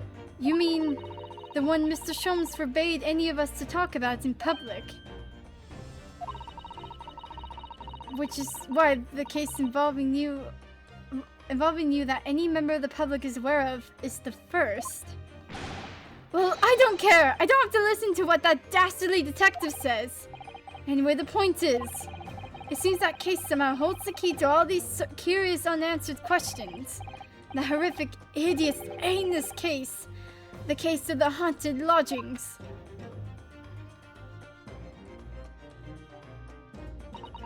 That case somehow caused my father to summon me urgently back to Japan. I thought that whole business was over, but it seems I was wrong. Perhaps that was only the start. Perhaps the story is not yet told.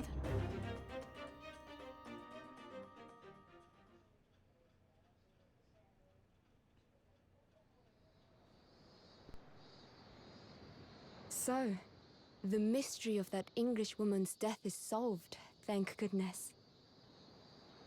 And having stood in the Supreme Court now, I think I can comprehend a little better. How you must be feeling as you fight for people's freedom in a foreign land, Naruhodo-san.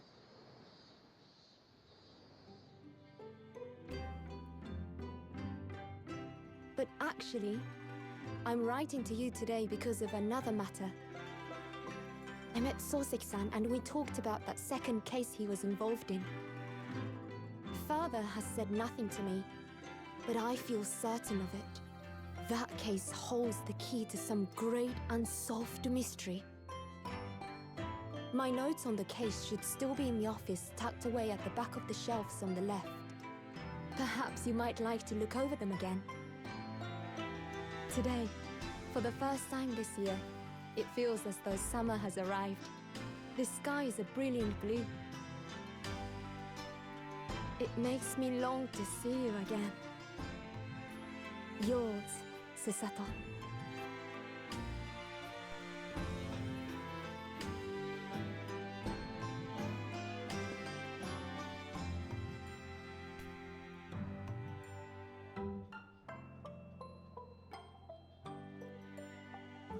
That's the end. And we'll find out what the second case is in the next episode. But that will be for another time. Episode 2, The Memoirs of the Clouded Kokoro.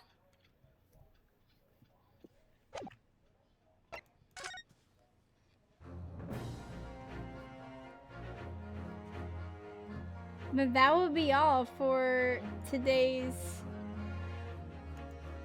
stream. Thank you to everyone who joined in for a listen.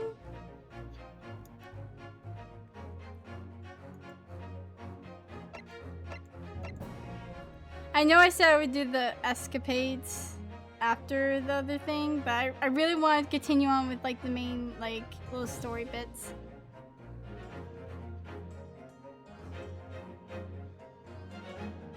D?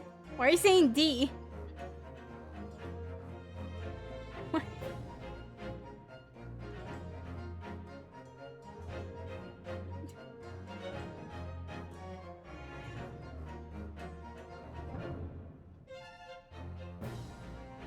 What?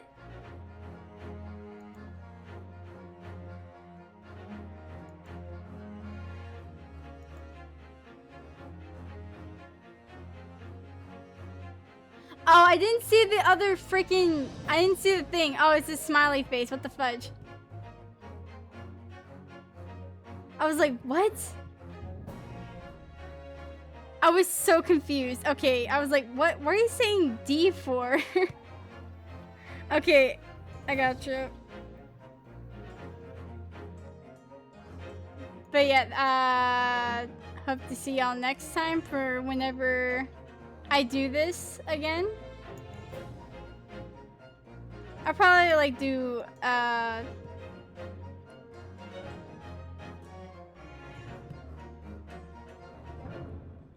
probably do like a different stream or something.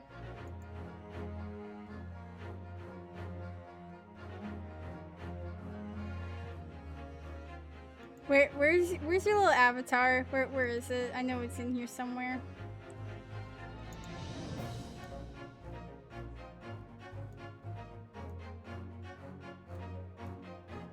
I'm gonna put you up here with with Von Zeeks. You're just gonna be chilling up there now. Have fun. Have fun with the bat up there.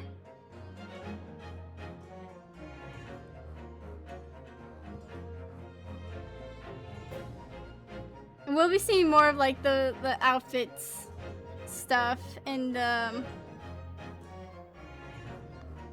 next episode. Dang.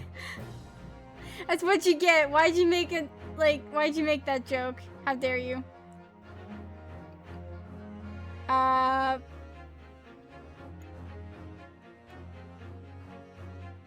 But I hope you guys have a wonderful day. And I shall see y'all next time for whenever I do this. Bye. Oh god, I'm so bad at this.